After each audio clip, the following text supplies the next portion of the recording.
Hello, everyone, and welcome into our latest live broadcast. It's Sunday, the 7th of June. Oh, no. 6-7. So, man. Yes. June is the 6th month. Today is the 7th day. It is the year 2026. My name is CareyHolzman. Thank you guys so much for tuning in, for joining us. Hello to all of our friends in the chat room. If you're watching this live, the key word is the word live. You'll see a chat room happening with people talking. Pop in and say hello. We'd love to have you join us. If you're watching the video after it airs live, well, then there'll be a comment section only. And of course, you're welcome to say hello in the comments, but it's not live and interactive. So just so you know. Today, we've got the second machine from our friends over at Kubb, a French PC manufacturer. We've never seen a French PC before other than the previous model from Kubb. And this one's very unique in that it's a completely fanless design. And Kubb is all about, well, look, it's French, okay? So it's all about artisan design. And the French, when it comes to such things as food and fashion, well, they've always been known in their culture for really emphasizing the importance of not only the quality of something and how it's made, but also the unique attraction to its design.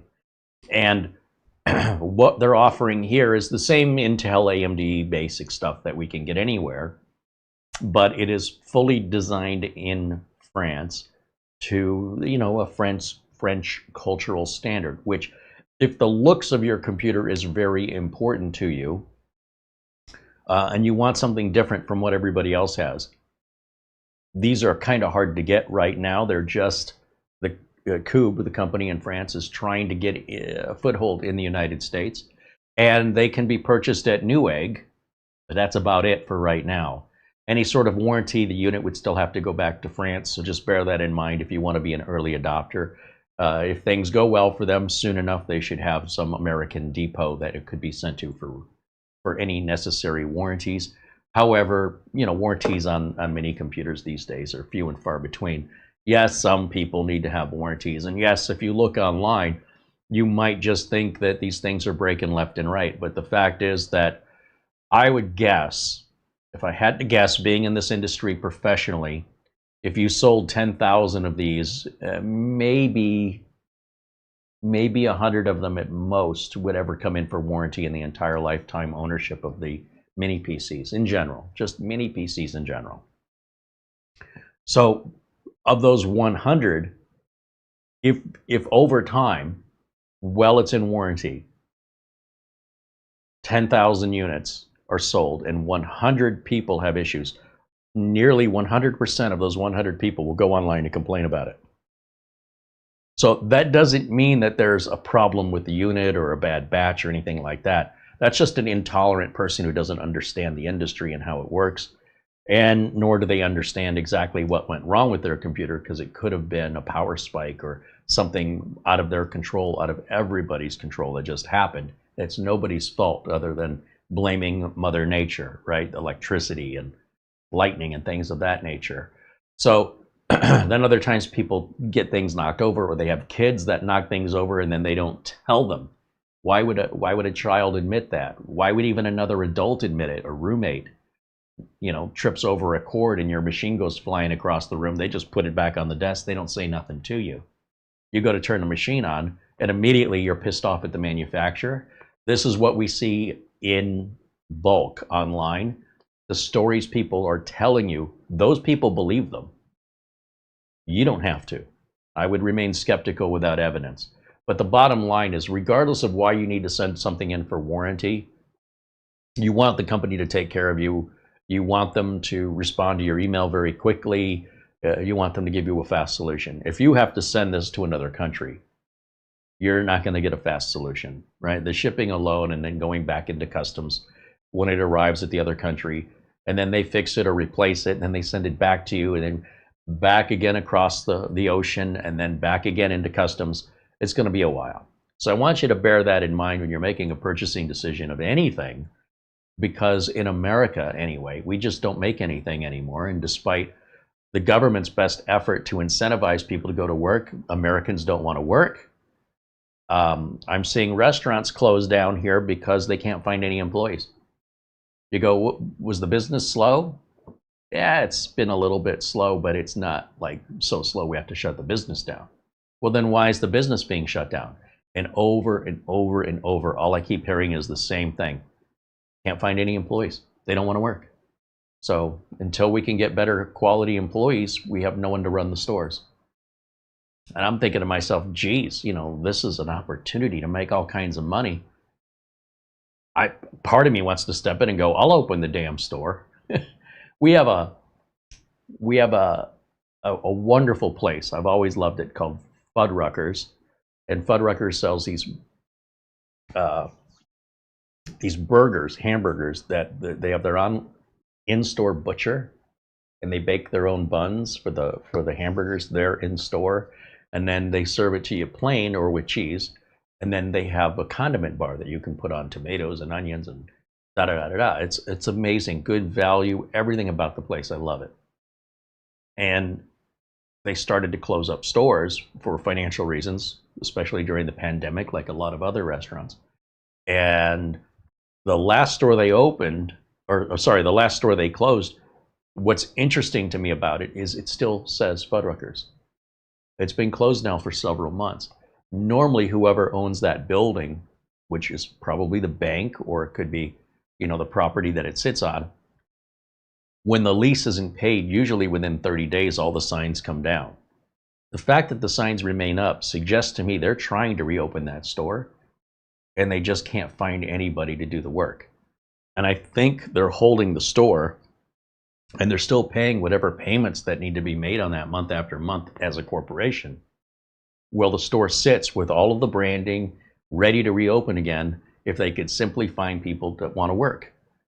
So until the attitude of our culture changes, maybe this next generation growing up won't be so lazy as their parents are, or so entitled. We can hope that people take pride in wanting to work so that they can feel like they have a purpose in life and will ultimately be happier than their parents, who are sitting around miserable without a job, barely able to afford anything, because they think they're gaming the system by robbing themselves of a full life. That's one hell of a game.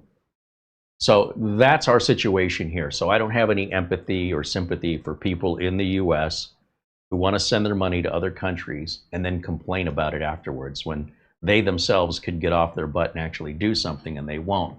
But they will get on Twitter, they will get on Facebook, they will get on Instagram, they will complain because they're miserable. Many of them don't have jobs, their life has no purpose, and they feel like they're getting away with something. Like, look at how smart I am that I don't have to work like all you suckers. If you don't have to work, then why are you here? What is your purpose for existence?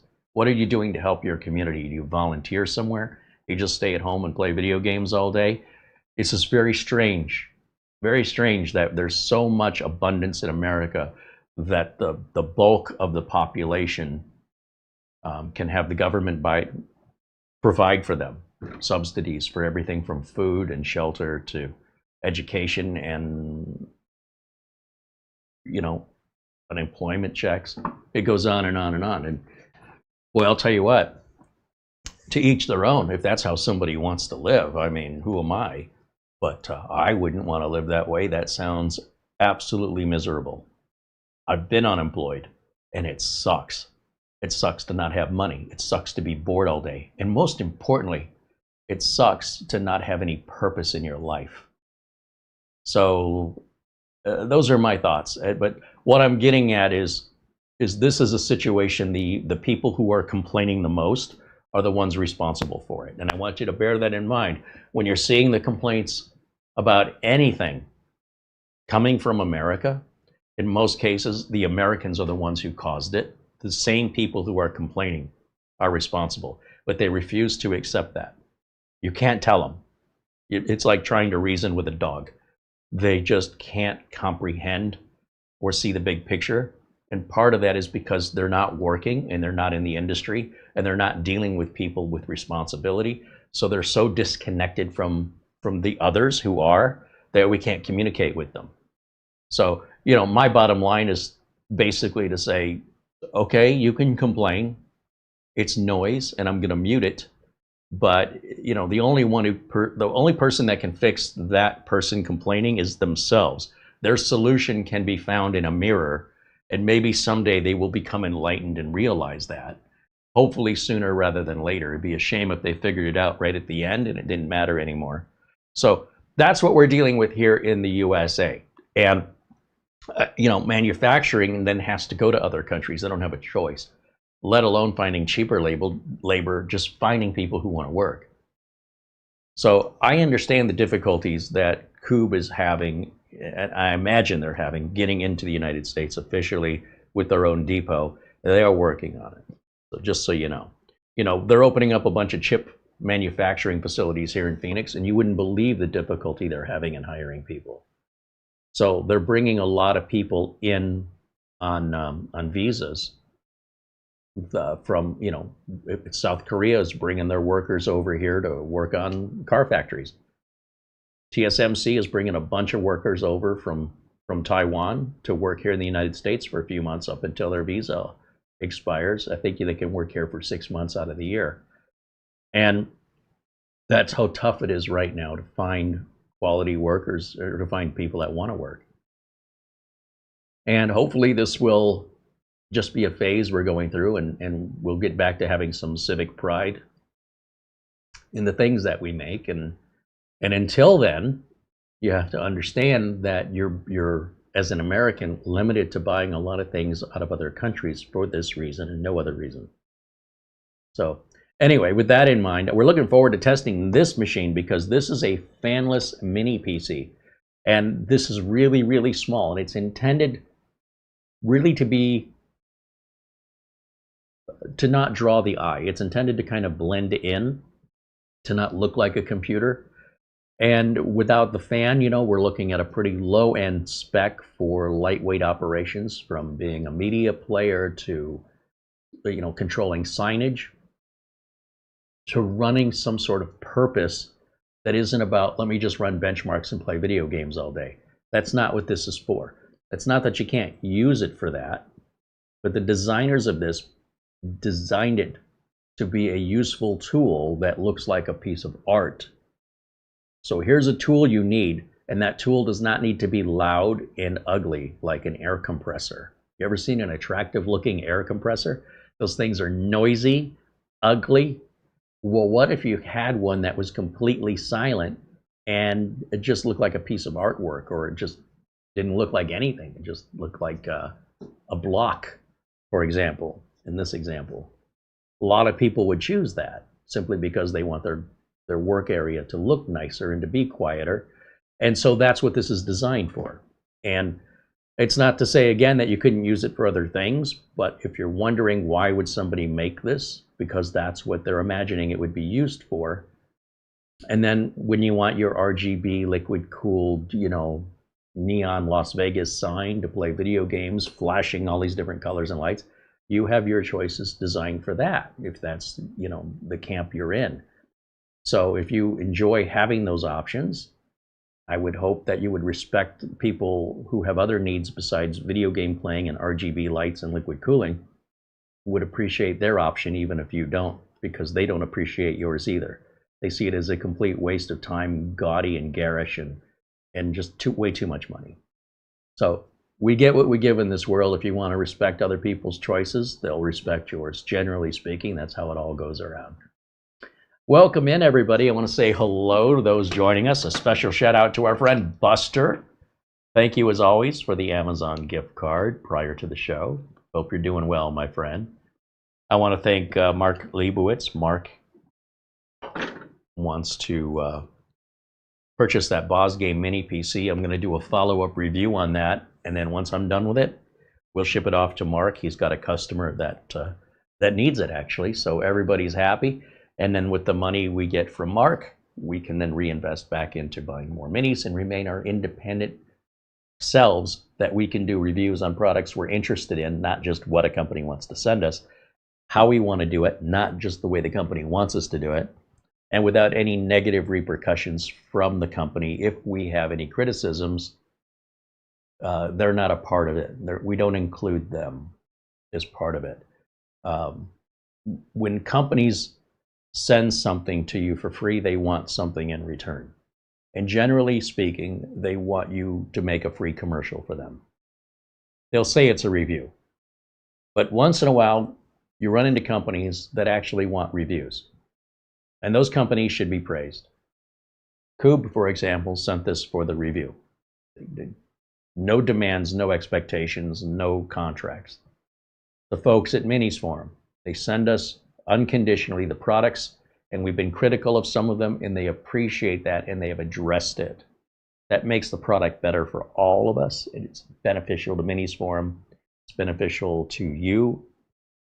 And when a company gets offended and wants to retaliate, like we're never going to send you anything again, or sit there and give us excuses, we're not interested in their products if that's how they want to behave.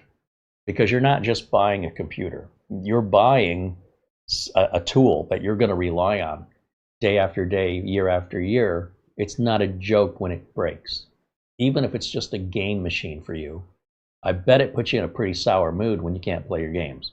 And then when you call the company for help and they make it out like you're the problem, or they don't get back to you at all, you probably will never buy that brand ever again. So over time, this will shake out and those companies will go away. You can't sustain a business that way. And they just don't know that. There's no qualification to start your own business. If you want to start your own business, start it. It's as easy as starting a YouTube channel. You don't have to have any education. You don't have to know what you're doing. And you could be in it purely for the money and you want to burn every customer. You can have a crappy Better Business Bureau rating. Doesn't matter. That doesn't shut your company down. You're not violating any laws. People don't like it, take their business somewhere else. And if you can sustain your business, great. If at some point you've pissed off every customer you've got, you probably won't have any more business, and it just, nature takes care of it. But you as an individual, social justice warrior, you just barking, it doesn't make any difference. In most cases, it doesn't do anything. Once in a while, something will go viral, like this whole bricks and minifigs thing that's been going on. But for every one of those, there's 10,000 other stories last week from people that felt burned by a retailer or a business that you don't even know about because it just didn't gain that cultural traction that just happens inexplicably. Nobody can make that happen. It's just the right time, the right complaint, and then for whatever reason starts gaining cultural momentum, even though there are bigger issues at stake in our culture. You don't know about them, so therefore I guess they don't exist because they didn't grab any cultural momentum.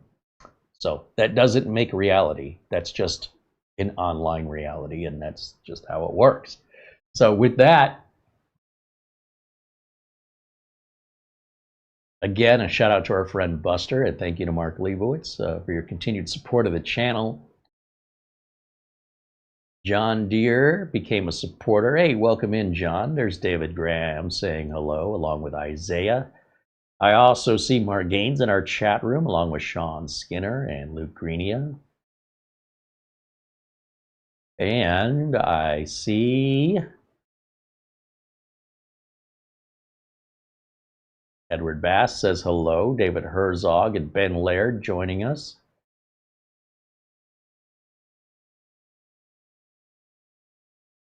It appears Mara is signed into the wrong YouTube account, so hopefully she'll get that realized and corrected.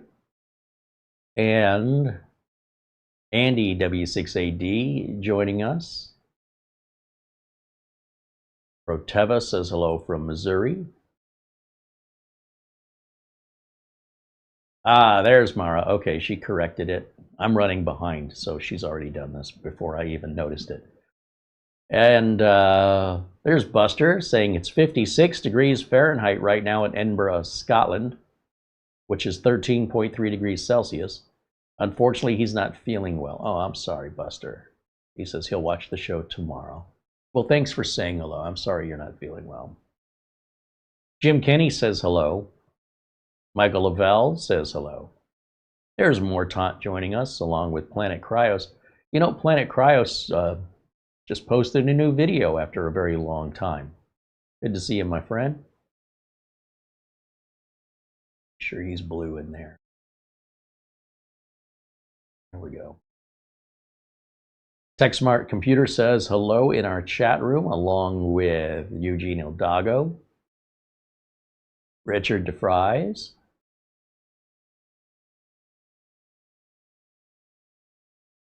Jose Lopez,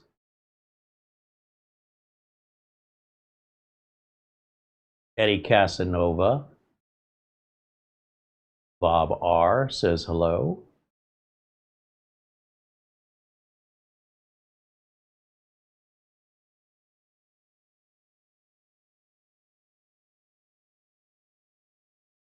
Jose Ramos says hello. And Phil Stodd joining us. Welcome in, Phil. Old Man Timer says hello. Bob R is now a member for 48 months. Right on. Thank you, Bob. That's what I'm talking about. That's a long time. Scott Messerschmidt joins us and says hello.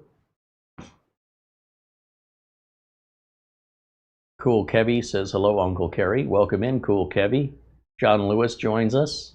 Patrick Manny says hello. Frank Jimmy says hello. And Boss says hello. Stephen DeToit joining us as well as Peter Retired. And somebody's writing a message in a language that is not English, so okay. I always was amused when somebody can understand English, but they can't speak it. Like, I don't get that if you're watching the channel. Although YouTube is doing auto dubbing, but I don't think it works during a live show. So I don't know how they're understanding me if they don't know how to speak the same language. That's a puzzle. I don't get that, but welcome in just the same, assuming they understand me. I can't understand them, but okay. All right. Stephen DeToit says, Carey, hope you were well. Doing great, thank you. Hope you're doing well, my friend. Luke Greenia said, I'm still very interested in the Minis Forum M1 Lite. Oh, just reach out to us, Luke. We can work something out. I don't know if we're revisiting that one. Did we already do a part 2 on that? Yeah, I think we're ready to move on with it. So, yeah, we could help each other out. Because I need to clear some space. Make room for some more minis. Keep Andy happy. So in this little box right here, what we've got is a completely fanless mini PC that it almost has, to me, a Scandinavian design. It's very simplistic. Because it doesn't have any fans, it's not going to be a high-end processor because those run hot. So you're going to have sort of a lower-end, lower-power processor. And then the way you can get away with passively cooling it without any active fans on it is you make the case a giant metal heatsink, which is heavy. You don't want to drop it on your foot. This little guy is solid. And when you do this, you can really interfere with the Wi-Fi capabilities because this is a giant shield from radio frequencies. And smartly, they move the antennas to the back. The little stubby antennas, too. You've also got your RJ45 LAN jack, a USB Type A and a Type C, a headphone output, and then 2 HDMI outputs here on the back. And that's pretty much it, except for the front of it, where you have a power button and 2 more USB Type A's. So it's really just designed to be seen, but not be seen. People that would walk in somewhere, like let's say you've got a storefront and they walk into your showroom, and you've got some demos running on the monitors, very rarely will you ever see where the demo's coming from. I don't think most consumers ever thought about it. When you walk into Best Buy and then every TV is all showing the same picture, there is a very complex technical arrangement happening behind the scenes, and you often will not see the source of that video signal.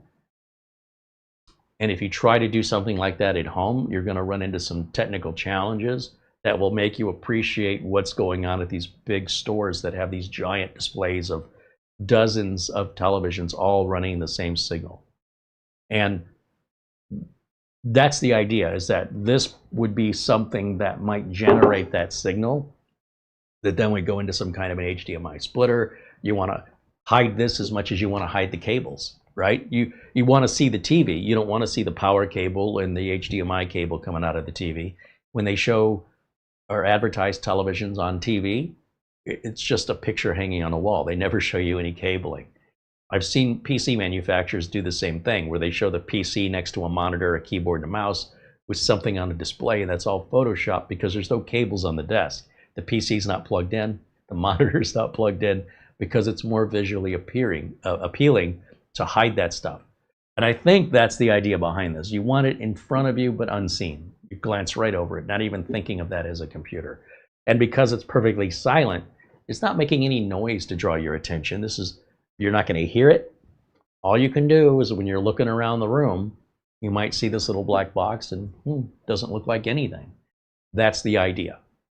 Or, as you can imagine, if you had a room that had a lot of cube type designs, cubed display tables and cubed themed out, this would fit right in. You'd look right past it, wouldn't realize it. It's another cube, right?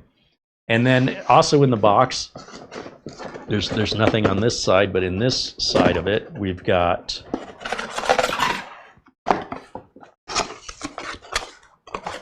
just a power adapter. That's all you're getting. These two items, that's it.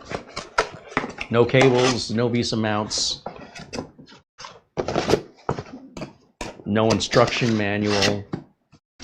You want to go online for that stuff these days anyway. So before I plug this in and turn it on, let's take a look at how they're advertising this on their website in France, as well as compare it to how Newegg is advertising it here in the United States. They should be about the same. And the links I'm about to show you are all in the video notes below this video. Speaking of that as well, the folks over at VIP-URCDKEYs that support us here, they're offering you guys until about June 15th the ability or the option to buy Office 2024 for just $13. But they're only doing that until the middle of the month. That's what they told me. So here's how you're going to get that deal. If you look under any of my videos, which would be like this one right here, if you scroll down below the title, below my name, you'll see this little box where it says More. Click on More. Within that, you'll find all the links to the products we're discussing, along with these links to Windows and Office from VIP-URCDKEY. You don't have to use those links. You can manually go there and search for it yourself if you like to do things the slow, hard way. But they're not commission-based links. So that's there to get you to the product you want instantly with one click. That's why we put that there. So in this example, if I want to purchase this copy of Windows, I have to sign into an account with an email address and a password. You're going to have that because they need to be able to send you your receipt and your product key privately and securely, and they're not going to be able to do that any other way. Type in the coupon code, my first name, Carey, and hit apply. Doesn't matter if it's upper or lowercase. And you'll see 25% come off of your price.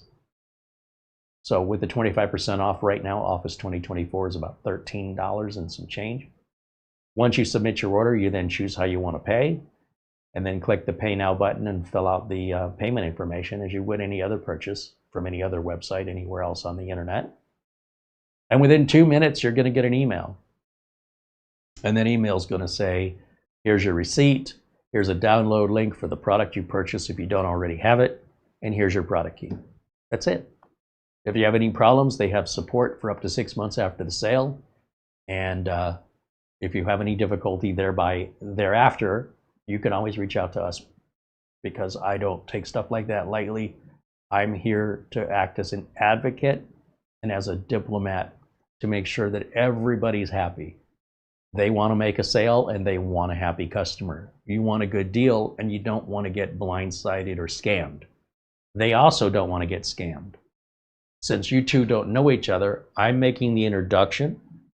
And if anything goes sideways, if there's any misunderstanding, you pull me into that so I can figure out where the communication breakdown is occurring and fix it. Whoever is the one having the problem, if we can't get through to that person, we'll simply refund their money, apologize for the inconvenience, and suggest they buy somewhere else, because I don't want our supporters to get burned, and I don't want intolerant, punitive people thinking that they're owed something because they made a mistake they won't acknowledge, or they have no tolerance for other people making mistakes, very simple mistakes. If I were to accidentally step on your foot because I didn't notice it, that's not a personal attack on you for you to then punch me in the face. If that's how you're going to be, we'll do what we can to give you whatever you want, which in most cases would be a refund, and highly suggest that, wish you the best finding another place to buy from that's more aligned with what you need. So we're not going to sit there and coddle people, but we will, if people are reasonable, find a solution where everybody's happy. If that person isn't going to be happy, then we just give them their money back and say, get lost, we're done. They're not going to make any money from it, but they also won't lose any money. And that's the difference. A lot of other places will say, well, we're keeping your money. So, if you want to be a jerk, we're not going to help you, but we're still keeping your money. I don't do that here. It's not worth it. Not worth $13. Somebody else is willing to die for that $13. If that's that person, just give them their $13. You know what I'm saying? Like, that's insane. And hope they never ever buy anything from you again. On the other hand, if the manufacturer, the seller, if we're getting a lot of complaints from them, we will not promote them here anymore. So we're trying to figure out who's the problem. And right now there hasn't been any problems, by the way. There hasn't been problems in like a year. And the problems we had before were usually the fault of the person that, they order the wrong thing, or they don't understand the credit system and how that works. Somebody got a refund on their credit card, but they didn't see it immediately, and that's not how credit cards work. So this has to be explained to them. They have no patience, they have no tolerance, and they have no understanding. So we don't want that business, just to be clear. Not every customer is a good customer. Not every customer is worth having. If you have a bunch of bad customers, they will put you out of business by being so demanding and intolerant. They take all your time and they take all your profit, and then they're still not happy. So cut the cord and set them free. That's all I'm gonna say. But if you just ask around in the chat room from, if you're skeptical of it, see if anybody in there can tell you about their experience. Just in case you think I'm biased, ask our audience, see what they can tell you about it. They'll share their experience with you. Bob R said, HiyaDoc does not have the 2024 Office files. Bob, we covered this about a year and a half ago, where apparently HiyaDoc has been abandoned. I don't know exactly what happened to it. So while that was always my go-to for Microsoft image files, HiyaDoc is no longer my source for those files. However, because you said Office 2024, and by the way, you wouldn't need to use HiyaDoc. As I mentioned, if you buy from VIP-URCDKEYs, they're going to send you a link to Office 2024, to the version you paid for, from Microsoft. So there's no reason. It would be like, you want to come into my store and you buy a soda, and for some reason you think you have to get your straw somewhere else. The straws are right there. What's wrong with my straws? What's wrong with the links that you get in the emails from VIP-URCDKEYs? So one thing I will tell you about HiyaDoc is a lot of people are remembering many years ago when I showed this interface. And I keep reminding you guys, you can't hold on to old information. It's not going to work out well for you. You're going to run into frustrations and you're going to be stumped. Things change in this industry really quickly. And while HiyaDoc was around over 10 years, that day was going to come. And it surprised me because I wasn't aware of it. And I haven't been back since because it ain't coming back. But what I did discover is they have a website, and sometimes the link that you're looking for is already on the HiyaDoc website. It's not on the HiyaDoc app. So if I go over here, for example, just because I'm curious, I really don't know what's going to happen here. But watch this. If I type in, because I believe in teaching a man to fish. So if I type in, first let me grab the screen here. HiyaDoc Office 2024. And you see this link that comes up?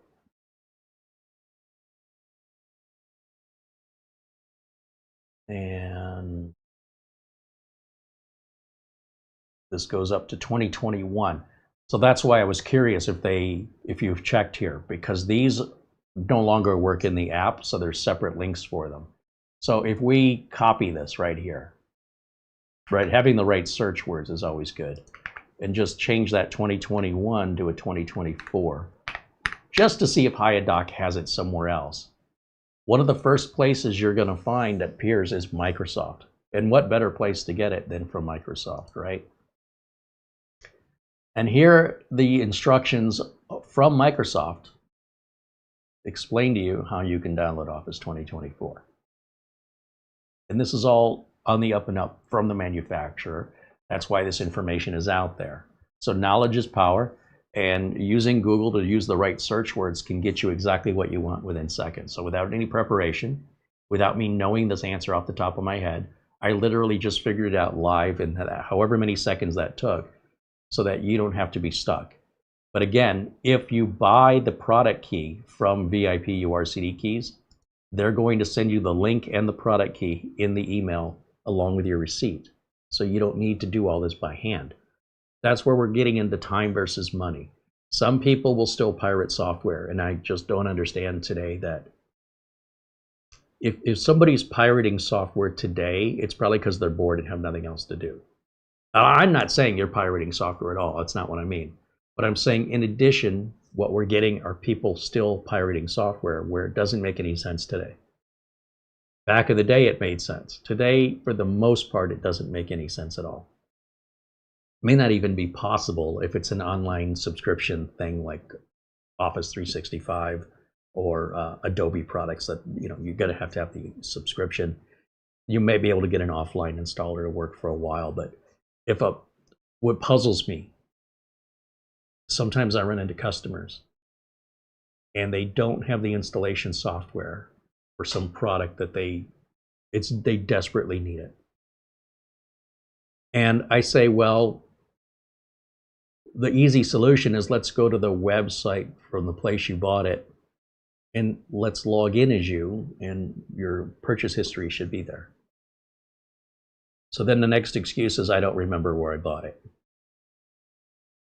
I mean, you got a receipt in an email. Where's that? I don't know. Okay. So go ahead and go to the website of the manufacturer. In this case, I had this happen with a customer with Adobe Acrobat rather. And they couldn't answer any of my questions. And I said, well, if you don't know where you got it, did you pay for it? And they said yes. Well, if you paid for it, then you don't have to buy it again. All you have to do is go back to Adobe and log in. I don't think I have an Adobe account. Well, you have to. You wouldn't have been able to buy it otherwise. So they go, I'm with them remotely. I logged in and I have them, I take them right to the Adobe website for them. And I say right there where it says username, go ahead and put your email address. It says, but what do I put for the password? Click the forgot my password. They do. Now let's check your Gmail. And there's Adobe password reset. I say, click that link. Now set the password you want. Okay. Now click on your account settings. Now that we're logged into Adobe, we've got the password changed, you're logged in. Click on your account and then look at your purchase history. There's the Adobe product right there with the download links and the activation keys. Right there. Click download. You got it from here. Customer says, I got it from here. I say, okay, let me know if you have any of the problems. That's the internet today. The internet of yesteryear, it would be important for you to hold on to your own installs and your own product keys. These days, not so much. There may be some older software that's not being kept up to date. But what shocks me is when somebody doesn't have a receipt, they never bought the product, they pirated the product, and they want to pirate it again because they absolutely have to have it. I understand if you don't want to buy piece of software until you've tried it to see if it's worth it. But when you're at a state where you need it, and I mean, this is absolutely non-negotiable, you've got to have it, it's that critical, doesn't the manufacturer of that product deserve to get paid? And by the way, don't you deserve to be able to download it whenever you need it and be able to log into the site and get your product key so you never, ever find this anxiety ever again? It makes life easier, and it's going to keep that company or help to keep them in business so that you can continue to enjoy the product indefinitely. But as long as people pirate, then you pay your own price in your own misery. And it's a shame when they're willing to pay me 2 to 3 times what the software costs so I can pirate it for them, and I won't do that. You have an email on? It's up to you if you feel like reading. What does that mean? You'll see. It's up to me.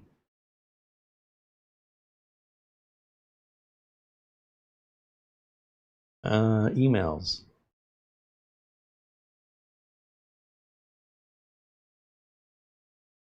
Oh, our friend Thomas Morton in the chat room sends a very generous Amazon gift card. P.S. Somebody has a birthday coming up, he says. Yeah, I do. Still a couple of weeks away, but thank you so much. Appreciate you remembering. I've had over 50 of those now, and I feel like I'm full. Can't eat any more birthdays. There's no room. So thank you so much. That's a very generous contribution, and of course he's a member here for a very long time as well. So I love it. Thank you so much. All right. Let me see if there's other questions before we move on. Abdul Azim Patel, now a member 42 months. Thank you, Abdul. Madturian says hello. Madtarian.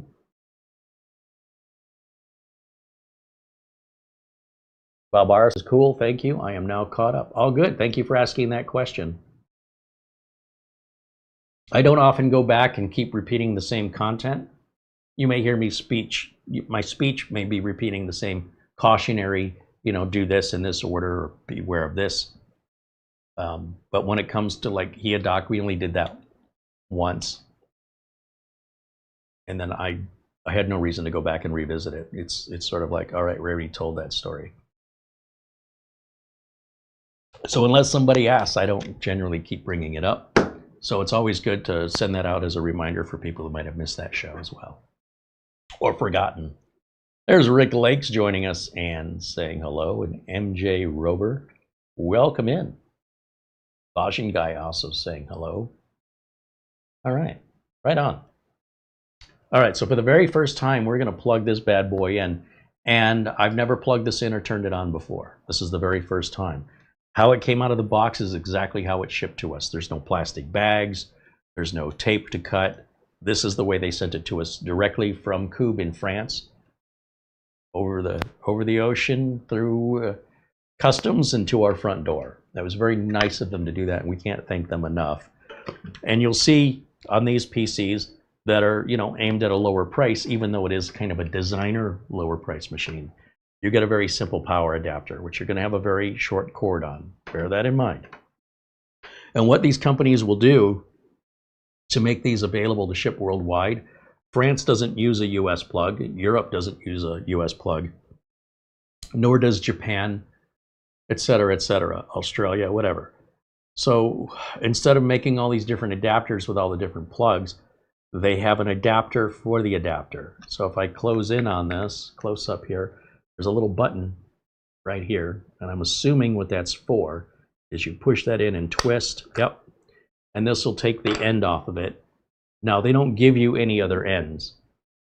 Whatever country you're ordering from is likely the plug style you're going to get, and then you would have to buy an adapter if you need one.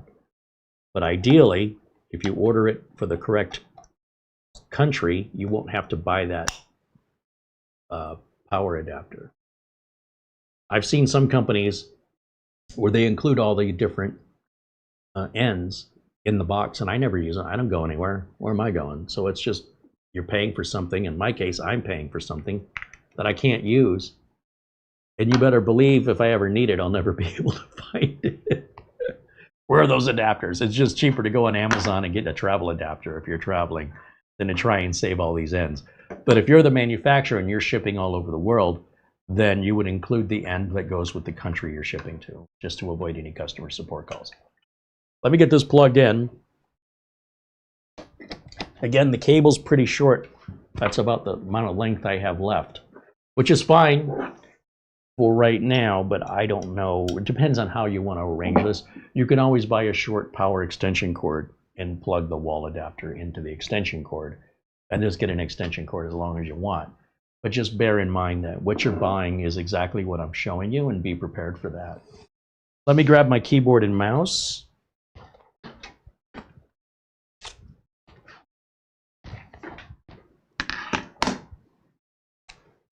I thought I was prepared. Apparently not. And we'll just put that in the back here to hide it. Although, given that it's black, even if we plugged it in the front, I don't think you'd really even notice it, do you? You barely notice that. It's just that you may want these ports available for plugging something in on a whim, whereas the keyboard and mouse will almost always stay plugged in at all times. And that's why you might want to move it to the back, but that's for you to decide. Let me make sure these are turned on, and let's grab an HDMI cable so we can capture the video output of this. We're not going to plug it into the internet, you know that. We always go through our Windows setup first and wait until we get to the desktop before we plug into the internet universally. Whether it's a computer we build ourselves, if it's a mini PC, a laptop, doesn't matter. Went to the store and bought an HP or a Dell or a Lenovo. Same process across the board. You plug in video, you plug in power, you plug in keyboard and a mouse, and you don't plug in anything else. No speakers, no printers, no flash drives. You need to take one bite at a time, and you're trying to shove a whole sandwich in your mouth, and you're going to choke. So, or there's a good possibility. If you do it the way I demonstrate it, you will almost always be successful. And if for any reason it's not succeeding, you'll know exactly why. You won't have to guess which of the dozen things you did caused it. That is a diagnostic nightmare. And the easiest way out of that nightmare is to start all over again. That'll be faster. And do it the way I suggest, and you won't run into that again. At least if it does happen, you'll know exactly what the root cause was. So just bear that in mind and, choose accordingly. So now that I've got it plugged in and everything's ready to go, I'll hit the power button. It glows blue. That's kind of cool. And it looks like there's a little hard drive LED there. Very subtle. That's the way I would describe it.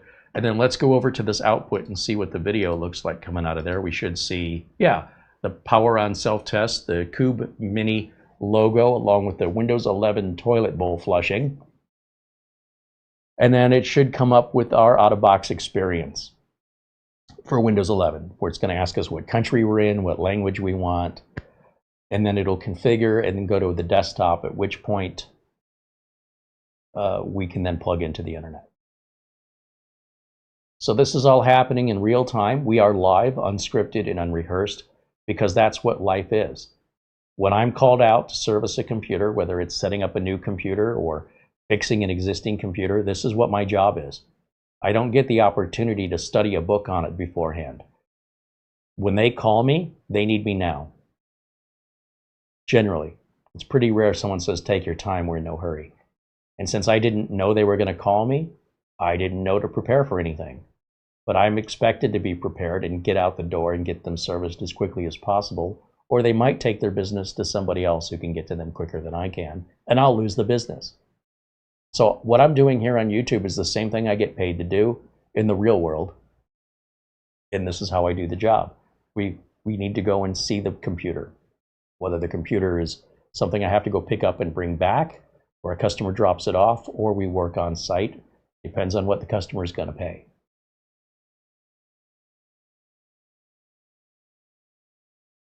Now, this is just a metal brick.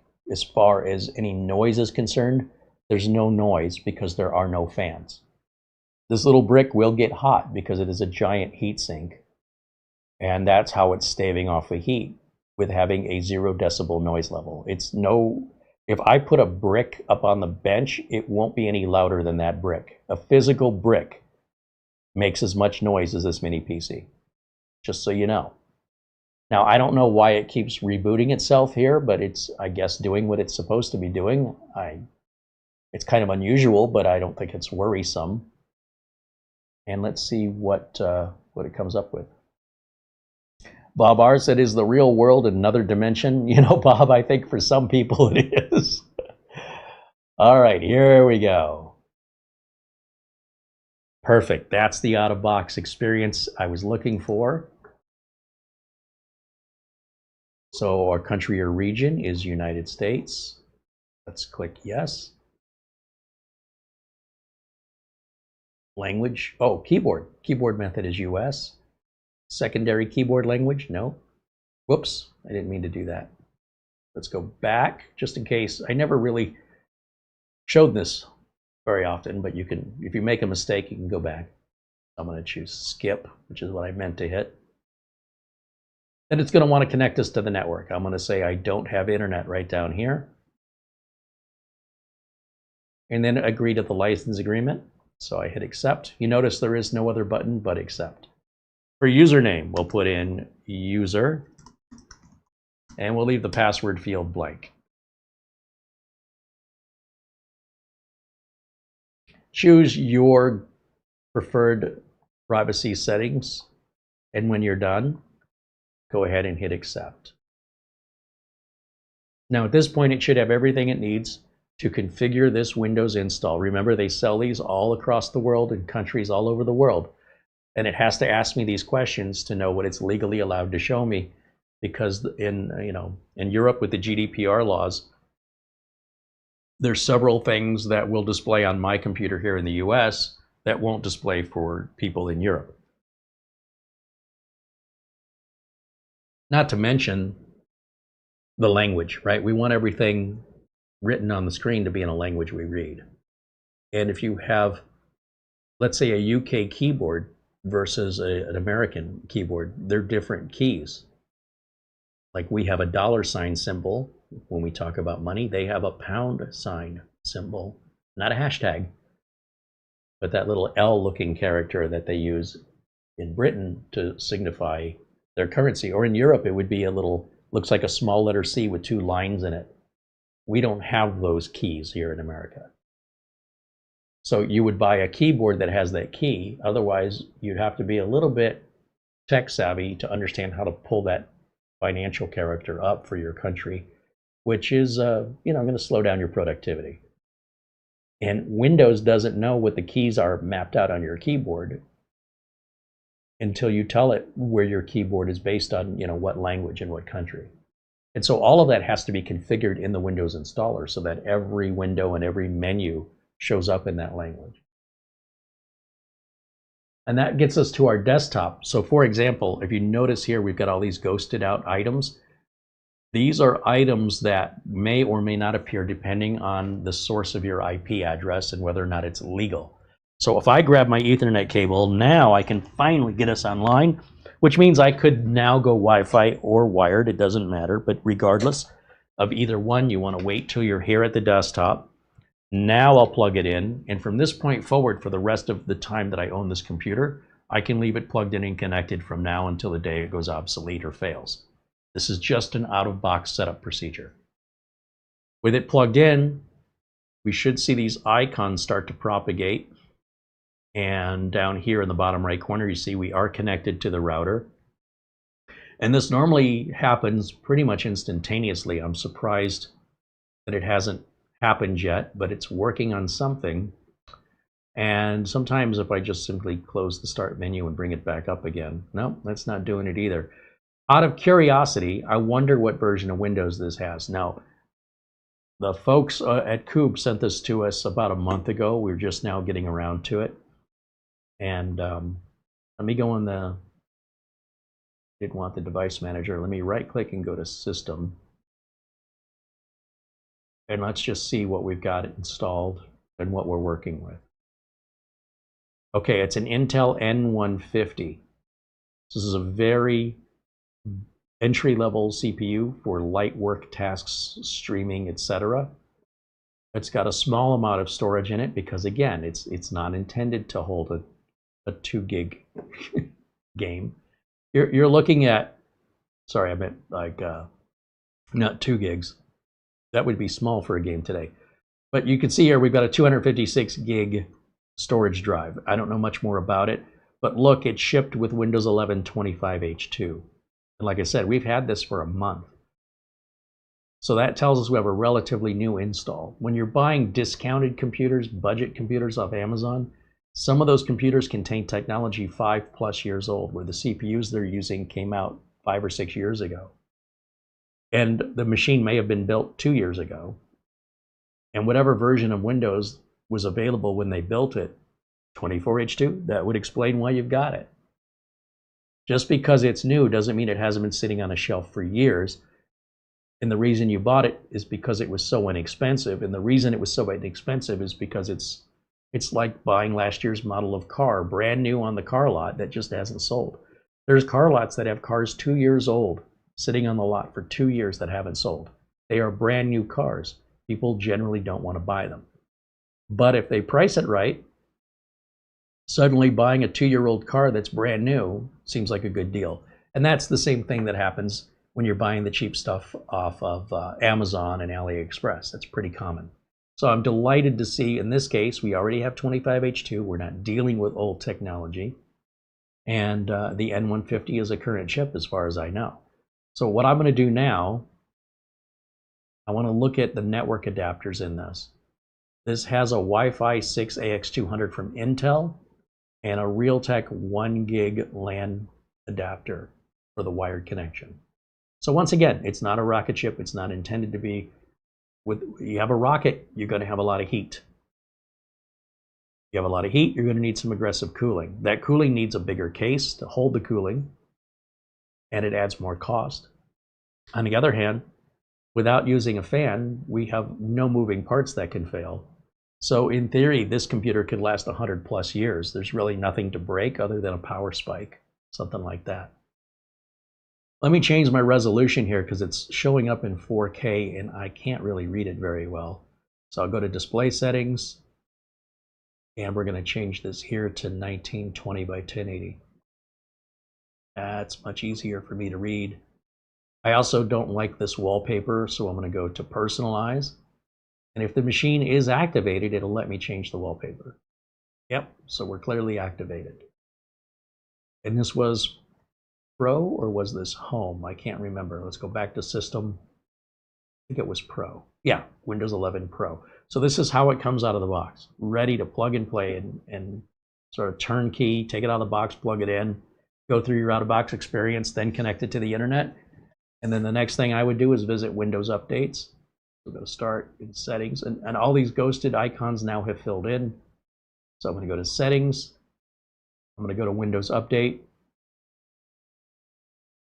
And check for updates. And while it's checking, I like to make a couple of changes here for my customers. So I'm going to do the same thing I do in real life here on this channel. Turn off that delivery optimization. I will turn that on in large organizations, but for home users, I always turn it off. Let's check our power settings. So edit power. There we go, edit power plan. I don't want the screen to go to sleep on us while we're live, so I'll set that to a couple hours. This computer has no batteries, so there's no reason to ever put a computer to sleep unless you're trying to preserve your batteries. Otherwise, you're just playing around. You're doing something for no logical reason. You know, if you're done with it, shut it off. Or just turn your monitor off. That's the thing that eats up the most power, is your monitor anyway. So by having the monitor go to sleep, that's our big power savings as far as like paying an electric bill. And you know, I imagine you don't turn your cell phone off ever, right? Or your refrigerator or your water heater. That stuff is always plugged in and it's always running at all times. And these are items you don't normally deal with failures on very often. Am I right? choose what the power buttons do. I want the power button to shut the computer off. If I press the button, I want it to go through the shutdown cycle, not just cut power, but to actually shut the applications down no differently than if I went to the start button and shut it down that way. By setting this option, it'll do all the same thing by just me hitting the power button and letting it go. Press and release. If you hold the power button down for about 10 seconds, that'll force power loss. It'll shut the machine off universally on any computer. And then there is no sleep button on computers anymore. That's obsolete, needs to be removed, and hopefully Microsoft will take that out. But let me just see how we're doing here. Oh, not much in the way of updates. And since it's checked for updates, let's see if it also found any optional ones. Because earlier it said 0 because it was still looking. Now it's done looking, obviously, because it's installing what it found. And then it also added these 3 available updates. 2 of these are optionals. And this one's a driver update, which I would consider important. I consider them all important. So we'll just go ahead and download and install those while we're waiting. So this isn't a machine, and I can't emphasize this enough. When you're designing a school bus, you're not designing a hot rod, you're not designing a machine that can do the quarter mile, and nor are you designing a machine that's going to get outrageous gas mileage or be the most attractive. It's a utility vehicle. So if you see a work vehicle like those trucks that have the buckets with the arm that raises up so they can work on power lines and traffic lights, they're not attractive. They're not fast. They don't get good gas mileage, and they're very expensive. You know, nothing stops you from going to an auction and buying a garbage truck. I don't know why you'd have one. I don't know where you would park it. I don't think you're going to make friends with your neighbors. But unless you live in an HOA or in a community where that's not allowed, nothing stops us as Americans from going to an auction and buying a garbage truck and parking it in front of my house. I could totally do that. Why would I? It's not attractive.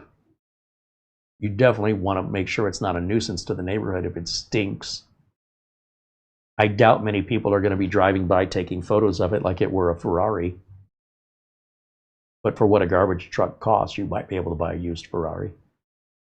So my point is,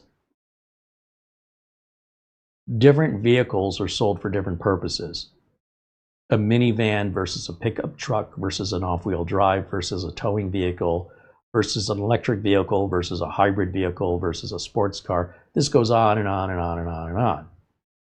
It's so that you can choose what's right for you, not for somebody else to choose for you. That's your responsibility how you want to spend your money. This is not designed for gamers. This is not designed for home enthusiasts that want to do home modding. Good luck cutting through this case. You'd need some real specialty tools to get through how thick this metal is. This is designed for people who appreciate and are willing to spend the extra money for a unique design that blends into your environment. A lot of home users, home lab users, would never show their home labs on camera because they're a nightmare. They're a mess. They're disorganized and sloppy. And by the way, companies can't run that way. It would take too long to. Where does this cable go? Is this the cable that goes to the switch I need to replace? So not only is that ineffective in the real world in business, it's definitely not something you should brag about. Like, look at my room I haven't cleaned, like a 14-year-old showing off their bedroom. I don't want to look at that mess. So I also don't want to look at a garbage truck parked in front of my neighbor's house either. I may not have a choice if they buy one. But all I'm getting at is there's a very specific audience for this, just as there's a specific audience for an off-road vehicle. There's a specific audience for a garbage truck. There's a specific audience for a forklift. That audience may not be you. Welcome to freedom, where something designed for somebody else doesn't require your approval. It doesn't require your understanding. You don't get it. If you're having a problem with it, you don't get it, it's not for you, that's fine. On the next video, we'll cover something else entirely different. that won't be for them, and it'll be more likely for you. So you get what you give. So if you don't get it, that's okay. You don't have to. It's not required. And for the people who do get it, they already know who they are. They already understand what this is, and they'll order one. But I love to cover all different kinds of mini PCs and different solutions, whether it's a NAS, whether it's a workstation, whether it's a gaming PC. I don't do much with the gaming PCs, quite frankly, because the gaming community is very, very difficult to make happy. So, while we do cover some gaming PCs, because I don't want to alienate anybody, the gaming PC industry, when you're selling the hardware, it's very hard to stay in business because they'll just keep coming back every single time a game is poorly coded. Every single time they have a misunderstanding, they immediately think it's a problem with the computer. They call support. Somebody has to get paid to answer the phone calls and the emails. And that'd be all well and good if they were making a nice profit on those gaming PCs, but they're making so little profit on it. It's just a downward spiral into the bottom. And then you'll hit the bottom and you're done. So I don't have anything against gamers at all, but financially, I cannot run a business selling to gamers. If I did that, I would have been out of business 20 years ago. Now, back in the 80s and 90s, you could make money selling to gamers. Today, you have to be a big corporation, with investors to get this to work out right. And even still, your worst competitor are the gamers themselves who want to build their own machines. Think about that for a minute.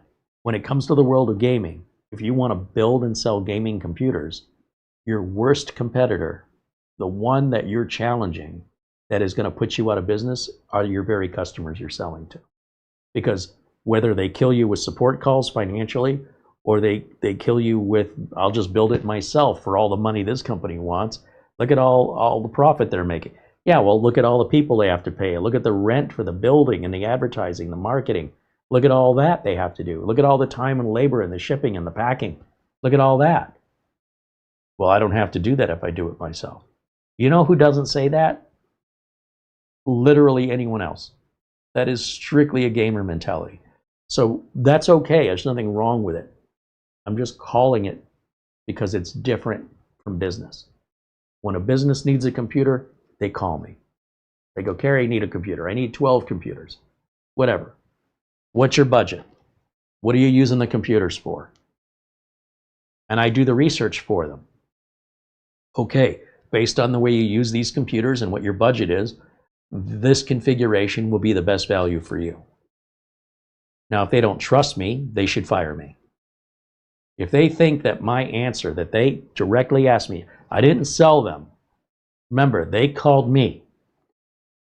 They called me wanting my advice, and I give them advice they don't want to hear. I hope they take their business somewhere else. I don't want them as a customer anymore. Generally speaking, that never happens. It's very, very rare. The reason they're calling me is because they don't know. That's what they're paying me to do for them. They're saying, we want to offload this task onto you because we trust you. We trust your prices. We know you're not going to oversell us. You're not going to undersell us. We've known you long enough now that we know if there's any problem, you're going to take care of us. That's the process. That doesn't work that way in the gaming community very often. And as a result, not only that, but the gaming community doesn't buy much. When they do buy it, it could be years between that purchase and their next one. So how do you eat as a company if you get one customer every 5 years? You better find another way to make money. So financially, it doesn't work out for me.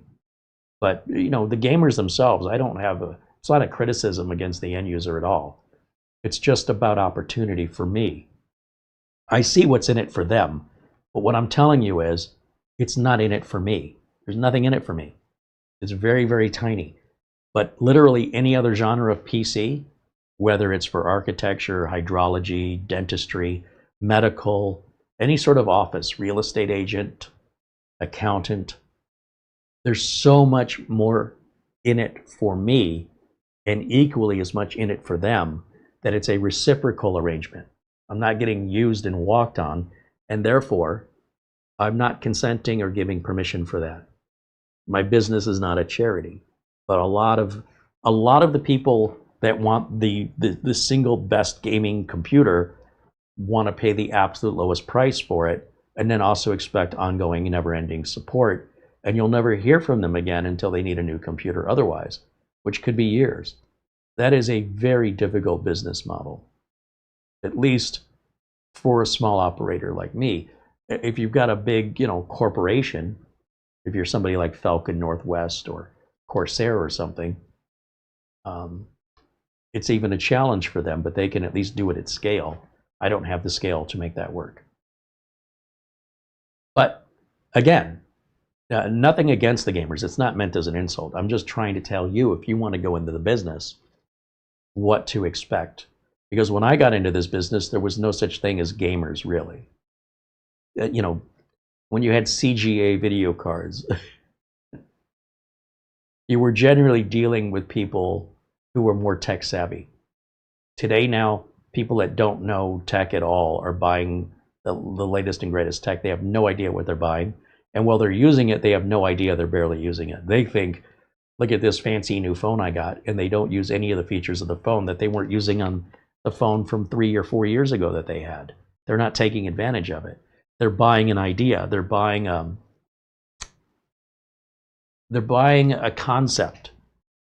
But because they're not tech savvy enough to really they're not interested in really utilizing it, they will continue to learn new things about their phone, either because somebody shows them or they stumbled into it. Likely all the way through the ownership of that phone. Right up to the very week they traded in, they might have just learned something new about it. And that's okay. I mean, you have to know your customer. I guess that's what I'm trying to get at. If you know your customer, then you understand what to expect from that customer and how much you think it's worth to you to help them. And then that's what you charge. And what you'll find with the consumers is the money's very tight, and they might really appreciate you, but they really want everything for free, as much as possible. Free tutoring, free help, free every time I'm stuck, I'm going to call you. And again, when you see those kinds of customers, you've got to find a way to politely sort of, well, she's checking out the mini cube. I love this little thing. It's so cute. Feel how heavy it is. Yeah, that's a giant heatsink. You know what? It feels, I mean, so far. It's not that hot. No, it's not at all. We had that Minix computer that was also fanless. It was much larger, nowhere near as attractive, and it would burn my, it scald you for sure. This one doesn't do that. This is really neat. And I think that one had the same CPU. Yeah, you wouldn't necessarily know that was a computer looking at it. No. As far as you know, that could be a little audio amplifier or something. Totally, yeah, for sure. Mm-hmm. And I like the little stubby antennas in the back. Yeah. I love that they put them in the back. I love it. Yeah. And then heat naturally rises, so you could feel a little heat coming off the top, but it's not being blown out like from a fan. Touch it. Yeah. I love it. I think it's great. It's a neat little computer. Good job, French. You know what? It's Frenchy. Frenchy. Yeah. Good job, Frenchy. I think it's very much a Scandinavian design. This looks like something you'd buy from IKEA or something. I don't expect it to come from France, where things generally are a little bit more wavy lines and things. But on the other hand, I love this. I think this is, for sure. For the right purpose, for the right use case scenario. Yeah. If you had like many offices have music playing in the speakers in the ceiling, many retailers, grocery stores, where do you think that music's coming from? They're going to have some kind of a device, maybe not this, probably not this because this is brand new, and it's a lot of money. If you want to price out how much those systems are, those that amplify the audio to, it's not just 2 speakers. I don't know how many speakers a grocery store has, and then the impedance of the wiring for all of those speakers wired into a very specialized piece of equipment. In most cases, they're not just setting up an AM radio or a standard consumer radio. One of the things the stores don't want is they don't want commercials for their competitors playing, that the radio station they're airing might be airing a commercial for your competitor down the street. So you can imagine how bad that is going to look to customers if they're shopping and you're just playing the local FM radio station and they're talking about a sale going on down the street from your biggest competitor. Why would you want to air that in your store? So there are music services for businesses that require specialty hardware similar to this that ties it all together. And you wouldn't want a high-end RGB liquid-cooled computer for that, would you? No one's going to see it. It's stuck in a closet somewhere. You don't have the space for it. It's kind of ridiculous. The liquid cooler will eventually need to be replaced. If you've got fans or anything like that, those fans will eventually wear out. Buying a piece of solid-state equipment like this with no fans means you install it no differently than all your other networking hardware, like your router. Some routers have fans, though. But routers generally need to be changed every 5 years just for security or for the latest Wi-Fi. So in that example, it is not a good example. What we're talking about here, though, is something elegant, out of the way, low power, and intended to solve a problem in the sense of could be digital signage. Maybe you walk into a store and you see monitors. You walk into McDonald's and the menus are all big television screens. Where do you think those menus are coming from? Something like this in the back room. And something like this is going to require very little maintenance. So if you have employees coming and going, people knocking things about, this is a solid investment for your business. As a home user, maybe you've got a nice, elegant theater room. And you sit down in there like it's your own little personal theater, and you want to stream things. You could certainly use other fanless devices like a Fire TV stick or, I don't know, a Roku box, something like that. Or you can just put a small machine like this there and run Netflix off of it, or run VLC and have your media local. Like let's say you're me and you've got all this footage that you've created. You can't stream that on Fire TV or from Netflix, right? How do you get the media you made on your TV? You're going to need something like this to host the media, or at the very least to process it. And in some cases, a Fire Stick may do that, as long as you have a place for the media. But one of the reasons why the storage is so small on this is not only just to keep the price lower, but the kind of use case scenario that this is designed for isn't really there to be a storage server. That's not what this is designed for. Not to say you couldn't use it for that.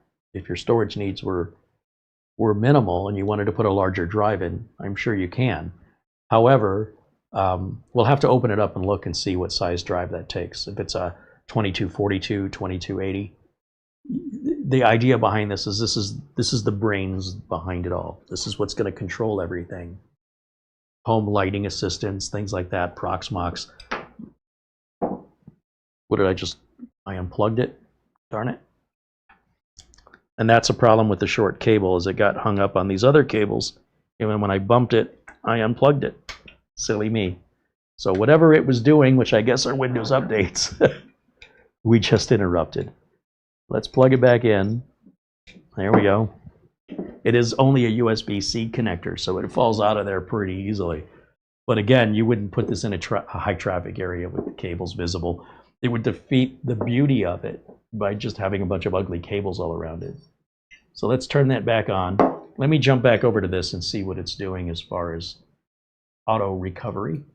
So we'll give that a second and we should get the power on self-test screen. There it is. Our post, P-O-S-T, power on self-test. There's the Windows 11 toilet bowl flushing. That means it's loading. And then we'll get to the desktop and you'll see it doesn't really cause any harm like it used to interrupt Windows updates. You still shouldn't do it. But Windows 11 ability to recover seamlessly and fix itself is better than any other operating system currently in 2026. Nobody matches Microsoft Windows for self-healing. The idea is that you have to reinstall Windows to fix it. That was 10 plus years ago. If you're still doing that today, I don't have words for you. Like, why are you still doing that? It's completely unnecessary. So let's go to the start menu. Let's go back to Windows Update, and we'll have it pick up where it left off.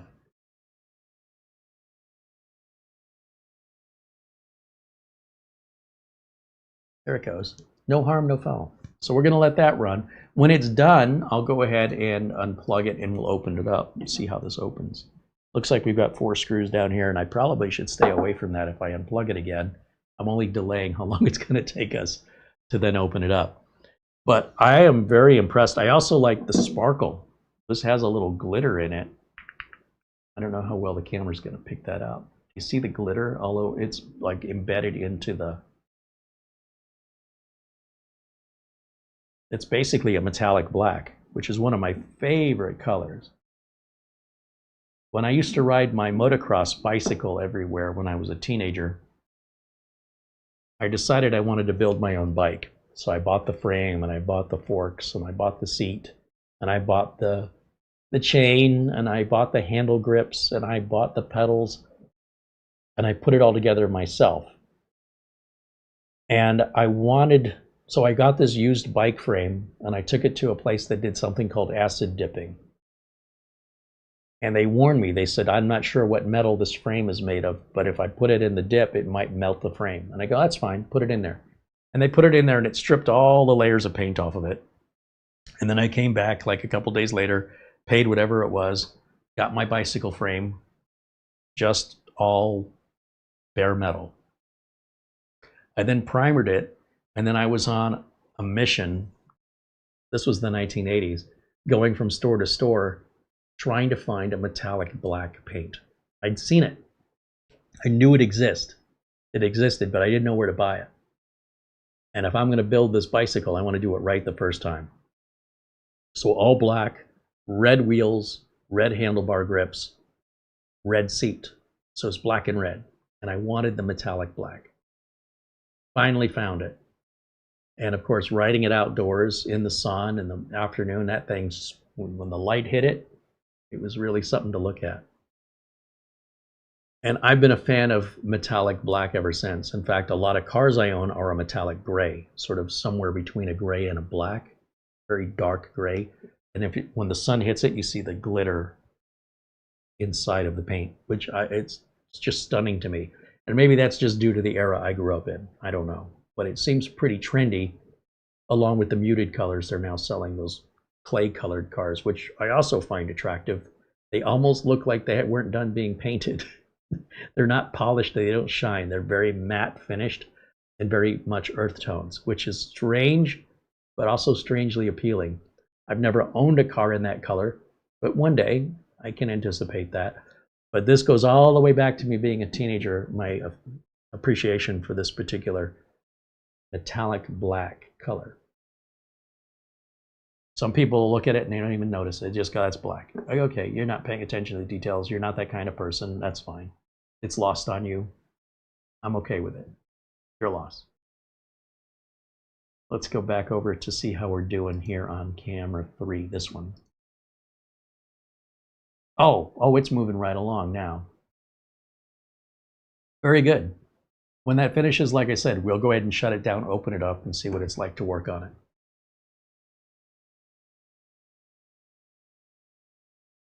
While we're waiting, let me show you the websites. I typically do that before I unbox, and I guess I forgot. I got distracted. And it's just now occurring to me, I did not do that. So let's do it now while we're waiting. So over at Kubb website in France, which again, we have the links for in the video notes, you can see they make this product in a number of different colors. So this is what we have here, the metallic black. And they've got it in, looks like orange, looks like pink, fuchsia, green, which, yeah. And then what is this, purple? Doesn't some kind of blue, and of course white. You will notice a lot of these are out of stock. Black one is in stock. So if I click on this one here, and you'll see it's 490 euro, delivery within 3 to 4 days. They're calling this color graphite. A shade of dark gray and a subtle touch of silver. Processors. Sometimes there's an option if you want the N150 or the N300. So the N300 is going to be a little faster, and it's also going to run a bit hotter. How much RAM do you want? It's soldered on RAM. So unless they make it at the factory with more RAM, there may be an option, but at this point, for this one, they're only making it with 16 gigs, and you cannot upgrade that. You can't change the operating system either. They don't sell this bare bones, and they don't sell it with any other OS. It is meant to be a turnkey solution. You take it out of the box, and you're ready to roll. And there's pictures, storage options. They do have an option. These all say they're Gen 3, and 256 is what we've got. They also have a 512 and a 1 terabyte option as well. And then you can read about their product marketing materials here and how they're boasting it, along with see some of the other machines that they've got, because they make a lot more than just the two computers we've shown you. Because previously we showed you the Essential, this one here, but we haven't seen the Spectre or the Octo AI.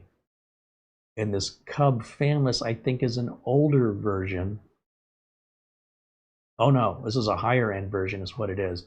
That's an Ultra 5. That's a pretty mid-range computer without a fan. I imagine that gets pretty hot. It's probably a much larger case to dissipate the heat passively. But if you're interested in the United States, you could go to Newegg. And this computer sells for $420 the way we've got it here, which is the N150 with 16 gigs of soldered on RAM, 256 gig solid state drive, which apparently is a Gen 3, 4K graphics, Wi-Fi 6, and Bluetooth 5.2. This is assembled in France, although many of the components are coming from overseas. They're made overseas. When I say overseas, France is overseas too. France is still getting the components the same place everybody else is, which is China. But it's to their own designs that are designed in France, and they're assembling them in France.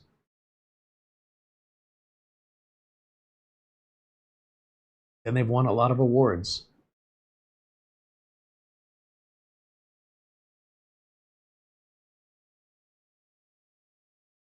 This has a 2-year warranty on it. That's also a good thing to know, especially if you currently have to send it back to France. That is, you know, it's a great warranty, but not exactly the best execution of warranty as far as time goes. It's going to be a couple weeks, maybe 4 to 6 weeks, I would imagine. 4 weeks being the soonest, because you got to give shipping about 7 to 10 days in each direction. And then once they have it, they have to process it. So I would put that as potentially another 10 days. So I think 4 weeks would be about the soonest turnaround time you could expect. It's 8 centimeters by 8 centimeters. That's how small it is. There's all the multiple colors that are offered, and a little bit more about the internals and the I/O, screen support. Some examples of how this could be used would be a home office, education, for offices and meetings. Oh, this would be a great idea for a meeting room. Never even thought of that. You could have this on the conference room table and no one would even notice it, and it doesn't make any noise, so it doesn't interfere or distract from the meeting. Casual gaming, if you like solitaire. And then of course home cinema. This would be ideal for home cinema because it's not a lot of lights and there's no noise that would detract or distract you from watching your media in your home theater. Yes, you can plug this into a television. You don't have to have a computer monitor. That's true of all modern computers and has been for about 20 years now.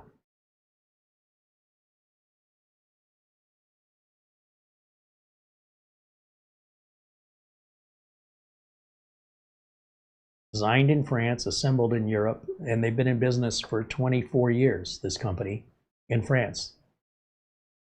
We are so happy, so honored that they selected us to showcase their product for the very first time on YouTube here in the United States. I'm the only one, and that makes me feel special. And you're the only audience who gets to see it. If you know enough to watch this channel, then you're going to get content like this that is not available anywhere else on YouTube. And we're so honored that they gave us this opportunity to evaluate their product, which I would not have even accepted if I didn't think it was potentially a great product. I just wanted to verify in a video review that it matches everything they say it does. And it does. It's exactly, no surprises, no excuses, no fine print. I appreciate that, and I've just verified it independently that everything is true. They don't really talk about the warranty situation with how to activate that, so that's why I'm kind of closing that gap for right now. But they have made it clear to me it is their intention to have that much more convenient by having a location here in the United States, some kind of depot that you can return to for warranty. They are in the process of getting that set up.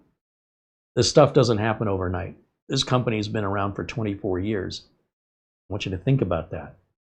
They've been successful enough in France and in Europe that they didn't need the business of the United States for 24 years. In fact, they probably still don't need it, but now they've reached a point where they can spend the money to go ahead and get themselves set up and continue to grow their company into other countries like the USA. And we're just here to introduce the product to you. Whether or not you find value in it, it's not for me to sell this to you. I just want to show you what it is, where you can get it if you're interested. Be aware of any little caveats that I don't want you to find out the hard way about, if you do have a problem, you have your 30-day return period to Newegg. But on the other hand, if you have a problem after 30 days, but within the first 24 months, you need to know to be prepared to send that back to France. And if you're okay with it, because the odds are you'll never need to do that anyway. But worst case scenario, you're okay with it, you'll be a happy customer and likely a repeat customer. It's a good, solid product, and I mean solid, like a brick. Let's see how we're doing on the update now. Is it finished? It is. We're going to go ahead and reboot this and allow those final updates to apply. And then once it gets back to the desktop, I'll shut it off and let's open it up and take a look at the inside of it. If you have any questions about it, this will be the time to ask. I'll do my best to provide answers. Or if you have questions about the manufacturer.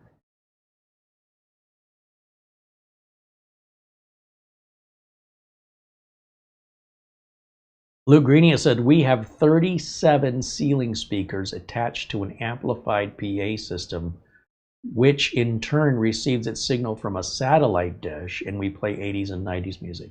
That's an old system. These days, that's not how it's done. But if you put that kind of money into your store, do you have any idea, Luke, when that system was installed? I would guess it was installed in the 90s or prior.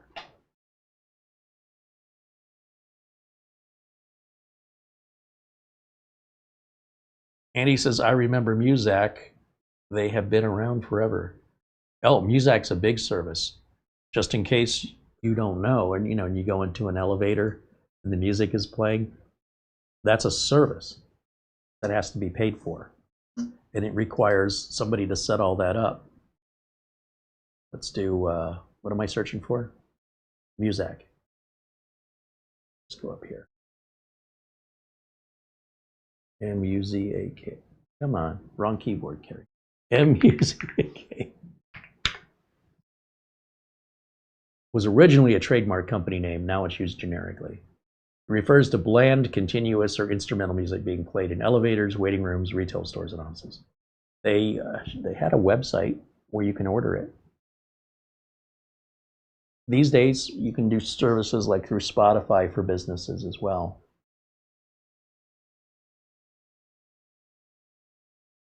It looks like it's now third-party companies, and this is, am I showing the screen? Hold on. I'm not showing it, am I? Let me go back to window capture. Muzak LLC is now called Mood Media, And if you're looking for the best music for your business, then you've come to the right place. It is the installation and maintenance of background music systems. This is stuff most consumers don't even think about. You walk in the store, you barely notice it. It's there. You may not notice if it's not there, but the idea of how that happens and the complexities and costs involved is an entire industry. Just this, nothing but this is all they do. And they've been around forever. There are multiple programming options. This is important. Simple scheduling. You don't necessarily need the music playing when your store's closed, right? So you could program all that where it turns on and off automatically. There are no commercials because, like I said, you wouldn't want an advertisement from one of your competitors playing in your store or in your dental office when people are in the waiting room. They don't want to hear about a competing dentist down the street.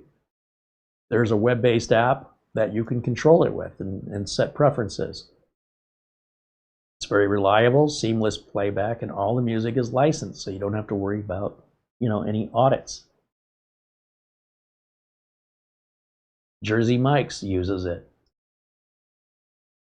Ace Hardware uses it. Step Fitness. I never thought about the gyms. They usually have music. Honda in their dealerships. And the music can put people in a mindset to spend. It's usually pretty happy, upbeat music in the grocery store. I mean, I catch myself kind of dancing a little bit to a catchy beat while I'm down an aisle at Walmart. That's the mood you want your shoppers in, because if you're in a silly or a happy mood and the music's got you kind of moving around a little bit, that shows your frame of mind. And that thing you're debating about, should I buy these cookies? I really don't need the cookies.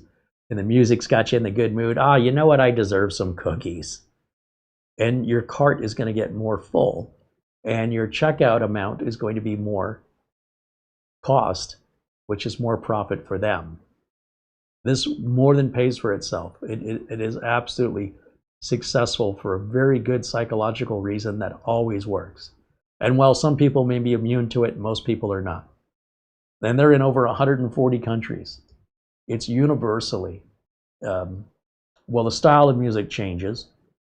What the music does psychologically works universally across the human race. And you'll see there's no prices on anything, right? Because there is no sort of one system. Every office, whether it's a lawyer's office or a dentist office or a grocery store, is a different environment. And of course, what country it's located in, a different kind of music, a different genre, and of course, different pricing depending on how that has to get built out. So you basically have to have a custom quote based on your needs. Probably not too many home enthusiasts would be interested in this, for example. All right, let's see how we're doing. We're booted up here, so that means we can now shut this down.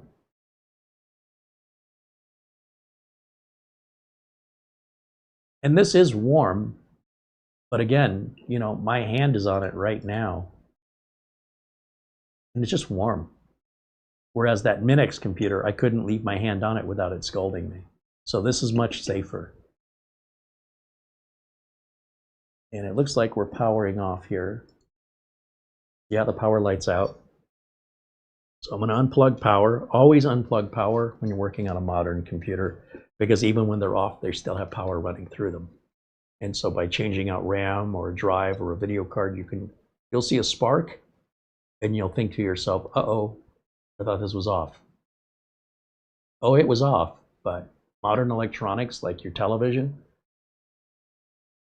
have you ever thought about how fast your TV displays a picture compared to how much time it took when you turned a TV on in the 50s, the 60s, the 70s, or even the 80s?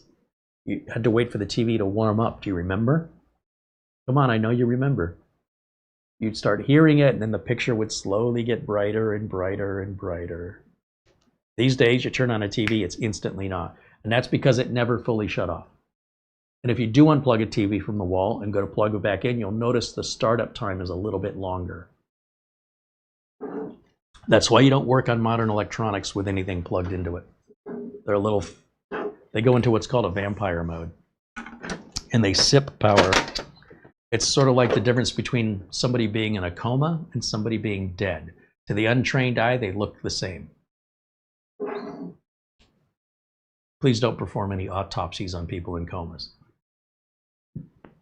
Let's see if the screwdriver, whoa, that bottoms out. That goes that far down. And doesn't hit anything. It just goes all the way down to nothing. Let me take the magnet off. You'll notice right here, you can kind of see the screwdriver through here. And right there, it's hitting a screw. Right there. That's how far down the screw is. So you're going to need a tool like this one. You'll notice my magnetized tip has the screw extracted.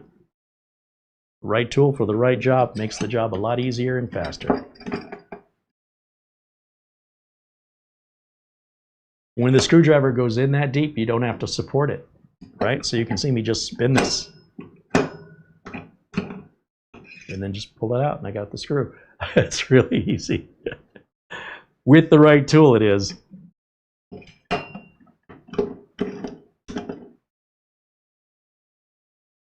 Wow, who needs an electric screwdriver?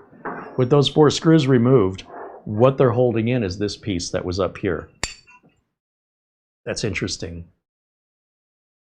And I don't know that it matters that this goes on any particular orientation.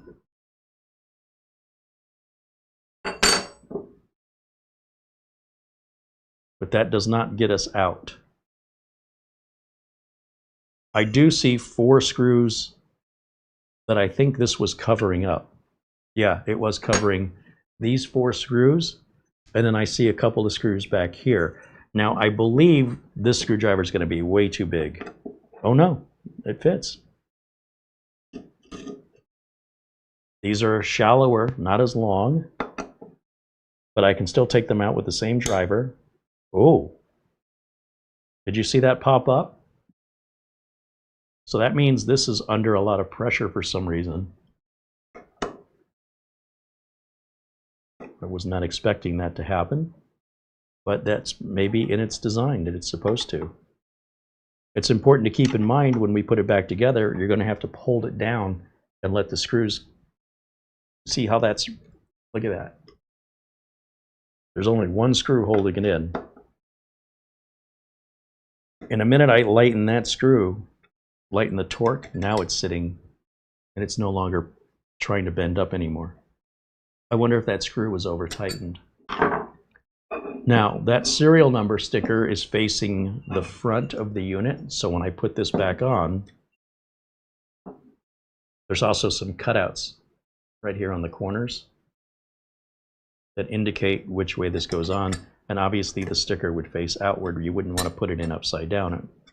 That would not do you good to do that. What's underneath this? We have a thermal pad right here for an M.2 drive. So we've got our M.2 here. That's our storage, our 256 of storage. And our Wi-Fi card, our Intel Wi-Fi card is right there. And then I don't know if the BIOS battery is underneath one of these. Let's just take a quick look and see. I don't see any other wires, so I don't know where that is. But I'm going to take the Wi-Fi card out just to look underneath. Nothing under there. Set that screw down, and let's take the storage drive out.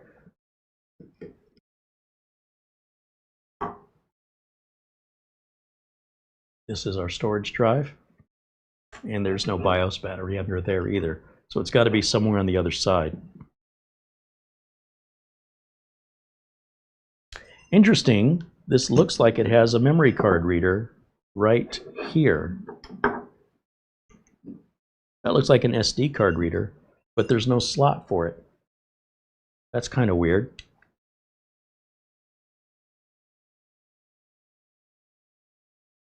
There's this piece back here, which I think is just a metal plate for aesthetic purposes around the I/O ports. I'm going to make a different pile of screws. I don't want to mix these up because every one of these is different. These screws that I pulled out are different from those. So the ones that hold the M.2 and the Wi-Fi are silver. These are black that hold this lid on, and then these are black and longer that hold the top on. Now the ones I'm removing appear to hold a decorative plate over the I/O shield, and they look similar to these, but I don't know if they're exactly the same.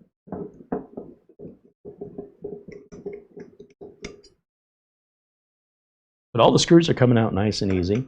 It's nice working with an all-metal case with all-metal parts, and you don't have to worry about the cheapness of plastics. And then I do believe that piece will just come right out. Yeah, it does. And I don't know how you can tell the front from the back, so I'm going to lay it down like so.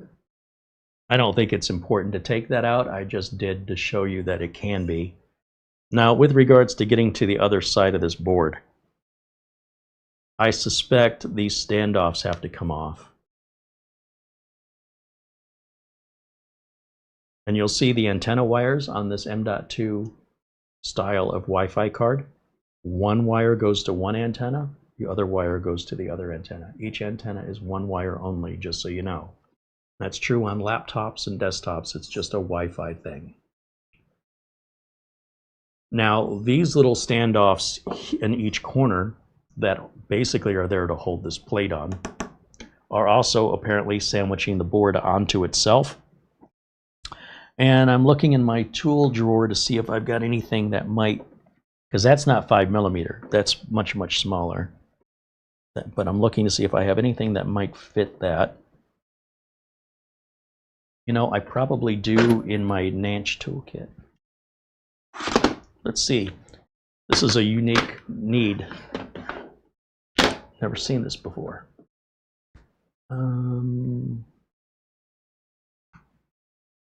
I don't think this is going to do it. I don't think so. No. This stuff is like jeweler style, really small, and not quite what we're looking for. So, let me think, what else do I have that might have that little teeny tiny socket? Got an iFixit toolkit here. This has a couple of little sockets. This one, could it be this? Oh, that's too small. That's promising because that's the smallest one in the kit. This kit only has two. How about this one? No, that one's too big. So one's too small, one's too big. Oh, I got a bunch at the top. How about this one? By Jove, I think we found it. All right, and that's my iFixit toolkit. And then we'll grab the driver. Now you could use a pair of pliers, but it could leave some metal particles if you're stripping this out a little bit and round off the edges. And the size of this is much smaller than a standard standoff, just as the PC is much smaller than a regular PC. So if I read this, this should tell us what size it is. But I need my... The smaller the print is, the bigger my eyeballs have to get to read it. This says it's 3.0.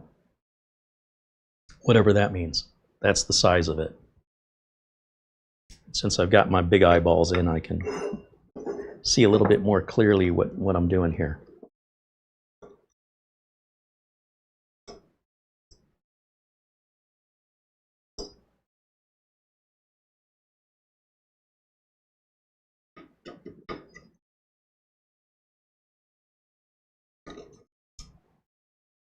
This is not, well, those, I was going to say it's not magnetized, but those are brass, and magnets don't stick to brass, so don't know what I was thinking. All right, just one more here in the corner.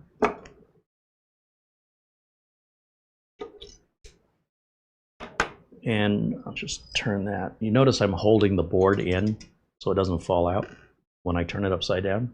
Pay attention to these details. And this should just lift right up. What's holding me in?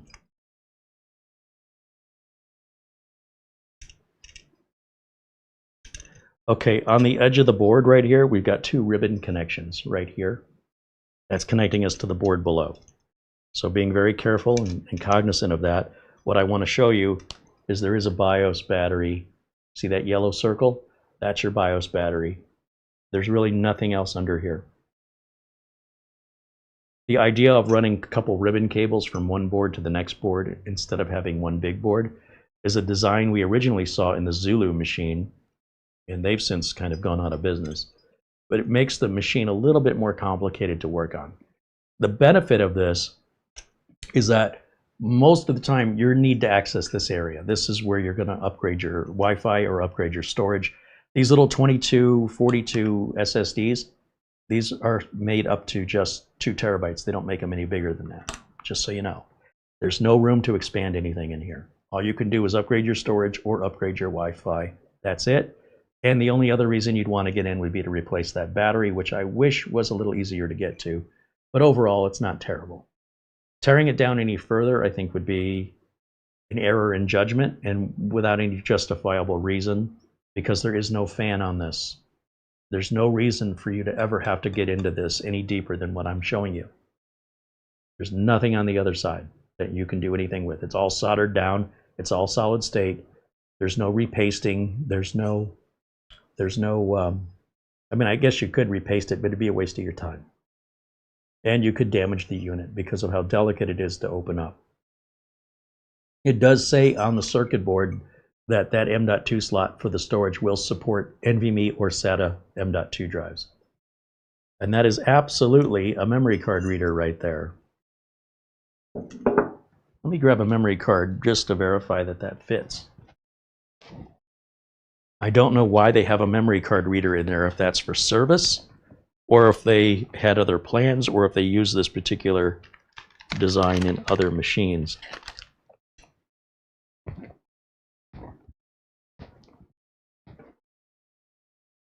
I suppose if you wanted to, maybe we could add a little bit more storage by popping a memory card in here. Now, you see, the problem is it's such a tight fit. That memory card just sticks out a little tiny bit, and that'll prevent us from seating this back down. The case is not plastic; you can't flex it. And then the memory card, you push on it like a pen that you would write with. You know how you click a pen? You just click the memory card, and it'll pop right out. But that's the little memory cards. That's interesting that it has that. You'd never know if you didn't open it up and look. I don't know, again, that it's of any use, but it's just an interesting little discovery that I wasn't expecting. Again, they could have it in there for service, you know, service purposes. But anyway, it is what I thought it was. And again, what's holding this in are the 2 cables. There's a cable right there. Right there, and there's another one right there.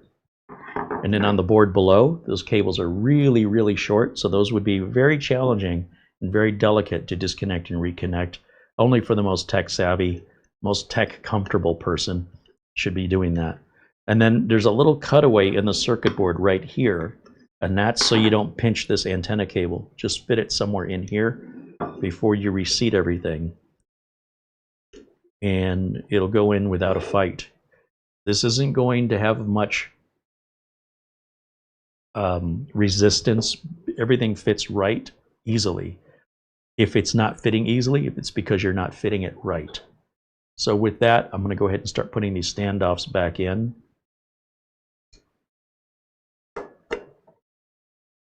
I'm only going to get them started right now. Don't tighten them down.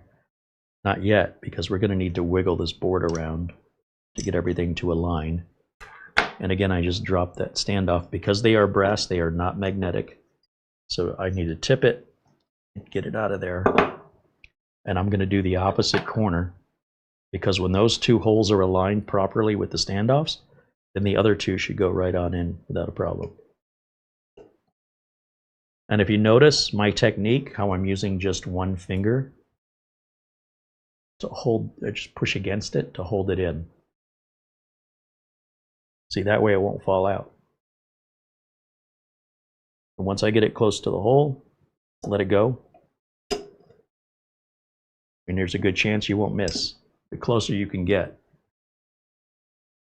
And this corner, the one that's nearest to me that I can't see very well, see how easy I made that look? That's from years and years of experience. Give yourself some patience and know it's possible. And once you get the feel for it, you'll just know it for the rest of your life, like riding a bicycle. Now, I'm not going to tighten these as tight as they were, but I am going to go a little past snug. And then I'm going to put my Wi-Fi card back in. And I'm going to put my NVMe drive back in. Made by a company called 3DFX. Oh, we've seen that before. I think we saw it on the other Kubb computer.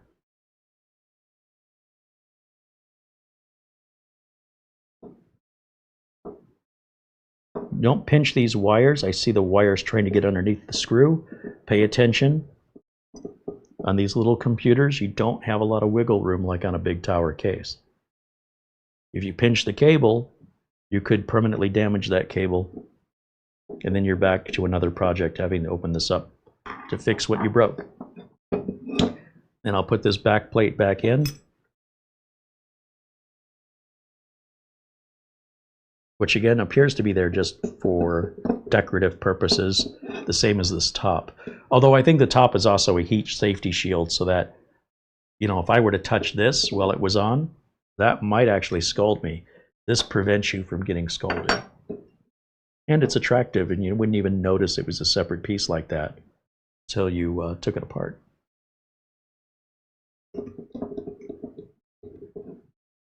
These screws, you only snug these up. Once they're snug, don't tighten them anymore past that, because even if you're successful trying to get them back out in the future, you might struggle and you might end up just ripping the heads up and not being able to get the screws out at all because you over tightened it. So that's the back plate back on. And I'm going to stop here for a minute before I go too much further and see if you guys have any questions, because I've not been able to look at the chat room while I've been doing this. Those glasses need to come off. And let me pop over here and see what you guys are saying.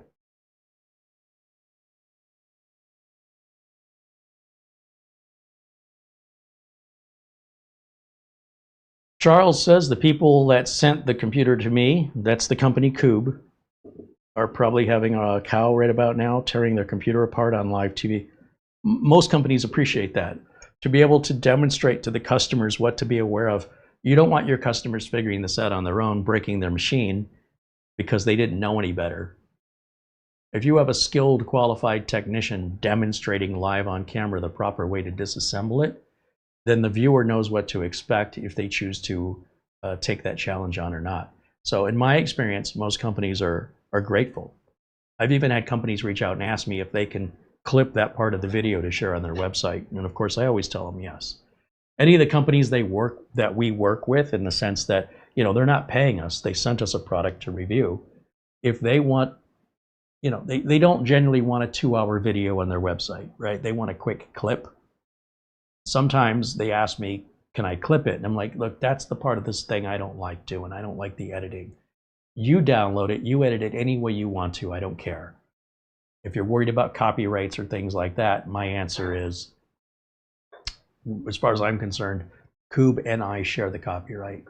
Or if it's Camrui, or if it's Ace Magic, or if it's Miniswarm, I tell the same thing to all of them. If they want to, you know, use any of the video, they're welcome to.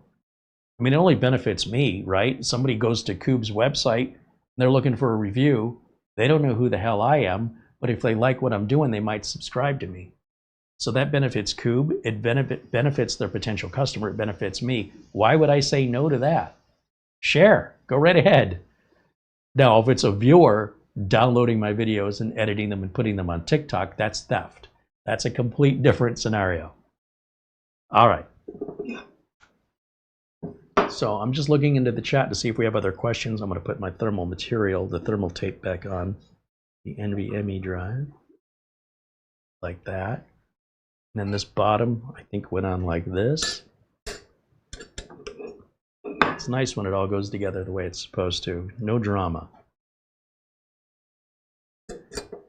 And what I'm going to do is I'm just going to start these screws. Again, we start with opposite corners, so this thing will square up real nice. Get all 4 of these started. And I'm doing this with these glasses instead of those. So I can't see the little details as clearly with these glasses on when I'm working on things this tiny and delicate. But it's easy. Very easy to get into. And you did notice, if you're paying attention, you will have noticed that I was careful in how I routed those Wi-Fi antennas so that this didn't pinch it, the other cards didn't pinch it, the screws didn't, you know, the screw to the Wi-Fi card itself didn't pinch its own cable. You've got to watch all those details if you want to do this kind of work and be successful at it and feel good about it. If you don't have that mindset to pay attention to details, you shouldn't be doing this kind of work. Now this piece, as I mentioned, I can't remember if it was on this way or this way or this way. I don't think it really matters. I think it's just a design element. But I'm pretty much a stickler when it comes to putting things back the way they were. So for example, I don't need this tool anymore. So I want to put the toolkit back the way it was and get it out of my bench, so off my bench, so I have a little bit more room to work with. And this is the last piece to put back on, and I want to look at the playback of my own video so I can determine which way I took this off. Again, I don't think it matters. It's not affecting the performance or the cooling. It's just my personal preference to return it back to the orientation it was in. And I imagine at the factory where they put these together, the workers are instructed to put them all together the same. If it's important to them, it's important to me. That's the logic I use, even if it's not important technically. Bob R said, hopefully there's no screws left when you're done. Well, that's how you can tell a pro from an amateur. When they have screws left over, they're not professional. Even if they say they are. They're just living in a world of imaginary delusion. What people say and what people do is often the measure of what's really true. So let me look at this video playback here and see where I'm taking it apart. It is weird to need to watch my own video, but I'm so glad I've got it. Let's see if I can determine the orientation of this lid.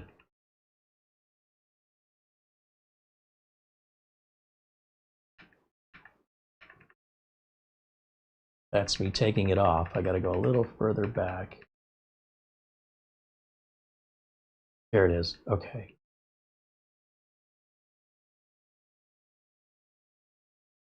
So this shows this big opening faces one of these. So it's not going to be this way. It's either going to go on this way with these fins, or this way, because these two sides don't have fins. So I'm trying to figure out, when I'm holding this to the camera, how was I holding it? It looks like this is this way. Because I can see the power button, and as the power button goes up, there's this weird shape here. I like that the shapes are all the same. On the other hand, if the shapes were identical, then literally it wouldn't matter how you put it on, because it would always be the same. But what I'm saying is, when you have an odd number like this, like in this case we have 3 holes instead of 4, then it would make a difference visually. And I think that is it right there. So with that, let me turn this upside down. And you can take one of these screws and simply drop it down the tube. In theory, see if that worked. Did it go all the way down? It did. And if I align the lid, it'll find the point that it screws into. If I'm just sitting here spinning it without it tightening, that tells me I don't have the lid aligned correctly. There it goes. Did you see the screwdriver stop?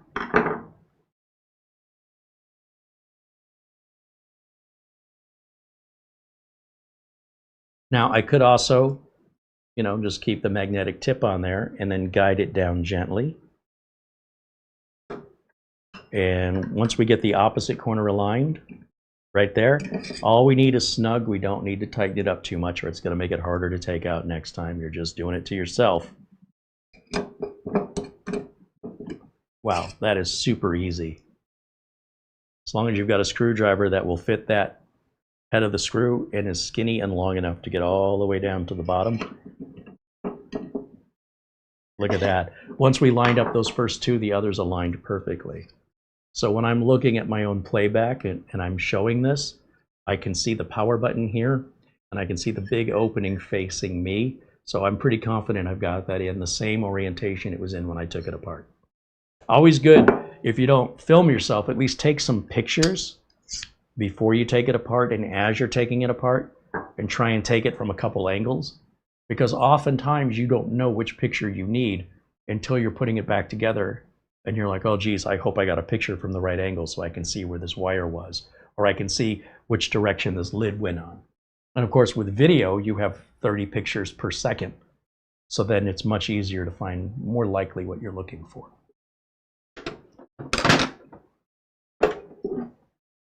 Now we can just verify I haven't broken it, so I'll put the keyboard back in and my HDMI cable and my Ethernet cable.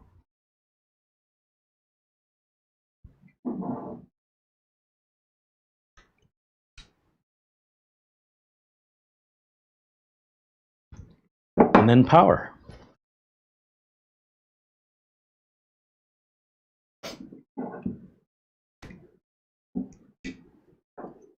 Power button glows blue, and let's switch over to this machine and see what this is doing. In fact, maybe I can start hitting delete and get into the BIOS. I haven't taken a look at that yet. I might have been too late. Yeah, I was too late. That's all right. And then I'm gonna get my other glasses out of here, out of the way.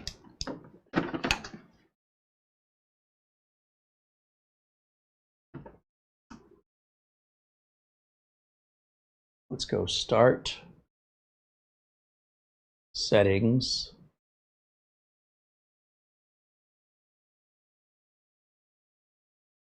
Windows Update, Advanced, Recovery, Advanced Startup, Restart Now.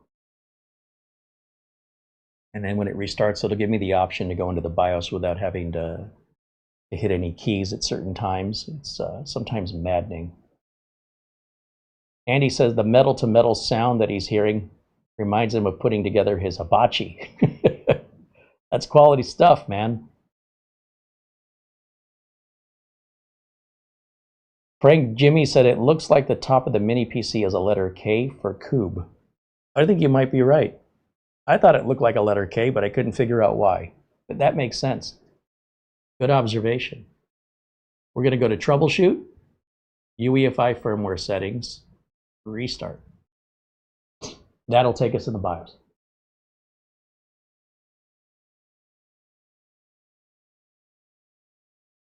So we're just waiting for the reboot to occur. And there is the BIOS. It looks like a pretty standard, ordinary BIOS. I don't know if we have any power settings in here. Power and performance. CPU power management. It's already set to turbo.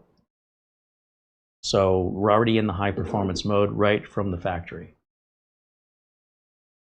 Since we're not dealing with batteries, I mean, these are mobile chipsets, might as well leave it in turbo. You could manually override your power level 1 and power level 2, PL1, PL2, and even PL4. I wouldn't. I'm surprised they have those options available.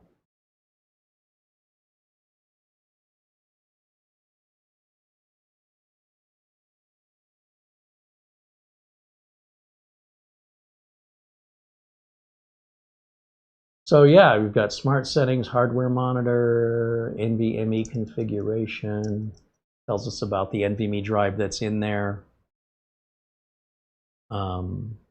Actually, quite a lot of options in here. Chipset information, wake on LAN. Yeah, this is a very nice BIOS.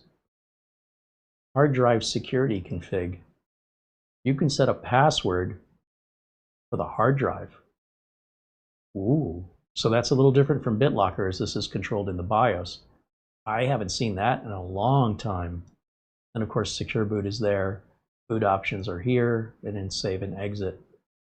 Very good. Well, I don't need to save anything because I didn't change it, so we'll just discard any changes and reboot. While that's rebooting, I'm going to grab my utilities flash drive, and I'm kind of curious what the performance of this little NVMe is. I don't expect it to be impressive. These machines are built to serve a purpose, and that purpose is not to blow you away in benchmarks.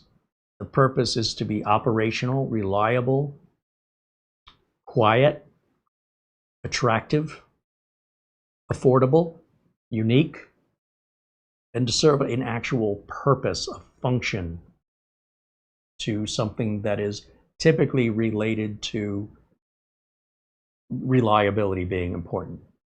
And when you consider performance and reliability, those two things are very much intertwined. If you have a very fast car, and you have the biggest motor with the highest horsepower or the highest explosive gasoline to give you, you know, this great compression ratio, a lot of octane, but you have a flat tire, you think that can affect your performance? If your transmission isn't shifting correctly, even though you've got the right gas and the right engine and all this horsepower, you've got to figure out a way to get the horsepower down to the ground to get it converted into actual motion. If you have a computer that's running really fast, but it's crashing from time to time, I'd say it's running very slow overall. You can take a slower computer that never crashes and measure how much that can get done every 24 hours without any errors, and then measure it against a faster computer that crashes from time to time and how much it got done between crashes, and find out the slower computer is the faster computer. This is what benchmarks won't tell you.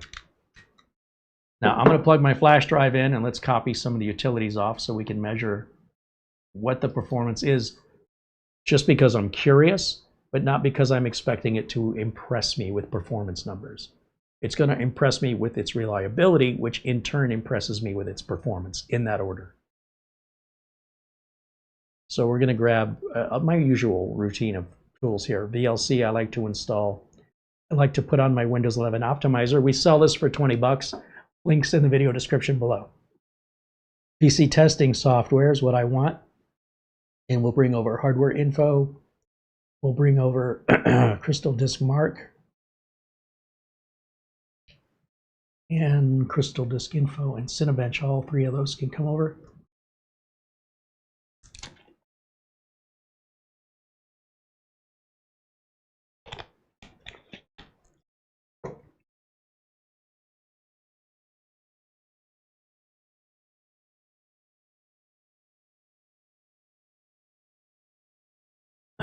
And then I'm going to unplug the flash drive as soon as this is done.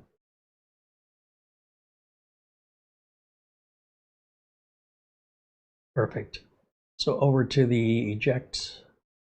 You don't really have to safely eject anymore, but it doesn't hurt. It doesn't hurt if you do it. And then let's do Crystal Disk Mark Portable Edition.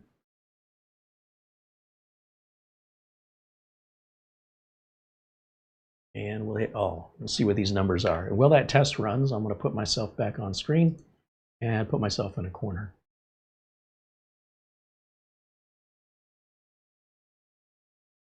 All right. Yeah, so even though this is Gen 3, it appears to be operating at around ×2 speeds, 1800 megabytes a second. It's fine.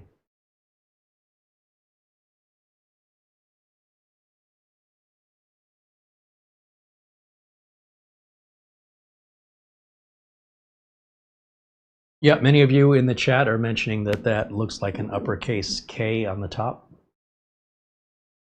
Yeah, that's probably what it's intended to be. So many of you caught that. Good job.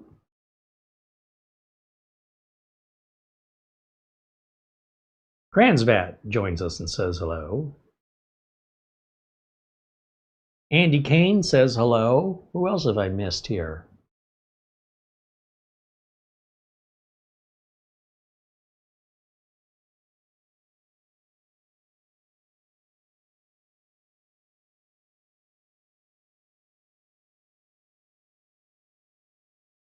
Big Game James joins us in the chat along with Slavko, saying hello in the chat room. Welcome in, guys. Slavko is in Aruba. Oh no, he's singing song. Aruba, Jamaica. Beach Boys. Andy's talking to Mark Leibowitz about the A Dreamer. He's really enjoying it. He's got it in here. Andy bought it from us, so we could use that money then to turn around and buy another mini PC, and then that one Mark Leibowitz just bought, and then we'll use that money to turn around and buy another mini PC, and that's how we can avoid any corporate sponsorship. That's the secret sauce here. It's all transparent. I want you to know how all this works.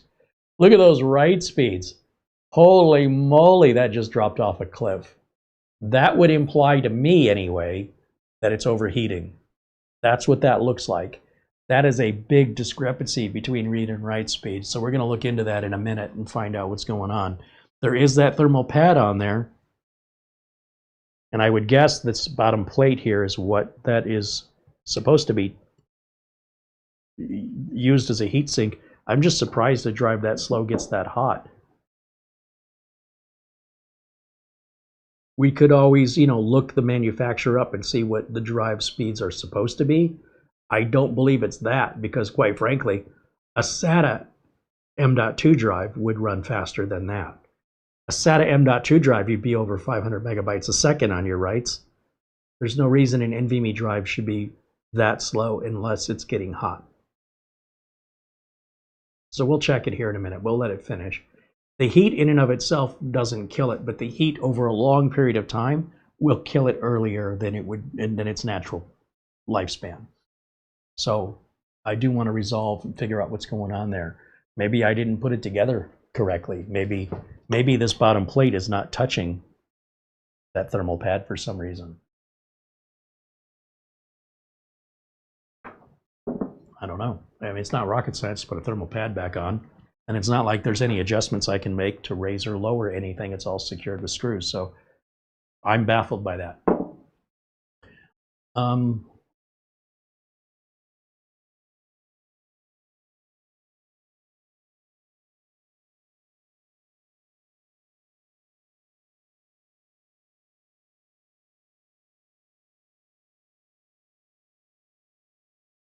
Just looking through the chat here.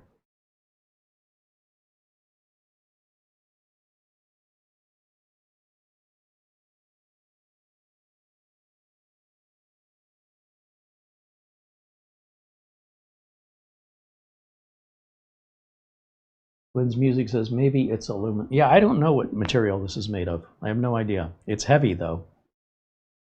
For as small as it is, it's surprisingly heavy. And there's no rubber feet on it, unfortunately, so it'd be very easy to scratch up a surface. So you'd want to put this down on something, maybe some kind of decorative mat, whether it's a rubber mat or a cloth mat. If you're putting it on nice furniture, this would scratch it up. Or I suppose you could go on Amazon and buy some rubber feet. Unfortunately, because these holes stick out so much further from the rest of everything else, you would need to put the feet over the screw holes, which means you would be blocking access to the screws yourself. And then you might have a little empathy for the manufacturers who do it. And then if I go full screen over here real quick, I want to show you this part. If I hold the computer this way, you see how half of it is see-through?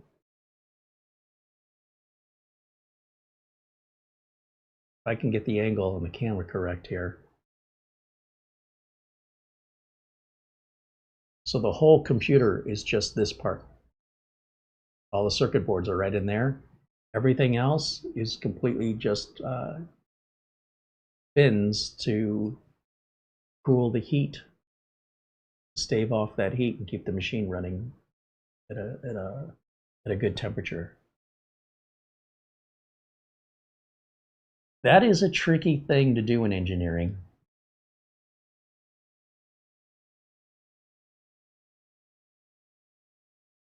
If I can hold it steady, that should help you understand this design a little better. It's clever. It's very clever.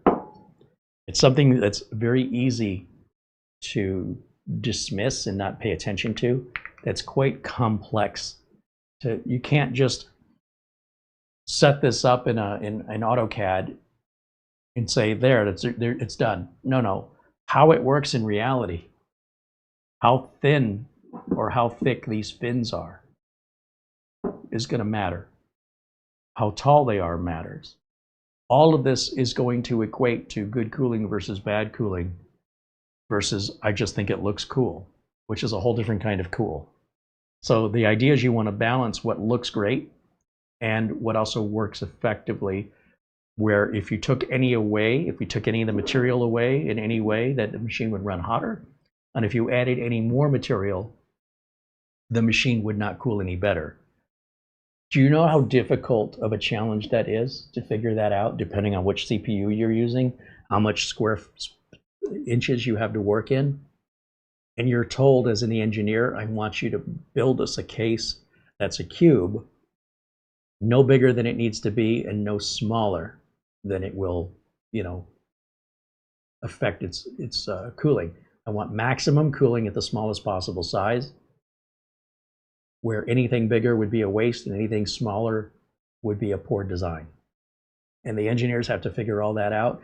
And it starts with a drawing, usually. Somebody draws it, and then you convert that drawing into an actual product. And that's why a lot of times concept art does not resemble the final product except in little tiny ways.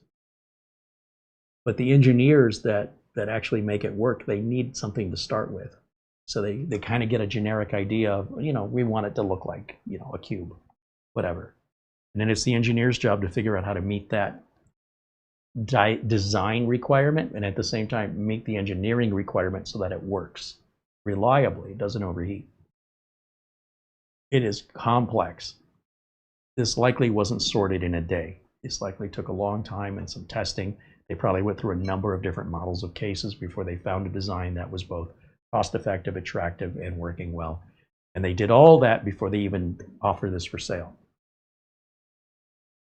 I certainly appreciate that. Now, I want to go and take a look at this drive here and figure out what's going on. Let's go back over to this unit here. And yeah, these results are looking pretty sad. So what I'm going to do, I'm going to save these settings just as a bookmark. And I'm going to label this hot, just so I know it in the future, which one's which. JPEG, the desktop. Okay, the next thing I want to do is open Crystal Disk Info, because that will tell us the temperature of the drive.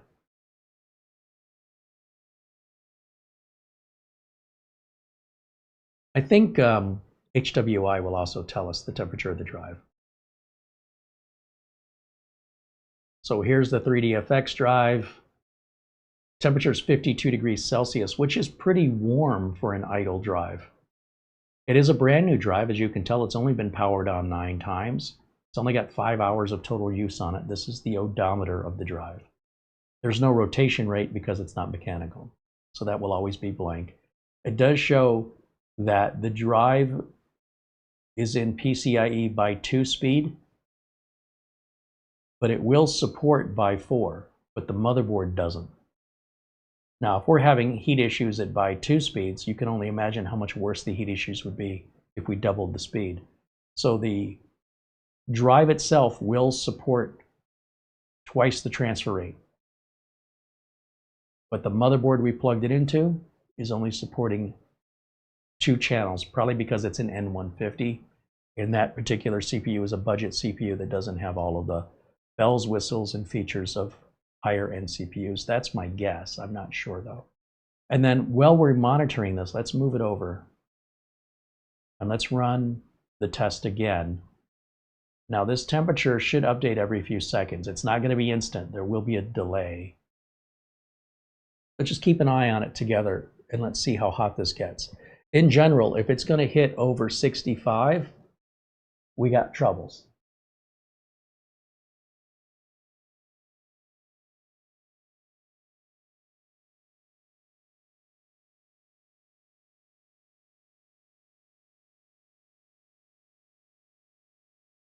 Because the drive can operate at by four channels, I would expect the read and write speeds to be the same. Now look how the write speeds changed. The write speed went to 1600, almost nearly the same as the read speed, which means we're no longer having the heat issue. And that happened because I didn't do all the testing. So let me run all, let's zero everything out, because it was hard to tell what it was doing there.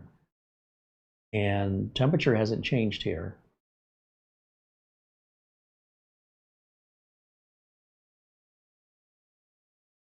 In fact, just for a second opinion, I can bring up hardware info.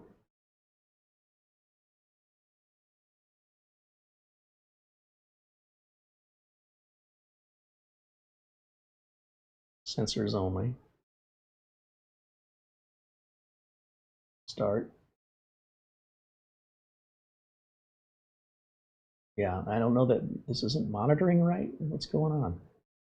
I expect to see that changing every few seconds, and I'm not seeing it, so that's why I want a second opinion. We're going to come down to our storage. Internal PCH, okay. ITE, temperatures. Drive temperature. Let's pay attention to the drive temperature. I'll move that over here. Let's keep an eye on, this is saying 50, 58, and this is not refreshing, so I don't know what I need to do to oh, I guess I just click on this. There we go. That forces a refresh and you'll see the temperature updating. I'd swear this used to do this on its own. 57, we're still okay. It's really, like I say, about 65. At least on a 2280 drive, it's about 65. Now it's cooling back down.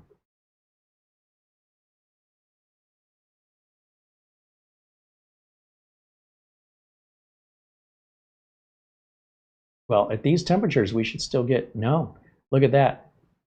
According to this, 58 degrees is already triggering thermal throttle. And now it's, yeah, it's not a far distance between its normal operating temperature and its throttling temperature. 59 degrees. Oof. Now let me show you something. I'm going to stop the test. Watch how fast this cools off. I hit the right button. Here and hit the C. See how fast it's cooling off? But it still feels like it's still kind of warm right now.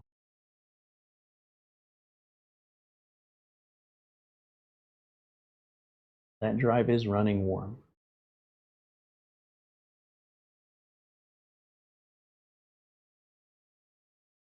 I'm surprised to see it thermal throttle at such a low temperature. Like we should have at least 7 more degrees of headroom there before we start seeing that.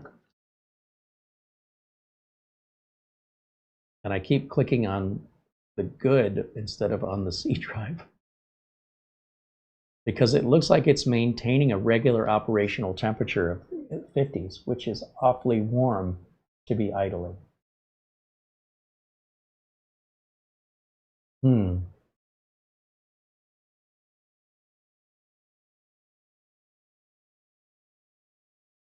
Yeah, it's pretty much staying at 55 now. I'd like to see it in the 40s.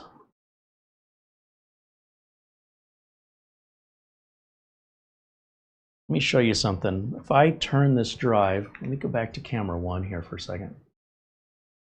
Just for experiments, just for funsies. Let's keep an eye on this together. Watch this. Where's my air gun? This is my little portable duster from Amazon. These are like 60 bucks. And hold on a second. Let me go full screen so I can see this the way you guys see it. You notice how we're pretty much staying around 55. There's 52. We're back to 55, 53. See how quickly it's fluctuating? I'm going to turn this air gun on.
What a difference.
Look at the difference in the numbers, right? This isn't rocket science. I don't have to get out a multimeter and a soldering iron and a digital microscope to do basic computer maintenance and basic computer diagnostics. I see so many, I'm going to use the word nerd in a negative way, these nerds online that want to make the most simple problem as complicated as possible, which turns off people that are interested.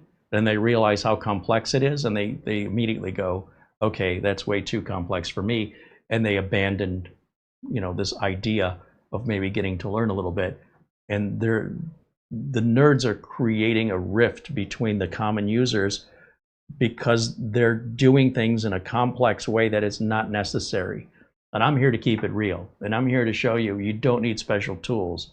What this is telling me is that thermal pad doesn't seem to be doing the job. Maybe I don't have it aligned correctly, but we know by running these benchmarks that things aren't running correctly. That's why I run benchmarks. That's it. It's the only reason why I'm doing it. Otherwise, I would not have identified this as an issue. And because I didn't do this before I took it apart, I don't know if I caused it.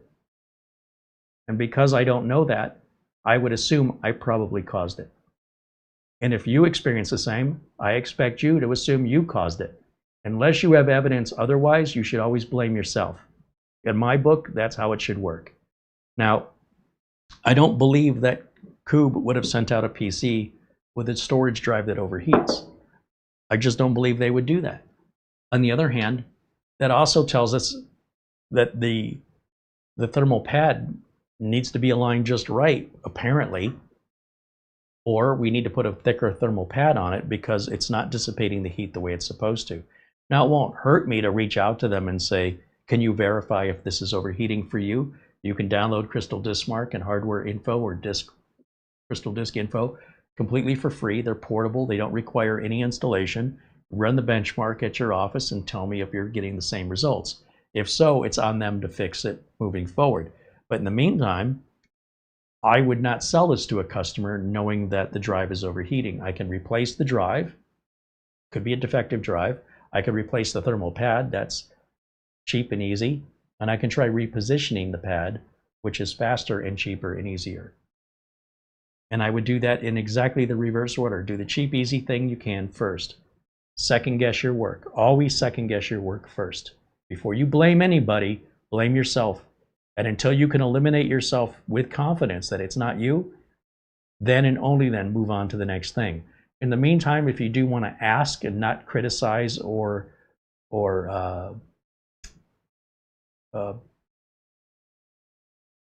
come to a false conclusion and point blame where they may not have made a mistake, it might have been you, that's offensive.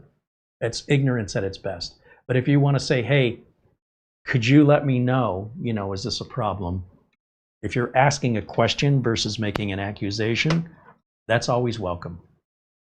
And expect the kind of answer you get based on the kind of question you ask. So now I'm kind of curious about this. So I need to open it back up and take another look. Now I can do this while it's on, even though I shouldn't. Only because I'm curious if there's any stickiness from the thermal tape to this back plate.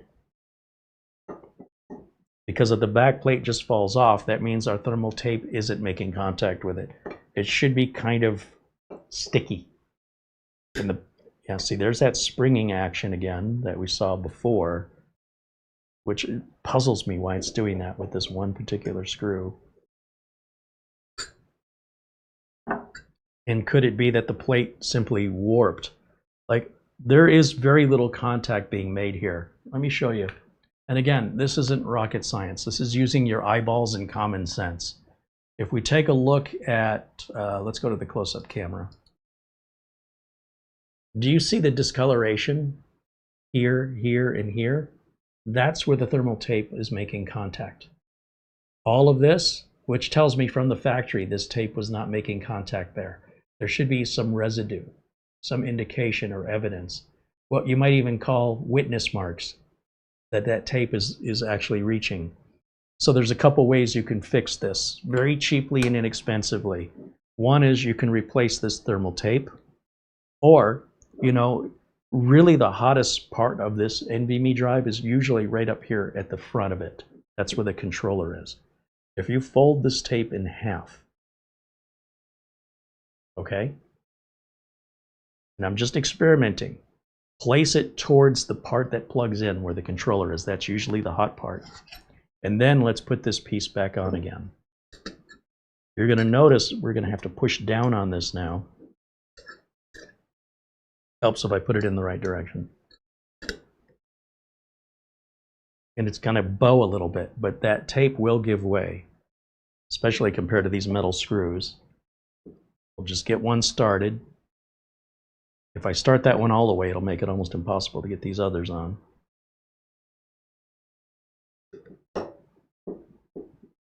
And even if this bows a little bit, so what?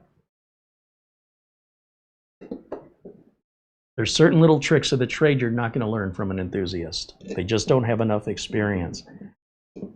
And that doesn't make them bad people. They just don't know what they don't know.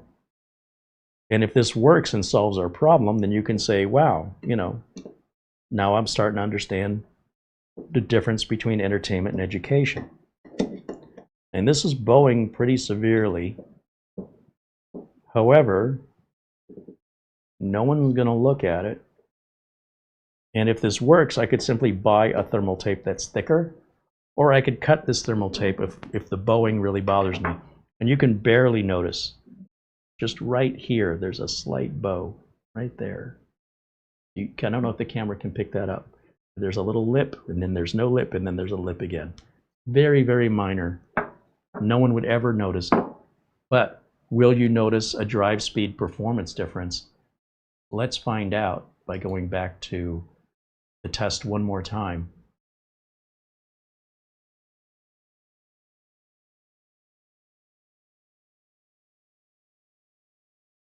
So it's running at 50 degrees Celsius, which is cooler than it was running. It was what, around 57 when it was idling. And I'm going to just remain hands off on it, and we'll take a look. If you watch this side over here, this is monitoring the temperatures live.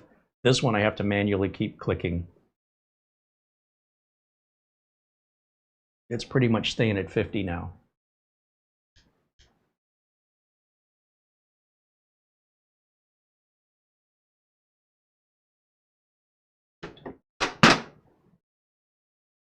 And you can see how long the batteries last in this. That held on for a long time. It's still good to go. There is a little vibration I'm hearing. I think my fan in here is dying, but you know, with a fan that spins that fast, it's going to have a shorter life. Live fast, die hard kind of a thing there. But I've been very happy with this. And I've had it for, what, a couple of years now. Battery's still holding the charge fine. It's still working like it was new, except for that new vibration I'm hearing, which, you know, again, for what I paid, don't expect to have these forever. The batteries will eventually need to be replaced after 4 or 5 years, or they're not going to hold much charge, and these are not replaceable batteries. I mean, if you're an electronics person, you could do it, but they're meant to just be tossed away and replaced. Look at the temperature hasn't budged. 50 is perfectly fine. Oh, 51, 52. Now let's see what that write speed is now. Now it's working. We solved it. Didn't cost us anything. You should not have to do that on a brand new purchase, however. Because this comes all the way from France, I'm not going to mail it all the way back to France so they can change thermal tape. That's ridiculous. We'll make them aware of this and see what they have to say about it. It's in their best benefit that their customers don't have overheating drives, so they ought to appreciate me bringing this to their attention. And they should inspect and verify and see if they're getting the same results we are, so that they can know what the solution is and go forward from the factory with those modifications.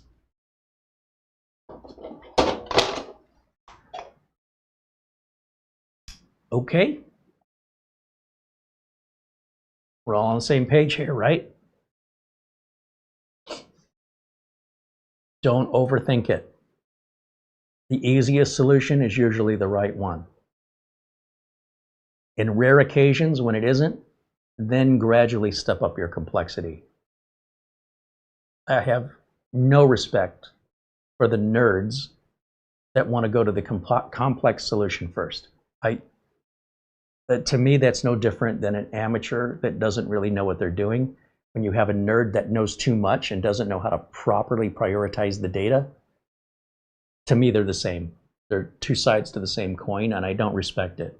I really respect somebody who knows how to use the data to work smarter, not to work harder. Anybody can work harder. I don't see what makes you a nerd because you want to work harder. I don't respect that. But when you can use your creative imagination to take the data, the nerdy data, so you can do a job in an easier way, that is what earns my respect. Not that anybody cares. There's our final numbers. That's so much better. And just a surprise that we would have that out of the gate. And this bottom plate is now a lot warmer than it was. Even just to the human touch, this is much warmer. That means that it wasn't transferring the heat very much. It was doing a little bit, but not enough. And that dropped it by 7 degrees Celsius. That's a pretty major improvement. I'd say plus or minus 3 degrees Celsius is a waste of your time. If 3 degrees makes a difference in your world, you're worried about complex things and not simple things. Again, I don't have any respect for that. If we were running at 54 and now we dropped it to 51, so what? It won't make any difference except in your head. But if we can drop it by, 5, 6 degrees or more, it's worth doing. It's not a waste of your time. At least that's the way I see it in my business. If I'm wasting my time, customer wants something fixed and they want to pay me for it, I'm happy to do it. But I will tell the customer, if I don't believe that's the fix they want, that regardless of the end result, if they want me to do the work, regardless if that work ends up solving their problem, I have to charge them for my time regardless. What I advise the customers to do is say, why don't you let me diagnose it and let me tell you what's wrong with it. Let me tell you the fix. Let me do my job. Take advantage of my 35 years of actual workplace experience, full time for 35 years, every single day, minus the weekends sometimes, minus some holidays. The tens of thousands of hours of experience I have. If you want to dismiss that, I'm happy to bill you just the same. And, customers will often sing one tune where, that's all well and good, no disrespect. I know what this is and I want you to do it and I'll pay you for it. And then when it doesn't have the result that they wanted, then they sing an opposite tune, right? And then they're either remorseful or they're angry. Well, why didn't that work? Well, what would you have done differently? Well, if you want me to continue and start over again, I'd be happy to. But in the meantime, you need to pay me for what you wanted me to do. I've done what you've asked. And now, if you're asking me to fix it the way that I think it should be fixed, we start the billing over again. That'll be a separate bill. So now you're going to pay me twice. You want to do that? I got no problem with getting paid twice. I'm not a moron. Do you want to pay me twice? Does that make you the moron? I'm not going to say that, but I might be thinking, okay, some people just need to learn the hard way, and the more it costs them, the better the lesson will stick with them, I guess. But whatever the customer wants.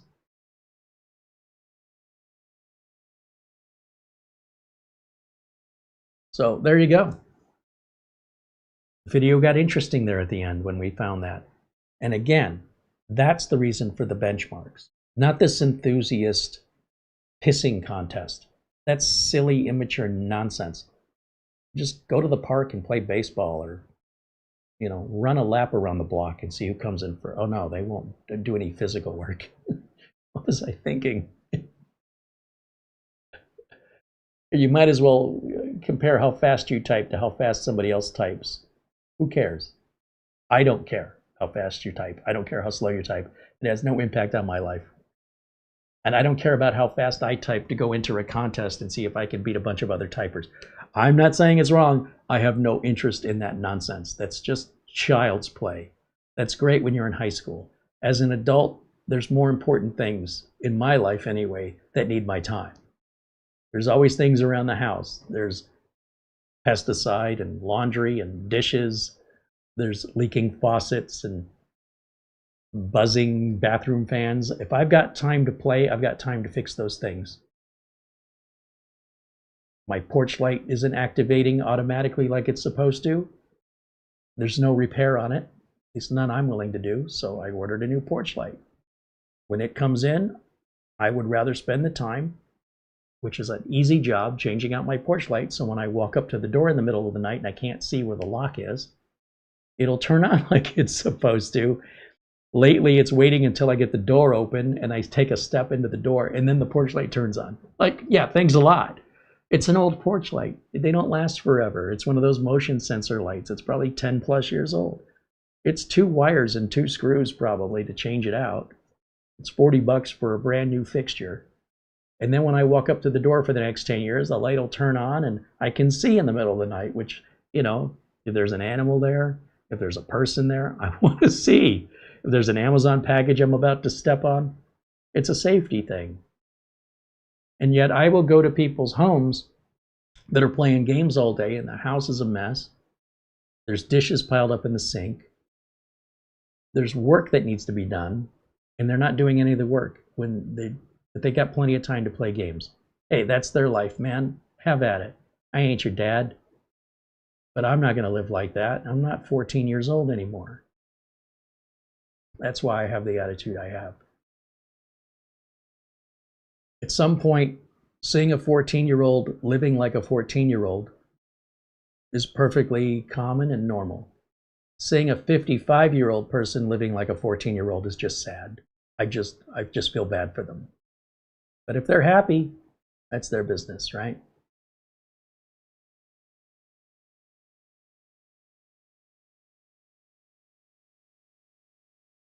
Mark Leibowitz said you can tell some people the stove is hot and they'll say thank you and avoid it.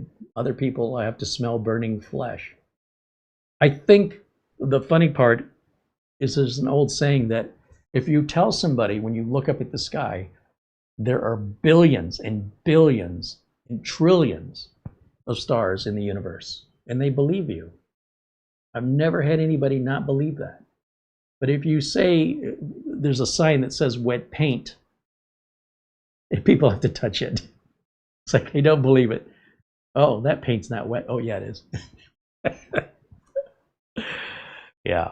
Humans, your common, average, everyday, ordinary human, the ones that just kind of the masses, not those elevated in wise, which, you know, there are many, but they don't make up the masses. The masses are just sheep. And I don't know about you, but I don't want to be a sheep. But, you know, I can't speak for you. Maybe you see an advantage to being a sheep. I don't. I think it's a mindless, lazy, thoughtless, personality-less attitude to just be like everybody else and do what everybody else is doing without any logic or understanding of it.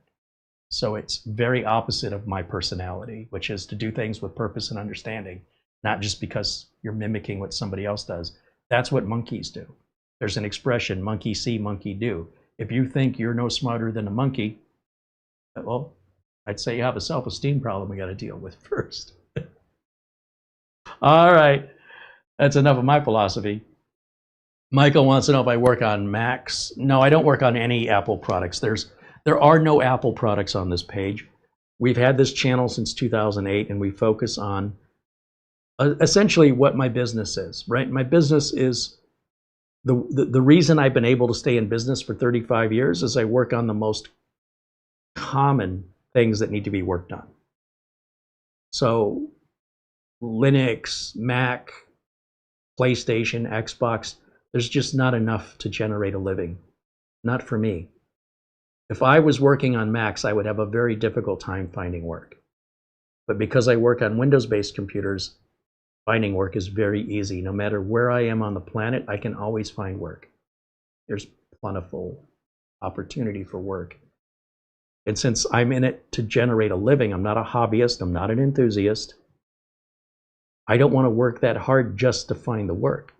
Doing the work itself is hard enough.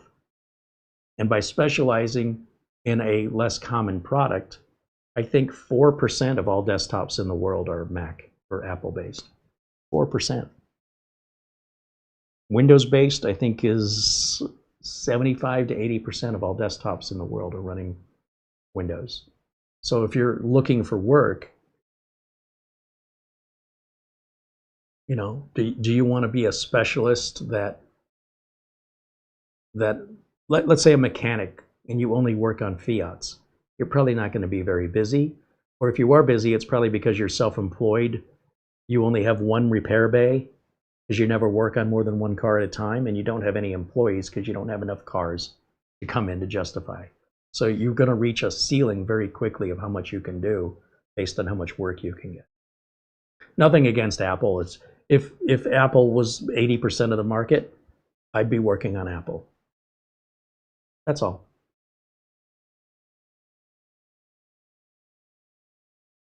I appreciate the question. Mark Leibowitz said there's a guy in one of my network who specializes in Mac, and I refer all my Mac calls to him. I refer someone to him once or twice a month. But I get a lot more calls, he says, more than 1 or 2 calls a month per service, but only 1 or 2 calls are for Macs. So that's why he can't be bothered to learn those skills. It's not worth the investment. Now, that's just our individual conclusions. If you want to start your own computer repair business and focus on Mac, you can absolutely do that. There are people who do. Mark and I are not one of them. But you have to understand the way I started in this field. And that was in 1991. My first job was building custom-built computers from a company called TriStar Computer Corporation.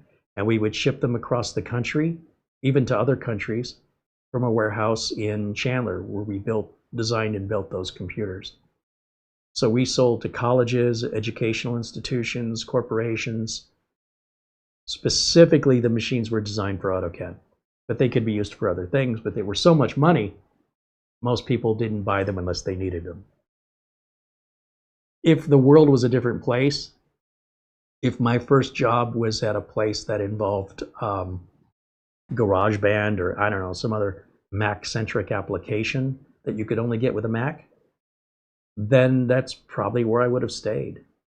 So it's not as though I intentionally sought out Windows.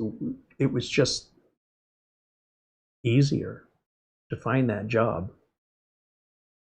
And, you know, beggars can't be choosers. I took what I could get. And then once I had that experience, I wanted to then use that to justify a higher salary, which wouldn't work if I have to start all over again with Linux or Mac. I'd have to start from square one. I'd be right back to entry level. So because I started there, to then start growing. And if it made any sense, you know, financially for me to invest in the time and effort to learn Mac, in any point in these 35 years, I would have done it. But to this day, it does not remain an option on the table for me that makes financial sense. So don't take it personally. We're a Windows-based channel because I do Windows-based work. That's the way it's been since I started the channel in 2008. It's never changed. In much ways, there's Mac-focused channels that never touch Windows. There's Linux-focused channels that never touch anything other than Linux. So be sure and, you know, seek out the content you're looking for. It's out there.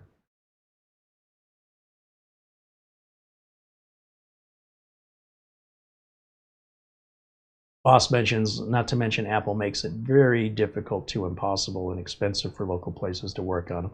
Yeah, but there's still local places that do it. There's not as many though. So you as a consumer looking for a repair person for Mac, you're going to have a harder time finding somebody.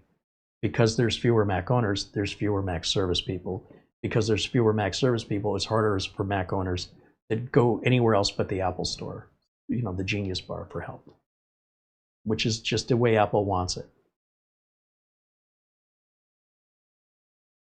Michael said he was told he had to send my Mac to Apple for repair for $350. Yeah.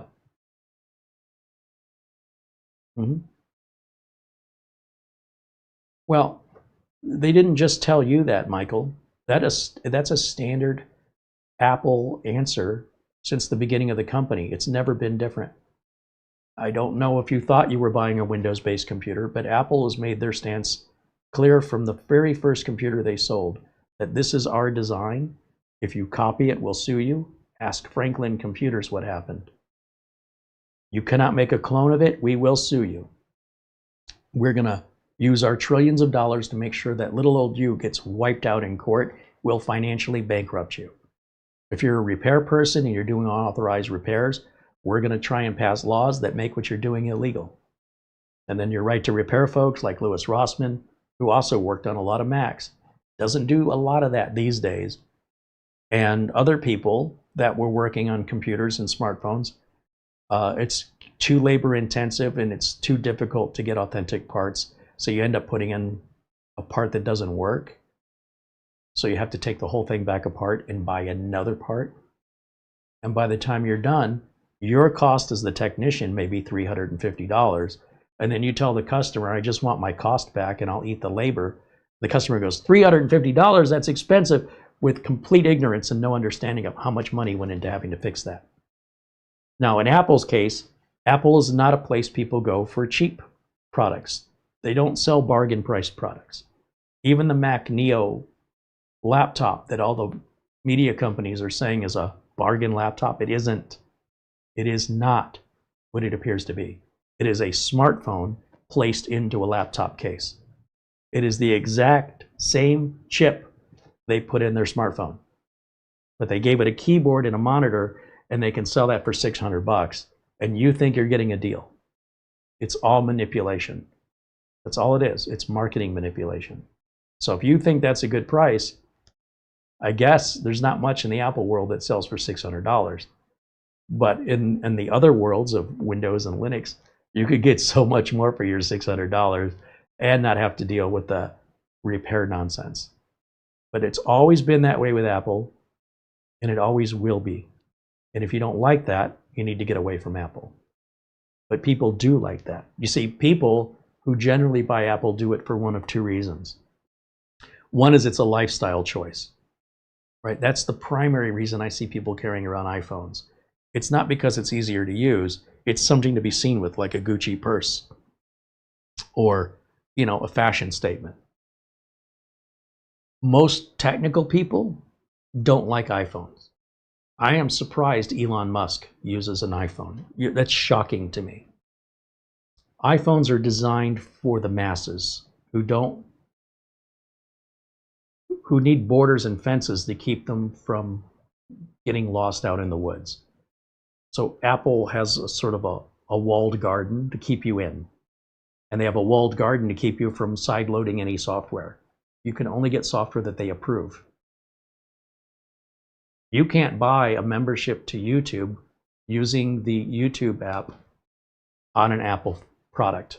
Apple wants 30% of anything sold from anybody at any time.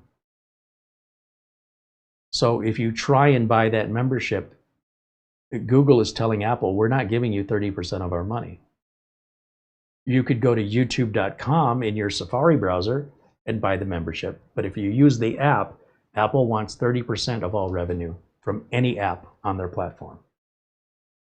You know who doesn't do that? Everybody except Apple. Apple is the only one who does this. And it's resulted in a lot of lawsuits from big companies, gaming companies in particular, that want their games on the platform, but don't want to give up 30% of the revenue. And this is a never-ending court battle. They win, they lose, they appeal, they go back. And then finally, when Apple does lose, they find a loophole in the law that says, hey, you have to allow these people's software on your platform. And Apple says, fine, if that's what you want, that's what we'll do. So what they do is they put a big error message on your screen. Warning, you are about to download unauthorized software on your machine, which could be a virus, it could steal your identity, it could crash your computer, your children could die, the world could burn. Click OK to accept all accountability if you want to proceed. Now they've met the court's requirement, but they're discouraging anybody from following forward because of consequences that will be, Apple wants to be very clear on this. This is all 100% your fault.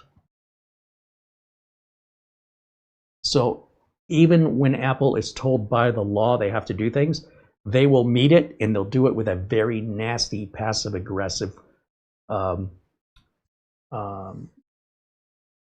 complacency to the law. They are sneaky. And their lawyers are very smart, very well paid, very well educated. They know exactly what they're doing. So even when they lose, they find a way to spin it so that they're still winning. Now, if you want to be in that walled garden and you like Apple to protect you from making bad decisions, They control everything from the repair, which could be a bad decision, to the software you download, which could be a bad decision, and you pay extra for that. If I want to make a meal at home, it's pretty inexpensive to go buy the ingredients and cook them. If I buy a frozen meal or a convenience food, including fast food, anything that's a convenience food is more expensive because you're paying for the convenience. You're not paying for better quality of food. In much the same way, you're not paying for a better quality computer. You're paying for the convenience of not having these troubles that Linux and Windows users, or literally anybody else, would take responsibility for exercising their freedoms. Apple says you're not responsible enough to have freedoms. So we're going to charge you more to restrict your freedoms so you don't get yourself in any trouble, including what software you can download. And then we're also going to charge for every piece of software you download from the manufacturer who makes it, because we put it on our store. It's our computer after all, right? Without us, you wouldn't even have the ability to put any software on the machine, and we want to get paid. So Apple's getting it from the end user, Apple's getting it from the developers. Apple is quadruple dipping in this pool. And they're one of the most profitable companies in the world. That doesn't make it bad. It's just whether or not it aligns with your values.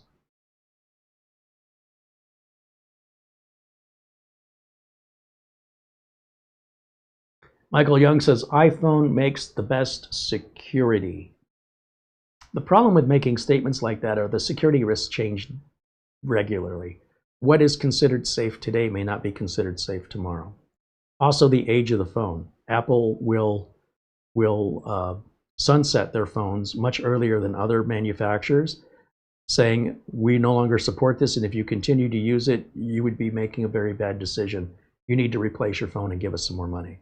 If you're okay with that and you're buying the security theater, spend and spend. If you're a thief, okay, and you want to rob somebody, wouldn't you want to steal from whoever has the most to steal from?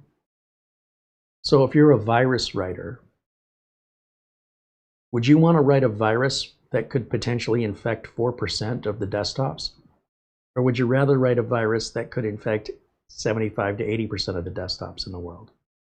Same amount of work, but if you've got 100% of the desktops infected, at most you get 4% on the Apple platform. At most you'd get about 75 to 80% on the Windows platform. How do you want to invest your time? Which one has the better payoff? So does that mean Apple's more secure? Or Apple just has less value because it's not as popular? And it's interesting because things that are less popular generally have a better value, right? They're rare, like a diamond. Diamonds cost a lot of money because they're not as common as just regular stones. In fact, there are some gems that are worth more than diamonds. We don't talk about them, but if you're into jewelry, any jeweler will tell you diamonds aren't the pinnacle of stones. There are more expensive, rarer stones that cost a lot more. So you have something called security through obscurity, meaning that if you're, what's a good example I can give? If you're dressed the same as everybody else in a crowd of people, it'd be hard to spot you in a crowd of people. But if everybody's wearing black in the crowd and you're wearing red, you're going to stick out like a turd in a punch bowl. Some people like that. Some people want to stand out. Some people want to blend in. There's no right or wrong answer here.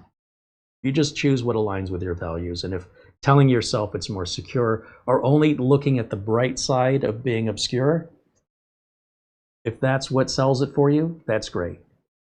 But you're not really doing yourself a good service if you don't take in all the downsides as well and then make a decision. But it's not all, in any platform and on anything on this planet, it's not all upsides. There's a downside. And failure to acknowledge the downside doesn't mean the downside doesn't exist. You just don't want to talk about it. You just want to talk about the upside. Okay, I don't care. I mean, you can choose to see it any way you want. I prefer to try and find an impartial, if I have something good to say about a product, I also want to find something bad.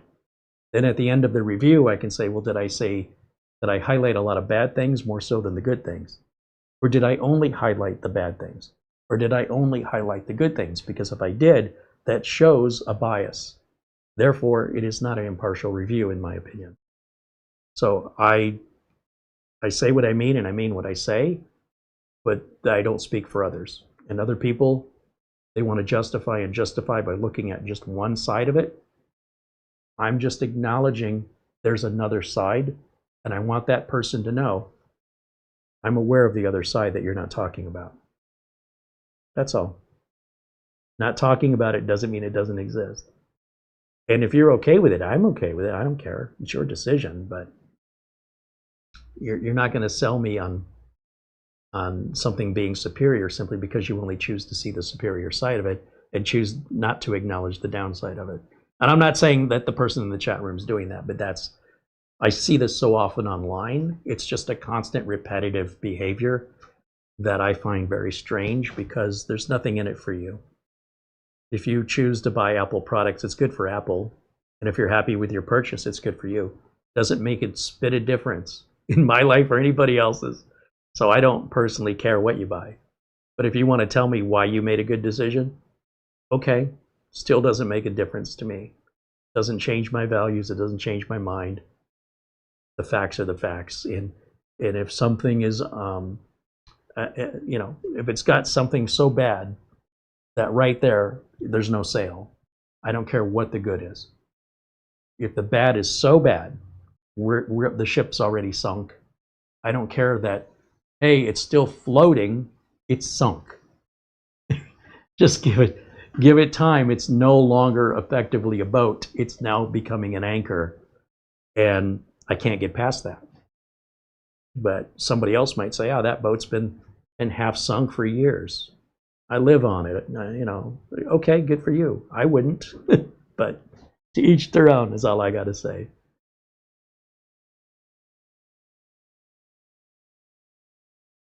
Hey, there's Mike's Unboxing joining us. He says, he disagrees with me. iPhone is inherently more secure due to the walled garden, so banking and security is far better on iPhone than any other mobile devices. Well, here's the counterpoint to that, Mike, and I enjoy these disagreements because what you're saying is valid under the context. But what if we take it out of context? For example, I have an Android phone. I have never been fooled by a fake app. I have never been fooled by what are his claims? Banking security is far better. My banking and security has never faulted on the Android. Never, not once has my account been hacked or has the app been vulnerable to anything in the entire time I've owned an Android phone. There's never been a consequence of a virus on any of my phones or losing banking because I know what I'm doing. So if your argument is for people who don't understand technology, Apple is better for them, that's what I'm saying this whole time. Apple is better for you. It's preventing you from getting yourself in trouble because you don't have enough technical knowledge or you don't believe in yourself or you don't want that responsibility that you're willing to pay more for it. But the end user, regardless, could still make choices to circumvent that security no differently than on Android and end up with the same virus no differently on Android. It's just easier to circumvent the security on Android than it is on Apple. Does that make it more secure? It does if you don't know what you're doing. But if you do know what you're doing, they're both equally secure because you are the weak point, not the device. What do you got to say about that, Mike? I just can't imagine a good response, but maybe you've got one. When I didn't know how to ride a two-wheeled bicycle, I had training wheels. That's what I needed. I don't need training wheels anymore. To me, Apple is that. It's training wheels. And they cost more. Buying a bicycle with 2 wheels is cheaper than buying a bicycle with 2 wheels plus 2 training wheels. It costs more. Apple costs more. But it also kept me from falling over because I didn't know how to balance myself on a bicycle. And if I never learned, I'd still be using training wheels. Mike's Unboxing is agreeing. He says, that's my point exactly. Most people don't know what they're doing. Agreed. But when those people who don't know what they're doing then complain about the price, how do you feel any empathy for them other than they didn't understand what they bought? That's where I'm trying to go full circle with this. That's what brought this up. If it's $350 to mail your device in, your Apple device, for an authorized Apple repair, there's a lot of benefit to that they don't understand. One is it's an authorized repair from the manufacturer, not from some guy down the street that you just happen to believe knows what he's doing or she's doing. Maybe they do, maybe they don't. But when you have the backing of a large corporation, you can pretty much guarantee the job is being done by people who are authorized to do the work by the parent company, and the work has to be done according to the way the company dictates, not to how you feel about it. But somebody who does their own repairs can do whatever the hell they want. They don't answer to anybody except the customer. Now, if you're going to pay for factory authorized technicians that are only available at the company's factory, there's not many of those factories for you to go to locally. You're going to have to mail it in.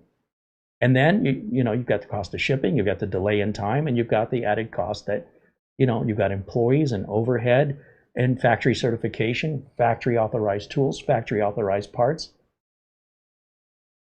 If I want to buy a gas cap for my car, I can guarantee you it'll cost more to buy the gas cap from the Chevy dealer than to just go get a third-party gas cap over at AutoZone. It could be half as much.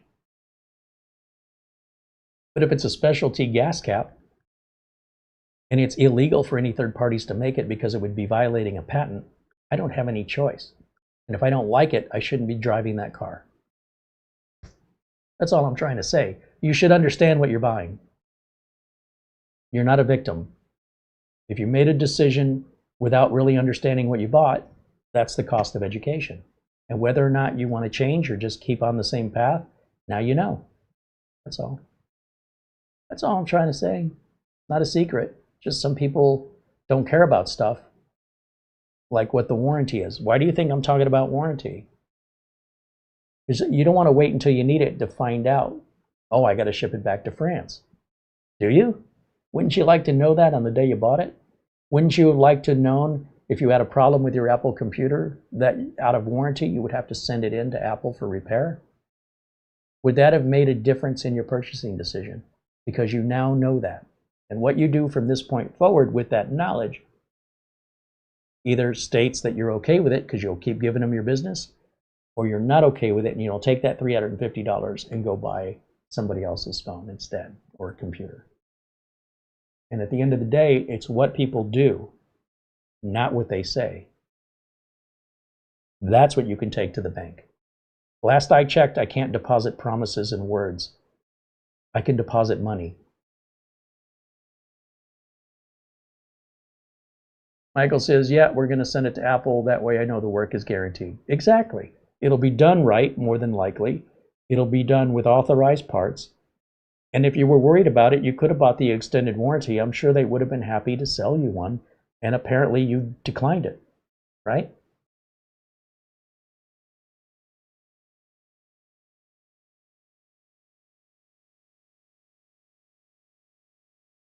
Mike's Unboxing says Google Pixel and Samsung phones are the same or similar price to Apple in flagship devices that are comparable in specs and features. I disagree with that too, Mike, because I find the Apple phones are in fact quite a bit more money and don't have all the features. Because of Apple's walled garden, there's certain things you cannot do on an Apple product. Certain apps you can't put on there that you can put on a Pixel or Samsung phone. But I'm not up to date with the latest pricing, so you could be right as far as pricing goes, but the features are not the same. Maybe the specs, equivalent processing power, but that's going to be true across the board for all manufacturers, including, AMD versus Intel. You could say the same thing, right? But the difference is the restrictions Apple puts on their end users that doesn't sit well with me. I don't want somebody telling me I'm not allowed to stand on my own 2 feet. I want you in a wheelchair, but I can walk. I don't care. You will go in this, hospitals do that.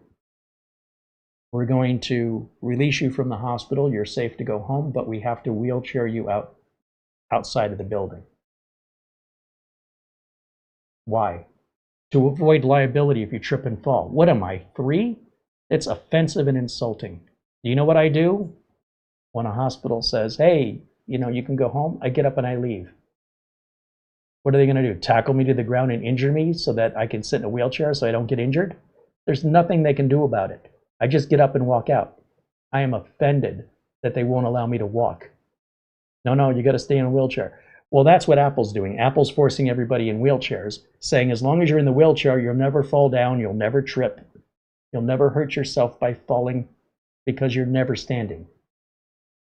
And if you're a child, that may be necessary, but as an adult, you should gain some accountability and responsibility to have a little dignity. And I feel like Apple takes the dignity in exchange for money. Why would I sell my dignity? Maybe if the price is right. So it's very personal for me, what Apple is doing. It's very offensive. But I understand that's the choice some people make. And hopefully those people understand the choice I'm making.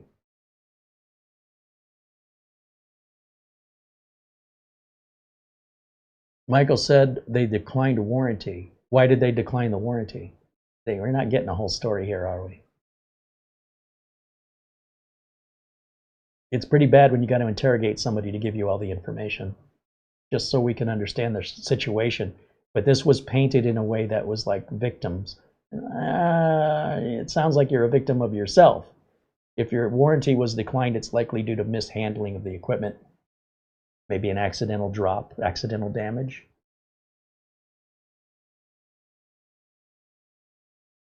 Michael Young says a foldable smartphone is over $1,200. Apple 17 is $800.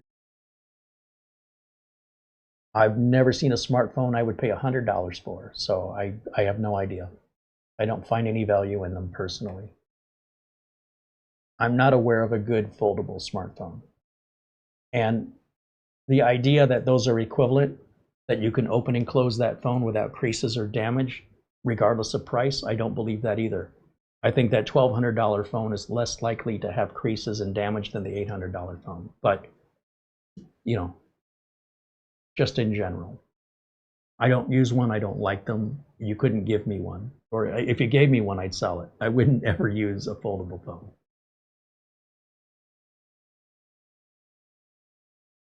Buy a tablet if you want a tablet.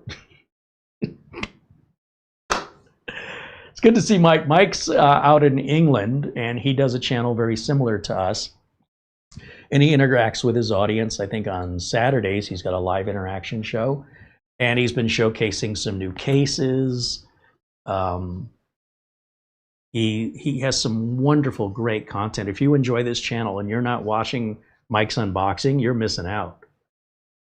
There's very few of us here on YouTube that actually do the work, that we're much more than enthusiasts.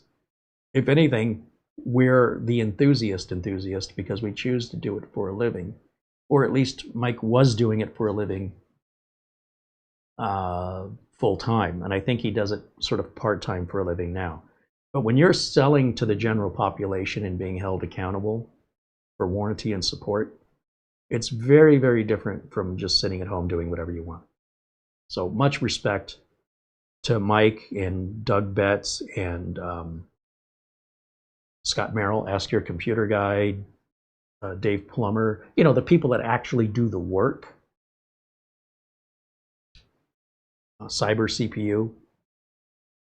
I'm biased. I respect people who are held accountable and paid to do their work. People who pay to work, let me put it to you this way. I could go buy my own trophies, okay? And I can decorate my walls with all these different trophies that I paid for. I got no respect for that. It's the opposite. I feel bad that somebody is so pathetic that they think impressing other people by buying trophies makes up for their,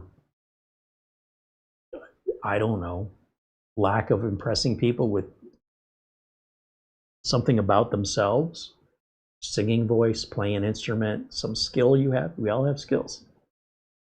Buying a trophy is not a skill. Earning a trophy is a skill. So if you've earned trophies, I have great respect for the amount of effort that you put into being put under judgment by others who then bestowed a trophy to you. But if you just went online and ordered some trophies, I got no respect. I just feel bad for you that you would waste your money, that what people think about you is that important. But, you know, that's part of my generation. You put up or you shut up. You could put on a show all day long. I'm not here for the show. I'm here to, you know, engage with people on a real human level. And if you're lying to me by putting up displays of fakeness, that's all I need to know about you. I can't trust you. And if I can't trust you, I'm not going to get close to you. If you're that willing to deceive people, I don't want to be your next victim. On the other hand, if those trophies were all earned, nothing but the utmost respect, and I look up to you. That's hard work and dedication displayed on the wall. That was bestowed upon you by other people. You didn't just decide to get that for yourself. Somebody else made that decision and awarded you. And that is what we should all strive for, reality, in my opinion.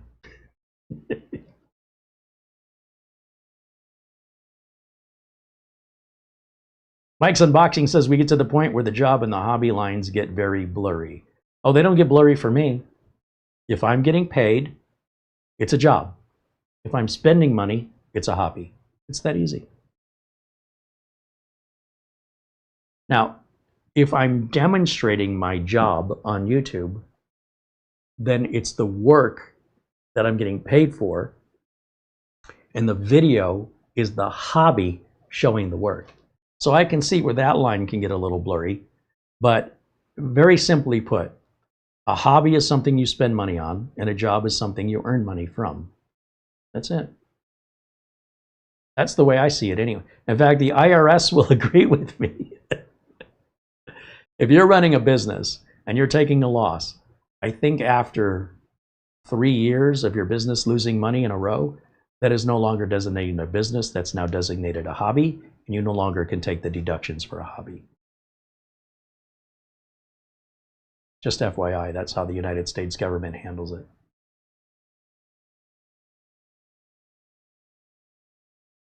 I'd still like to know why Apple declined his warranty, and he's been really quiet about that.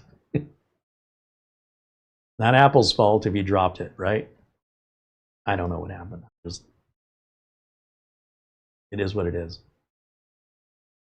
And they do sell warranties that are for accidental damage. They cost a little bit more, but I do believe Apple sells those.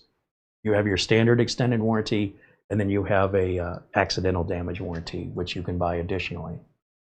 I believe. I mean, pretty much everybody else does it. I can't imagine Apple doesn't do that.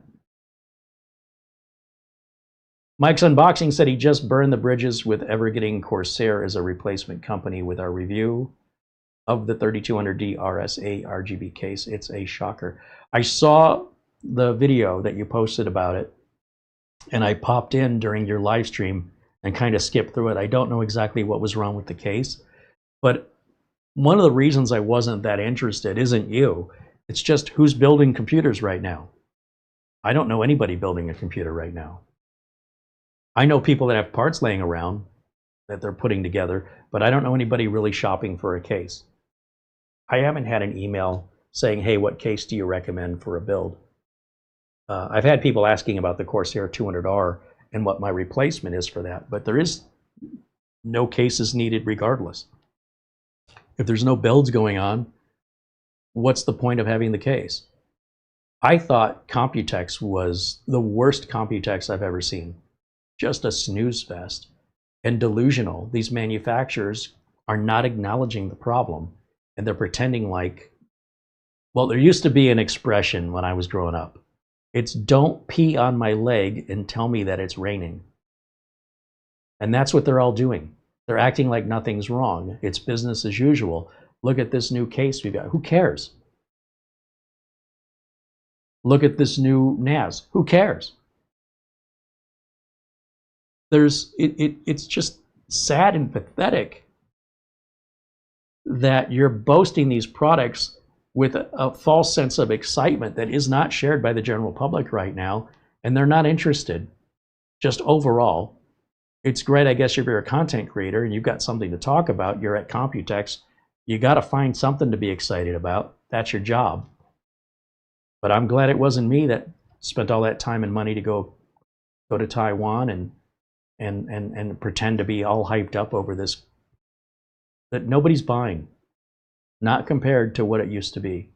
Asus is hurting, MSI is hurting, ASRock is hurting, Gigabyte is hurting. Their sales are down by 30 to 50%. Some of these companies may not survive. We might start to see, if this continues, they're going to run out of money. Who's going to run out of money first? Because right now it starts with the consumer running out of money, and that's why these cases are too little too late. Mike, even if that Corsair case was the best case you ever worked on, who's buying it? That's all I want to know. Because it used to be everybody, and now, by comparison, it's very few people. Corsair sales numbers are case sales, NZXT, they're all down. And the fact that Computex isn't acknowledging this is delusional. Let's just go out in the rain without an umbrella, without a raincoat, and let's just pretend like it's not raining. Let's just go about our lives as normal. How is that not the definition of insanity? I find it disheartening, disingenuous, insincere that these companies went forward pretending like nothing is wrong. And furthermore, that content creators went out there and hyped up a bunch of nonsense. How many of their viewers, outside of getting entertainment out of this, actually found any of that information useful for a purchase? Compared to years past, it's insignificant. Because it used to be, you'd do a review on a product and that product would sell out because of the hype of your review. Now you do a review of a product, could be a great product, but no one's got the money to buy it. So they're hyping up Wi-Fi 8, even though there is no Wi-Fi 8 out that you could buy. Even if you could buy it, you can't afford it anyway.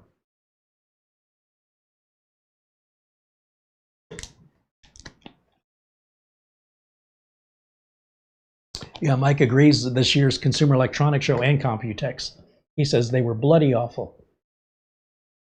I don't mind if they're honest, but I wish they'd come up with a solution. Like, hey, we know that people aren't building computers like they used to, so here's a really affordable, inexpensive, no-frills case, the cheapest price we've ever made it. That's what I wanted to see. I wanted to see solutions. All they did was business as usual, like nothing was wrong. Am I stupid? Because it sure does feel like they're treating me like I don't know reality. Step into Disneyland, the happiest place on earth. You buying that?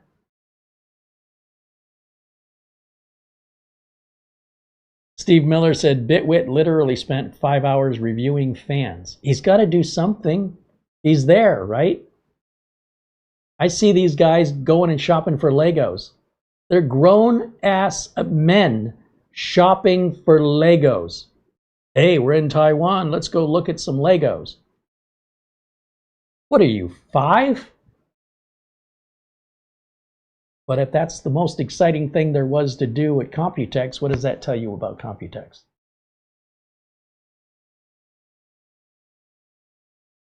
Mike's Unboxing said the majority of the tech space is really screwed right now. Our channel numbers are down 30 to 40% from the same time last year.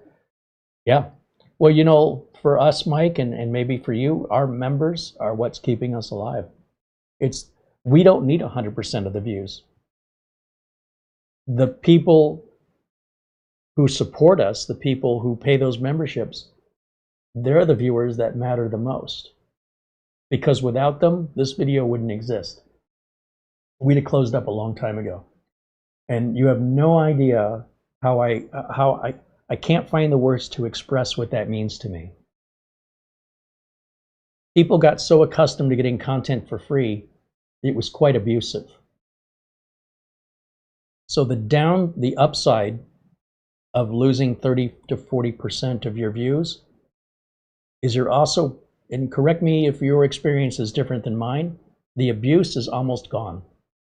Any lingering abusers, few and far between. All that entitlement and all those jerks that expected, you know, what they expected for free, and if they didn't get it, they'd complain or troll, spam, harass. That's almost entirely gone now. So if we lost those viewers, good riddance to them. I don't want them. How do you feel about that, Mike? Just very passionate about that. It evokes emotion out of me. Those people, they're not equal. These viewers are not all equal. Just like customers. You got good customers, you've got regular old customers or just conduct business, you never see them again, they're not memorable, you're not building any relationship. And then you got jerks that are trying to put you out of business, intentionally or not.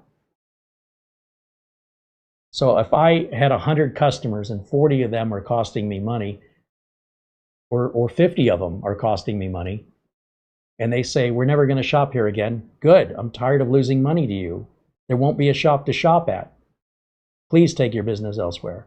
And for the 50 good customers that keep coming back, that's what keeps us in business. That's what helps to enjoy my job. Interacting with lovely, wonderful people who are kind and supportive. Everybody else could care less. So good riddance. Mike's Unboxing said, yeah, Patreon and members and kind donations mean more now than ever, and we're very thankful for them. And trolls and bots are gone entirely now, which pleases me immensely. So now my follow-up to you, Mike, as a fellow creator in this space is, how much would you have paid if I could have offered you a service at the peak of views, and I said, I can get rid of your trolls and your harassers and your bots?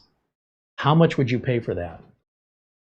Because effectively, if you look at it this way, you're actually ahead of the game.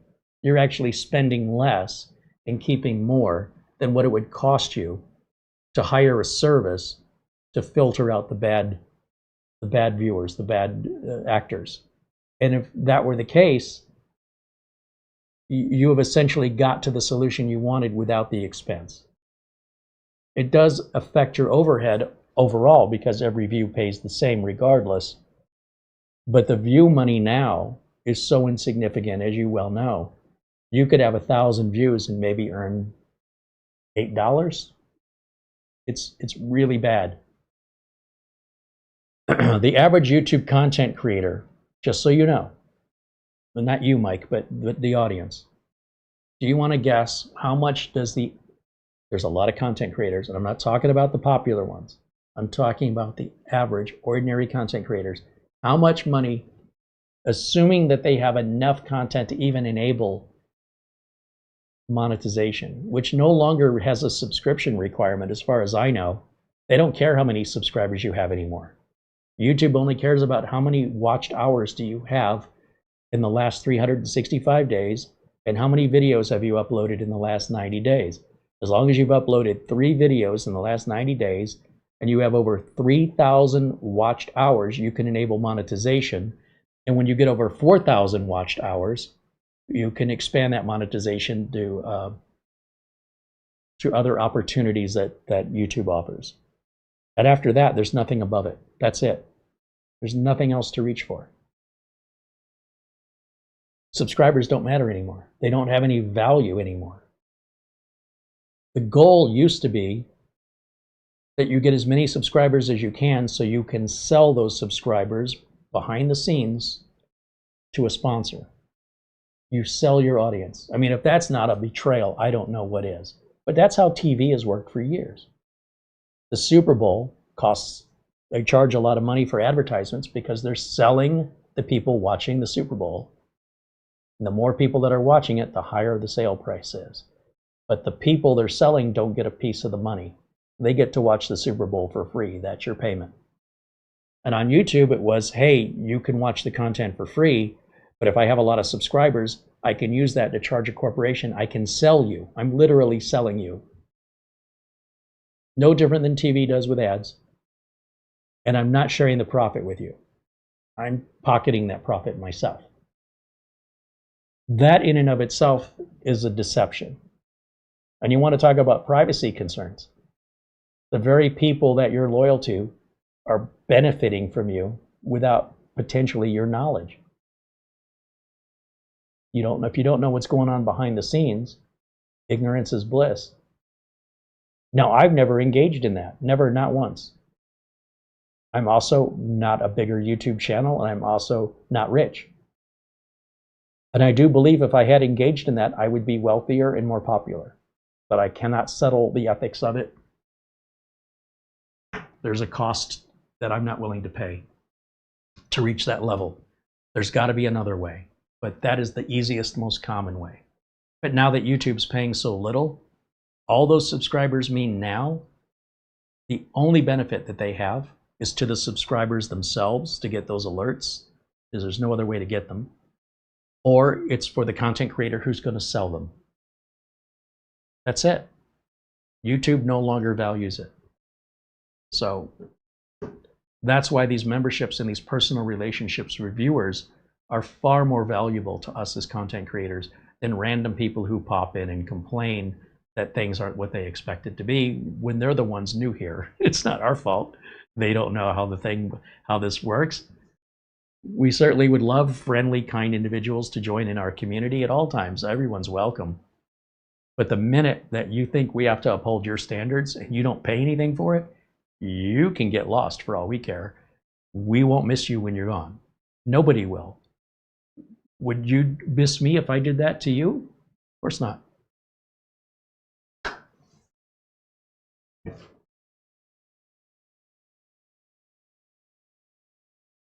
Mike's Unboxing said he did not mind the trolls and bots. At least they were adding to the view counts. I also enjoyed trying to convert trolls into repeat viewers. I love a challenge. Well, better you than me. I wouldn't waste my time. My time's more valuable than that.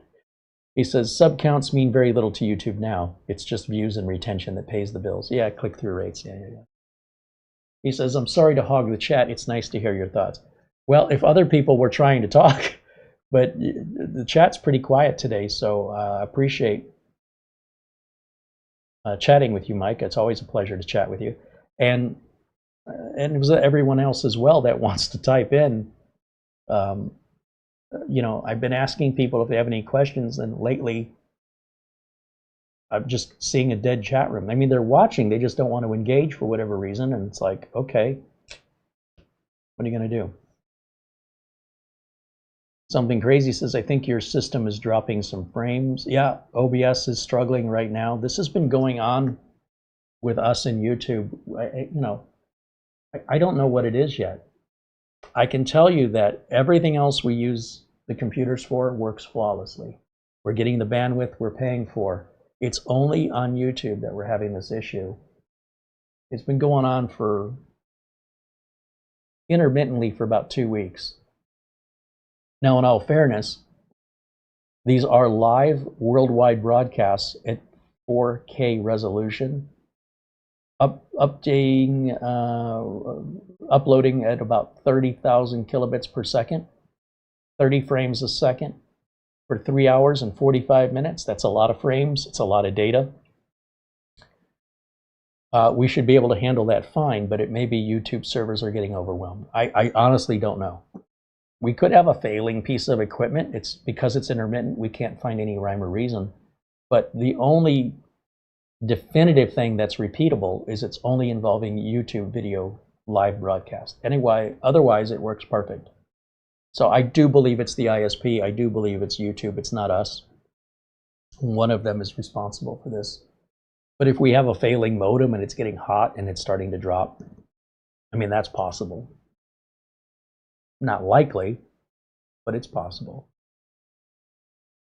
Sometimes you just have to be patient and let these things work themselves out if it's not within your control. We don't have an endless budget where we can just keep replacing parts endlessly and needlessly until we solve the problem. only to find out it was never a problem and that it was all a big waste of time and money. So that's where we run into this little issue where at this point right now, I'm just choosing to wait a little bit and see if it continues. I didn't expect it to last this long. One other way we could resolve this is if I keep the videos at 2 hours, it seems like we're okay. So I could shorten the videos.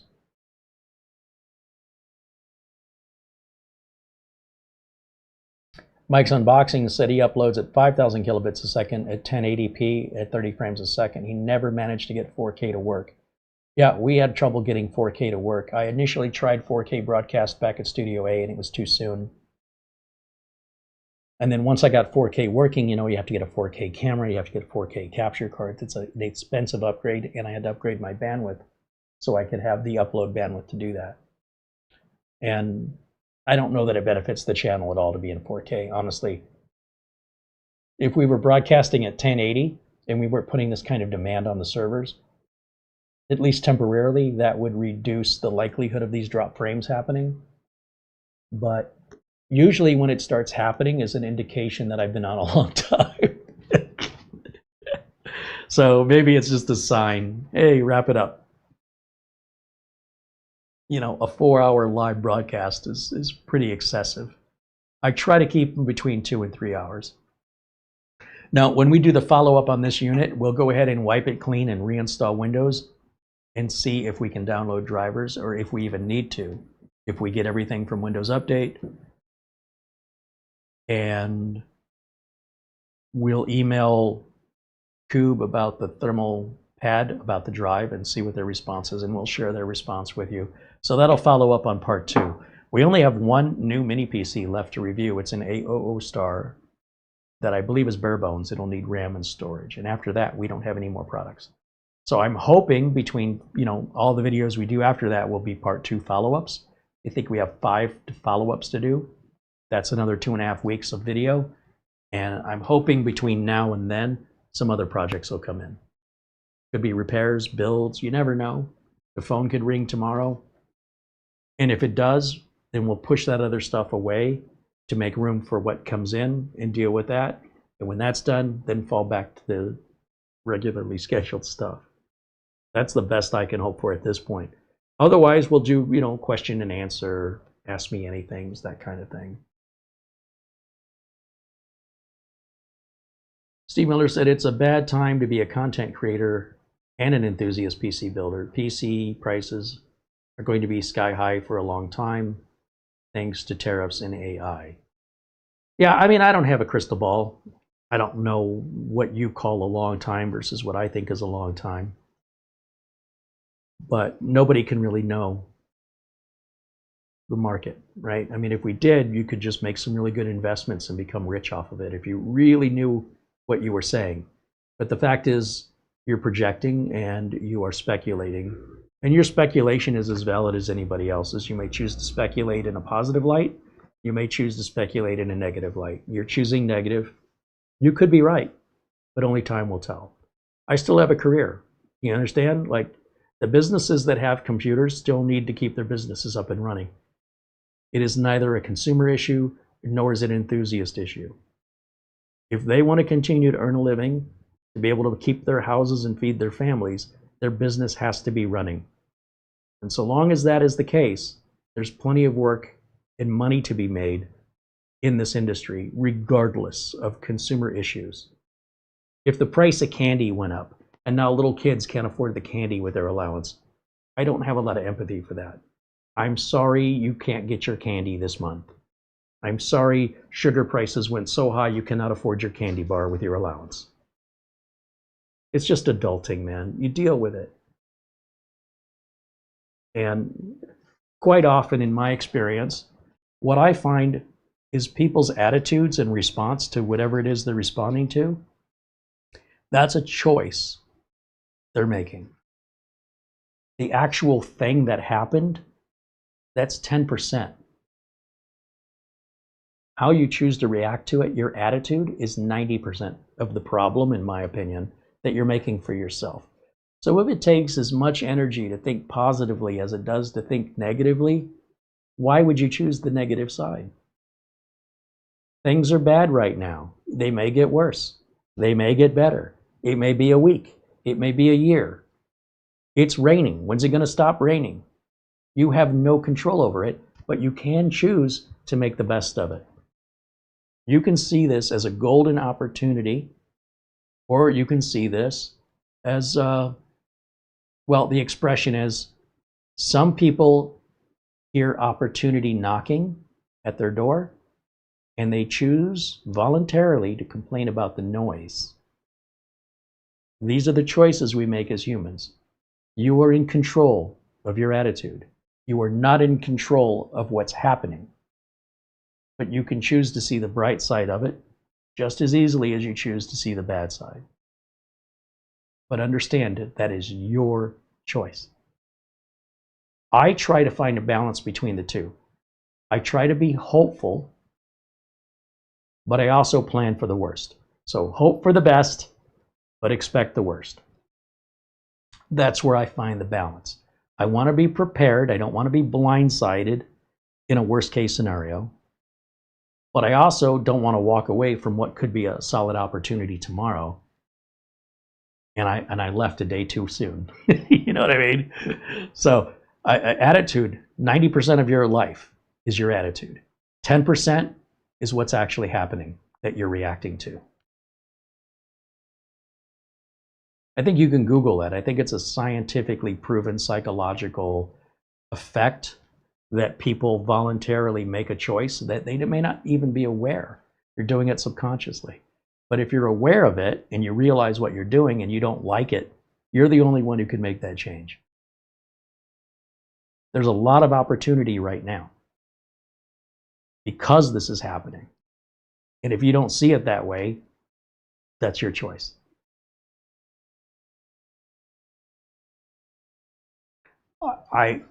If I put computers up on eBay right now with RAM and storage in them, they're selling for more money than they were selling before all this happened. That's a good thing for me. I'm usually losing money on computers. For the very first time in my life, I can actually make money now. Well, it's not for the first time in my life. I was making good money selling computers in the 90s, and then the profit started getting less and less and less. If you make a 10% profit, man, you're doing good. And if you're buying your parts 6 months ahead of time, then the parts, when you sell them 6 months later, are worth less. And now you're going to take a loss, even though you can't charge that 10% profit because a customer will say, why are you charging me this when I can go to the store and buy it for that? You can't say, well, because when I bought the parts, they were more money. But now, for the very first time in my career, ever, it's flipped the other way, where computer components are now worth more money. And now I can finally get back to making a profit again. So it depends what side of the fence you're on. If you're a seller, this is all good news. If you're a buyer, it's bad news. But any buyer can become a seller. You could flip this into your benefit if you wanted to.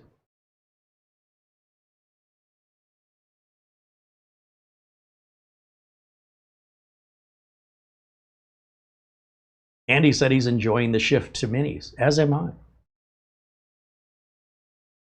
Steve Miller says there's always going to be a demand for enterprise IT. Well, but enterprise IT makes up 80% of all computer sales around the planet. That's where all the meat is. What the enthusiasts and the consumers are getting are the scraps. You're like the dog by the side of the table, and I'm throwing the gristle. And the dog says, oh my God, this gristle is delicious. Can I have some more? I'm enjoying the filet mignon. Well, I guess it wouldn't be a filet mignon if it had gristle. That'd be a terrible, but you understand what I'm getting. The IT department, or the IT enterprise department, they're at the table eating all the fine food. The consumers and the enthusiasts, you're getting all the scraps. I don't know if you realize that. That's the way it's always been. You've been sort of a secondary market that we can offload things to, but very few companies specialize just in the consumer market. Because if they did, they may not be companies much longer with the economy, the parts being the way that they are. But it has always been that way. Whether or not you recognized it until now, it's always been that way. IT always has the good stuff. And eventually, it'll trickle down. You have 25 gigabit connections at home? Do you even have a 10 gig internet network at home? Where do you think that started? Who paid for all that research and development? And who's had it for 10 years? Enterprise. Easy. In fact, that's too slow for most enterprises today. But that's, that's where it starts. And then when it becomes obsolete, or it's replaced by something even better, then it becomes more affordable to the consumers, and then they can start to buy it. It's always been a secondary market for consumers. Always. Andy said consumers are small potatoes. They absolutely are. Do you know Amazon, if you Google this, I challenge you to Google it. How much money does Amazon make selling goods to consumers? Annually, how much money do they make? And you got to deal with returns and all the paperwork and the boxing and the shipping. Then you've got Amazon Web Services, or AWS. It doesn't involve any packaging or shipping. It doesn't require all of the complexities of shipping goods to consumers. Oh, you want one bottle of this and one bottle of that. Okay, AWS, Amazon Web Services. How much money does Amazon Web Services make Amazon per year? And compare those two numbers. And then ask yourself, why in the world would Amazon still be bothering with consumers? When they can make so much more money, so much easier, with less hassle, why do they continue to do it? Give it time, and Amazon's going to ask themselves the same question. This isn't worth it anymore. And Walmart would very much appreciate when that happens.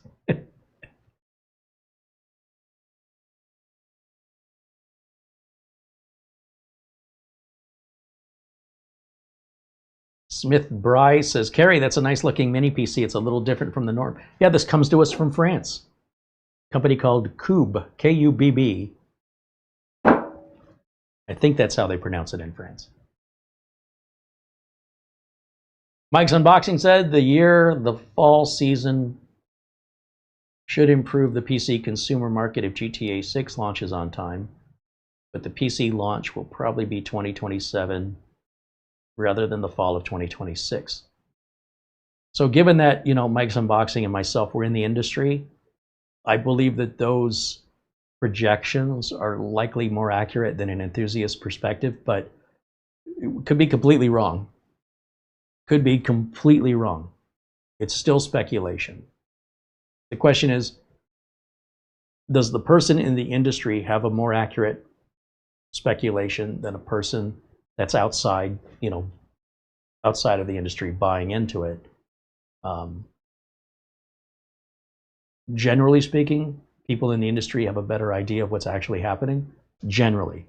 But this could go any way at any time. There's stuff going on I don't know about, that Mike doesn't know about, because we're not involved in the backroom deals that are happening or that are falling through.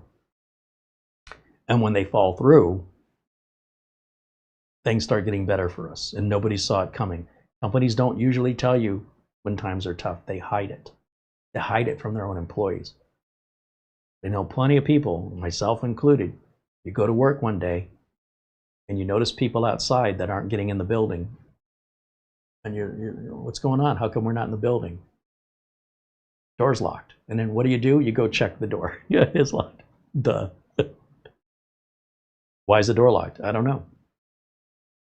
Turns out, in many of these cases, the owner of the company shut the company down, told nobody, pays nobody, and in my personal experience, flew out of the country. They're not even here anymore. They didn't pay off their creditors. All the employees that are due paychecks don't get paid. And they just cash their chips in and they leave the country.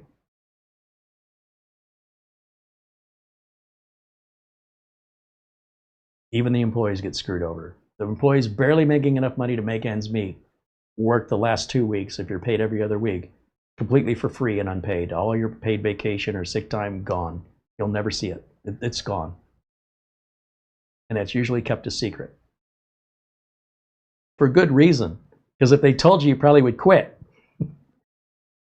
Then they would lose money. It's okay if you lose the money. They don't want to lose the money. So we don't know what kind of backroom deals are going on in the situations until it happens. Is that a year away? Is it tomorrow? We don't know. And it takes one of those big collapses to change everything, to make a big, big difference in this. They are going to run out of money. These AI companies are going to run out of money. We're already starting to see signs of it. And one way that they can kind of refresh their money is to do an initial public offering on the stock market and start getting investors coming in with shares. But they're going to have to show a business model that shows return on investment to convince those shareholders to invest. And that's a tough challenge right now. Companies that were using AI to help programming got the bill for it and realized it's cheaper to pay people than to use the AI. So companies like Microsoft pulled back on the AI usage because the cost of that. Let me see if I can pull up the article on this. I'm paraphrasing what I read. I didn't memorize it.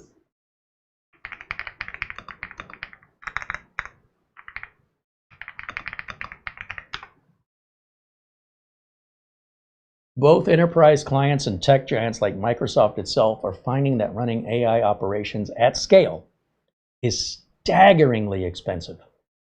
The massive cost of computing power, or tokens, is actually causing some companies to reconsider heavy AI use in favor of human workers. If Microsoft's AI tools like Copilot or API services are stretching your budget, you can manage and reduce these. Oh, it's telling me how you can monitor and manage your token usage. Token maxing is what it's called. Switch to native alternatives. Here's Fortune magazine.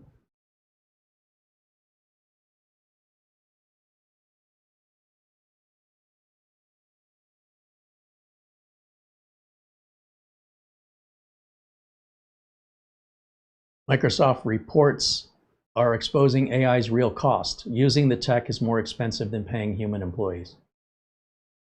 You see, all the money these AI companies are spending buying up all this RAM and opening up all these data centers, they have to earn that back. So they have to raise their prices for their services.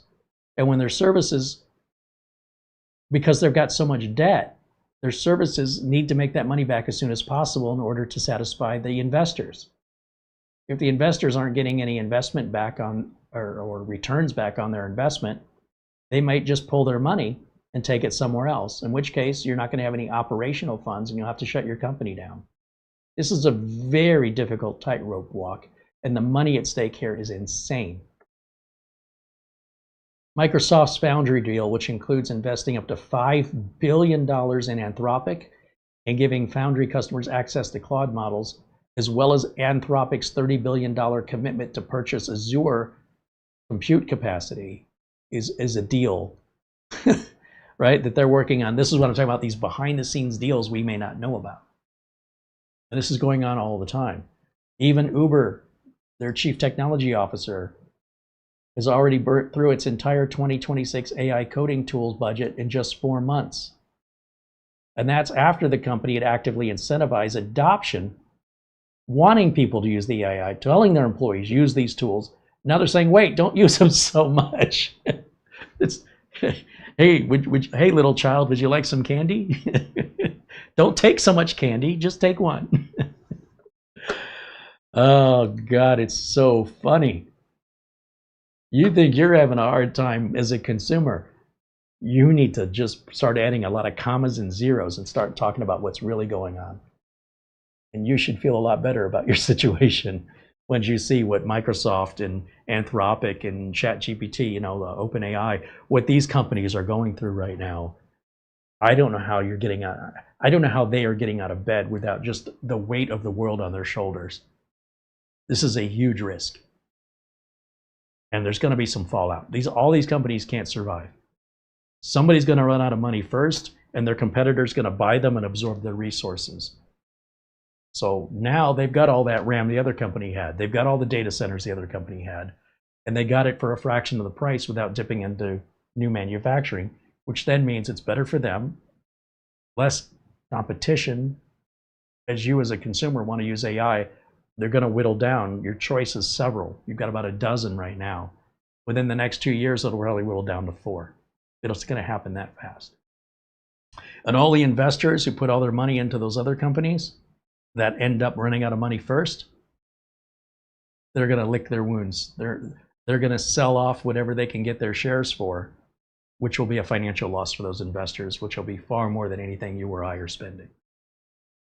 Be grateful you're not in that boat. But for the investors that are picking the right horses, their payoff proves to be a good, sound investment. So who's going to win? Who's going to be in the top 3 or the top 4 in 2 years? It's just like going to the horse track. Read number 5 it is. Okay, if you're right, pays off well. If you're wrong, you lost your money.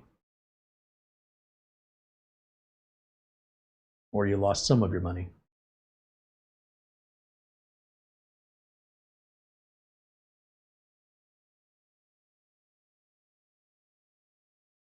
Only the smart one will come out on top? I don't know if it has to do with being smart. You've got to have the right timing. You've got to have the right luck. You know?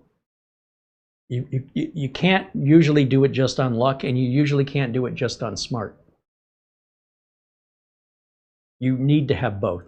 Anybody who's successful in this world and is smart will tell you they are appreciative of the luck. Even Jeff Bezos will tell you the fact that AWS made so much money the first 4 years that they created it and offered it was pure luck. I admire somebody who understands the humility that it wasn't that Jeff Bezos was smarter than anybody else. He was first, and he expected competitors within a year that took 4 years. He said, you know, we had 4 years without any competition. That never happens. He couldn't have predicted it. He knew because we're first, we're going to make all this money, but likely within a year, we're going to have competitors and we're going to lose some money. We won't make as much. And that year went by, and the next year went by, and the next year, and they had no competitors this whole time. That has nothing to do with Jeff Bezos being smart. That has to do with him being lucky and smart. And the fact that he admits it, I have great respect for that.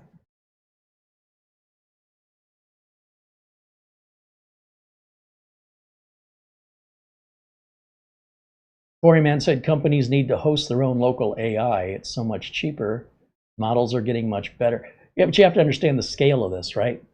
Some companies, like Microsoft, have so many developers that they would need their own data center.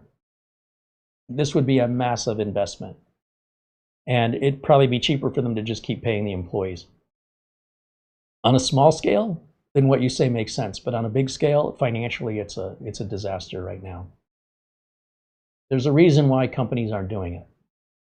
It's not because they don't know this. It's because of what you don't know.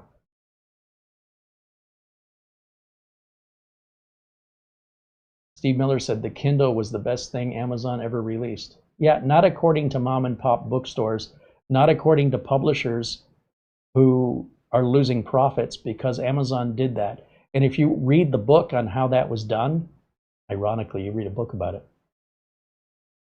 What Bezos did was fully legal, and it was one of the nastiest business moves that many of the business partners, the publishing partners, found as one of the biggest backstabbing betrayals because they were made aware of it during a press event.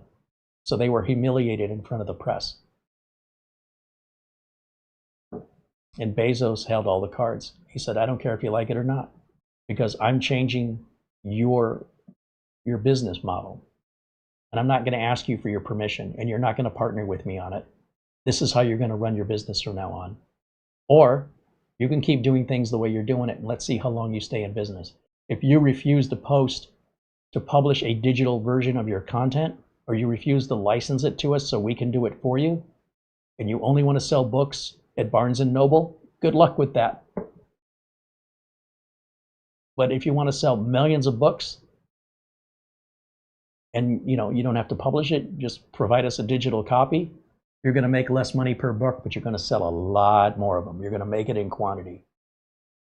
And I'm not going to force you to do it, but if you don't do it, you're probably going to go out of business. And it's all legal. Nothing you can do about it, and I'm not asking for your permission. I don't care if you like it. Take it or leave it. I don't care. I'm going to make lots of money with my Kindle, whether you're on board or not. And that was one of the nastiest ways to conduct business I've ever seen. And Bezos does this over and over.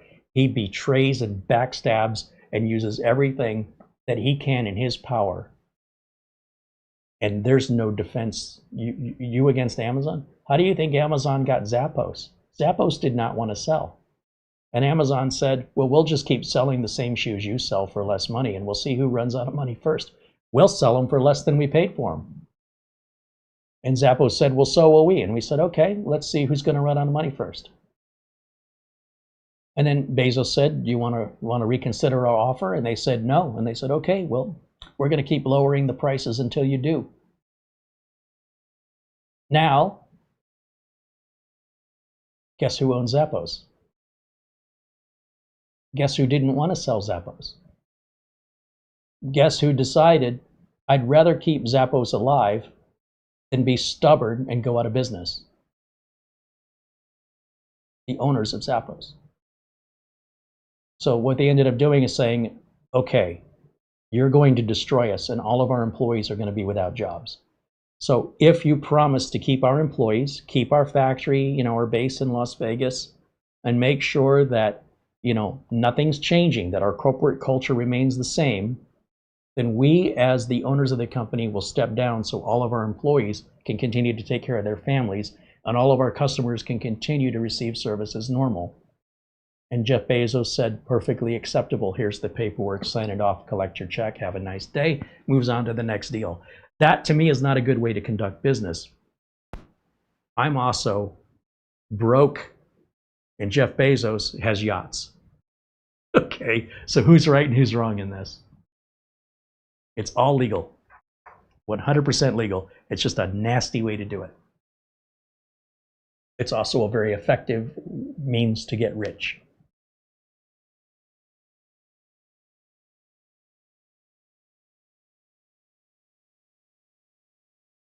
If you want to learn the way Bezos does business, there's a great book that you can buy on Amazon.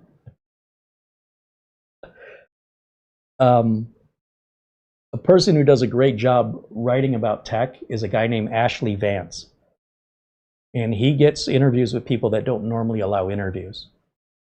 And he's very, very good. And the other one would be Bob Isaacson, although Bob typically writes about historical figures, the Wright brothers and things like that. They're fascinating because it's all 100% true. Nothing is embellished. And the book that talked about Amazon, there's a few out there. And the one I'm referring to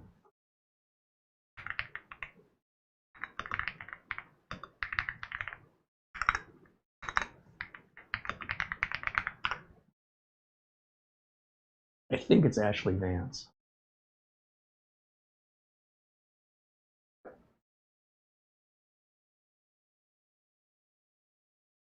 Let me go to Amazon, ironically, and search for books that Ashley Vance has done.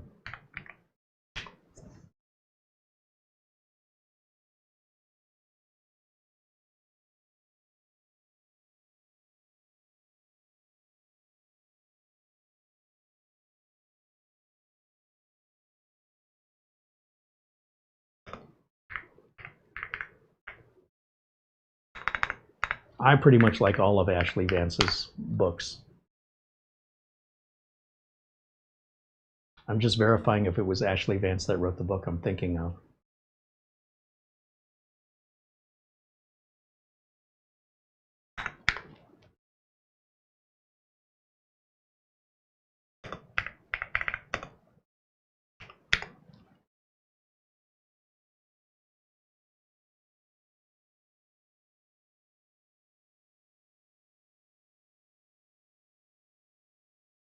There's a book called The Everything Store by a gentleman named Brad Stone. That looks familiar to me.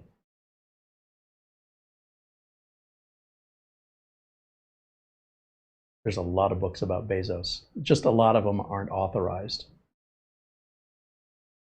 Some are a little bit more accurate about the history than others.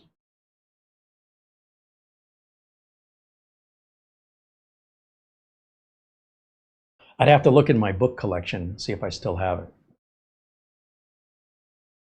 But I think it's The Everything Store from a guy I never heard of before, if it's the right one. It's got over 12,600 reviews, averaging 4.5 stars.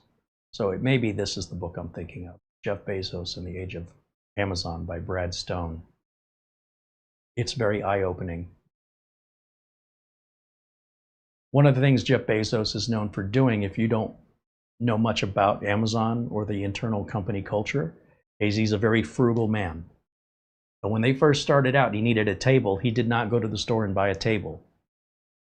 They had some doors, and they laid the doors flat and put legs on them and said, that's your table. I think they call them door tables. And to this day, he still utilizes them in the corporation as a symbol of where they come from and where their values are. He had somebody that was working for him in upper management with these big screen TVs on the wall of the conference room. And Jeff Bezos walks into the conference room and he sees these big screen TVs. There's like 3 or 4 of them in there. And before the meeting even starts, whatever the agenda for that meeting was, it changed. Who put these TVs up here? Who gave you permission to do that? Whatever you're doing right now, stop. Get these TVs off the wall now. Get them down. We don't do that here. We don't need them. We don't want them. We don't spend money like this. Take them down, and I want to know who's responsible. And that person got fired. And Jeff Bezos said, leave the mounts and leave the wires. I want everybody to remember when they walk in this room, that's a reminder. It's almost like taking the head of your enemy and putting it on a spike and showing it off to everybody. This is what happens. We're going to keep this out here as a reminder. Don't patch that hole and don't fix it. You leave the wires hanging out of the wall. We're sending a message to everybody else. We don't run this business like this. We don't waste money on crap. Even though he's got all the money in the world, he's still legit on this. Elon Musk, he's asking himself and his employees, when you're putting this project together, what would happen if you took a piece out? Will it break? If so, put the piece back. If it doesn't break, write it up. Let's take it out of our inventory. Let's save costs. Let's save time. If we don't need it, let's not include it. Is there a cheaper way we can do this? If you see the way Elon Musk builds cars, it's unlike any other car building process. They build the entire bottom of the car with one piece. The whole solid, like, you know how little Matchbox cars are made? They have a little piece on the bottom. That's how Tesla's making cars now. And now other manufacturers are doing it. They're going, wow, that's an ingenious idea. You don't have to solder all these pieces together. You just get these 2 giant machines that have to be custom made. There's one factory in the world that can make this machine to custom mold half of the frame and custom mold the other half, and you just put the 2 together, and you've just simplified your build process. And you have a stronger rigid frame. It's better, it's lighter, it's faster, it's cheaper. And so that's why the idea is, let's just keep taking parts out until it doesn't work anymore. Then we know which parts we can leave out. If you put something together and you have screws left over, it turns out you didn't need those screws. Get rid of them. We don't need the inventory, we don't need the cost, and we don't need the labor. So dump it. So Elon's philosophy is be frugal and be simple. And Jeff Bezos' ideology is also very similar to that. It's not let's just spend money willy-nilly and, live extravagantly. Although Jeff Bezos owns like one of the world's most expensive yachts. Okay, I don't think Elon does, but they're not exactly the same in that. But at the same time, when it comes to how they operate their businesses versus their personal life, the frugality that they started with is the frugality they still have today.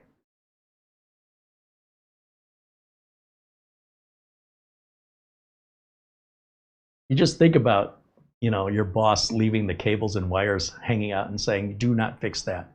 That is a reminder. And from now on, when you walk in this conference room, that's how it's going to look forever. So no one will ever do that again. That's a hell of a personality, isn't it? All right, I think we're going to wrap it up for today. So thank you guys so much for watching. It does look like the connection did correct itself like it always does. Nope, just as I said it, it dipped again.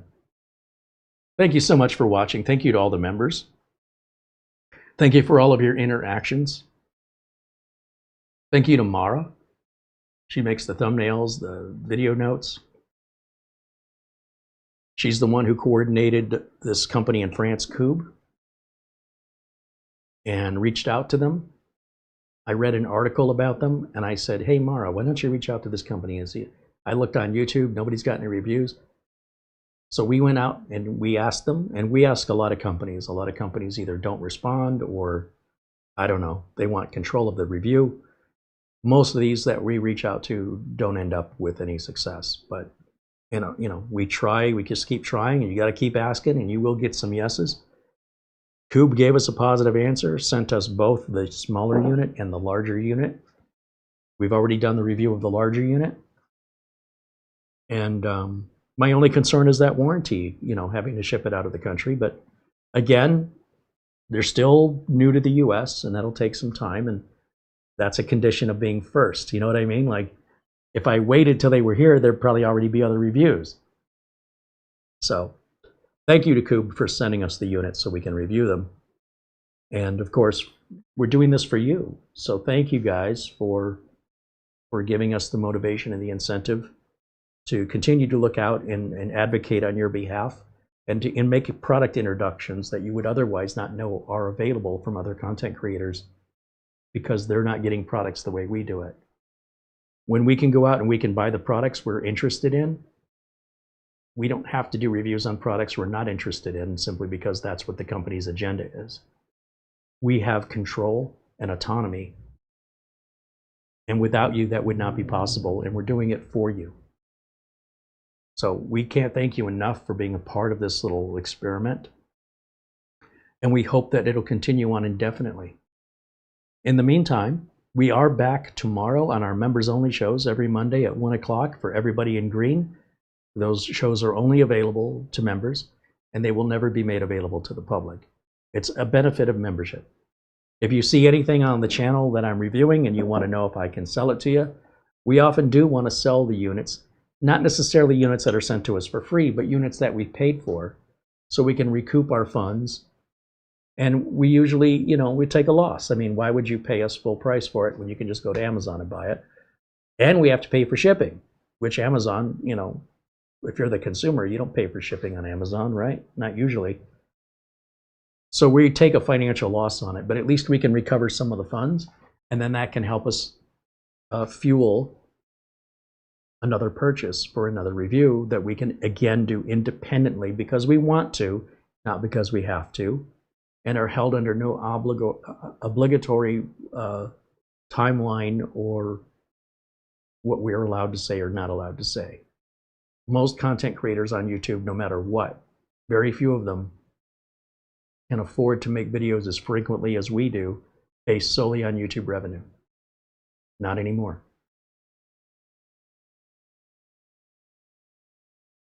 Did you guys ever figure out what the average YouTube content creator makes every month in 2026? Did anybody Google that?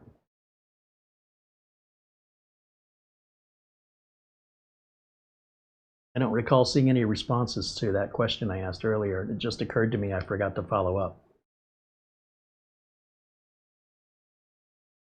I just want you to know I'm not exaggerating. This isn't a telethon. I'm not trying to drum up any money. I'm just telling you these are the challenges of content creators, especially now. And it's universal for all content creators. The only ones that are exempt would be the really huge channels with, you know, over 1 million subscribers. But there's a handful of those. By comparison, what is it? 1 out of every 10,000 YouTubers is that level of success. 1 out of 10,000. Again, you can Google it. I'm paraphrasing, and the numbers could change, but it's like wanting to join the NFL. You know, some people are going to get picked. Some people aren't. A lot more people apply for that job than are going to get it. And every one of them thinks it's going to be me, and most of them are wrong. Let me just jump over here and ask, how much does the average YouTube content creator earn monthly. Are you sitting down?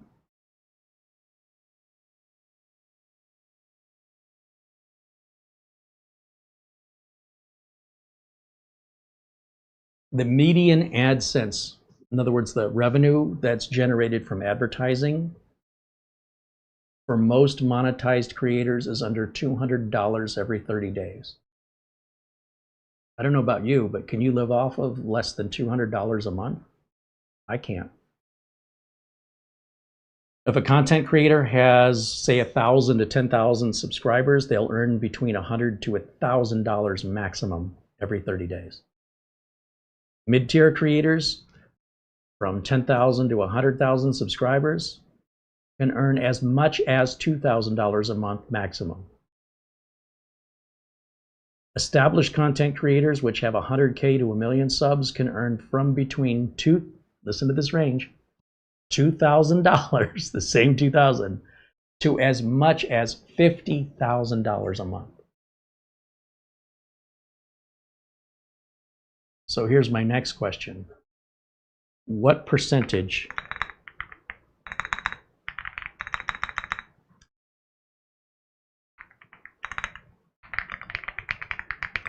of content creators on YouTube earn over $5,000 a month? That's only $60,000 a year. You ready? Are you sitting down? Roughly 1/3 of 1% of all content creators on YouTube will earn $5,000 or more.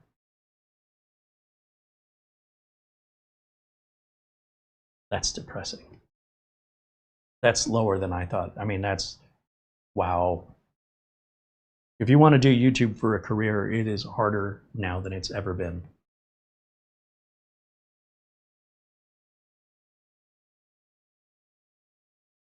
Only 10% of content creators will ever hit 1,000 subscribers or more.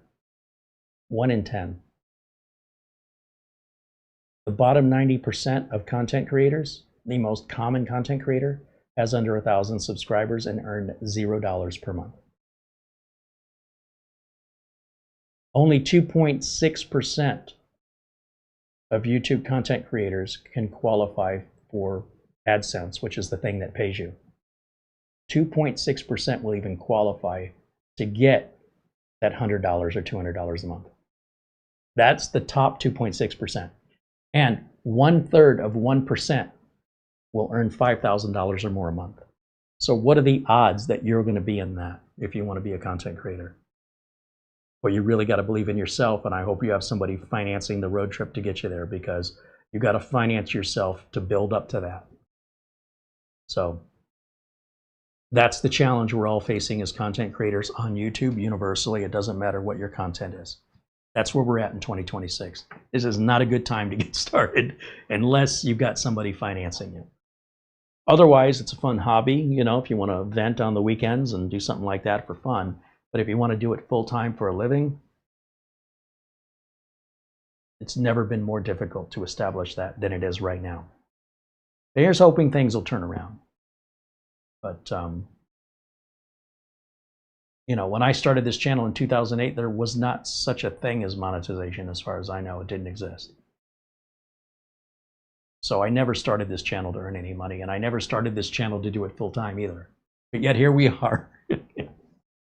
Now people go, hey, I'd like to do that too. It's like, well, if you could go back in time and start many years ago, preferably before the pandemic, your odds of success were much better than they are today. And your payout was much better than it was today. For the same amount of content and the same number of views, it paid 90% higher than it does today. So everything lost value. But, you know, I still enjoy it. I still enjoy mostly the community. Honestly, I'm here for them. I'm not here for the technology. I'm here for the community. And so long as the community stays strong, that's where the value is for me. That's why people that watch these videos after they air live, and they're like, oh, these videos are too long, they don't get it because they're not part of the community. It'd be like going to a restroom inside of a restaurant and saying, I don't see what's so special about this place, but you never ate there. You know what I mean? What was the point? You didn't get it. Right over their heads. I'm never going back there again. Their restrooms weren't as nice as their dining room. Who's going there for the restrooms? It's not a truck stop. All right, that's going to wrap it up. Thank you so much for watching. We'll see the members back here tomorrow, as always, and a show will be scheduled for Wednesday. Maybe we'll do the follow-up on this Wednesday. Otherwise, we've got 4 other machines to follow up. Friday, we've got the last mini PC to review. And then moving forward, we'll do the follow-ups on the other mini PCs. And then we'll see where it goes from there. Thank you so much for watching, and we'll see you next time. Bye for now.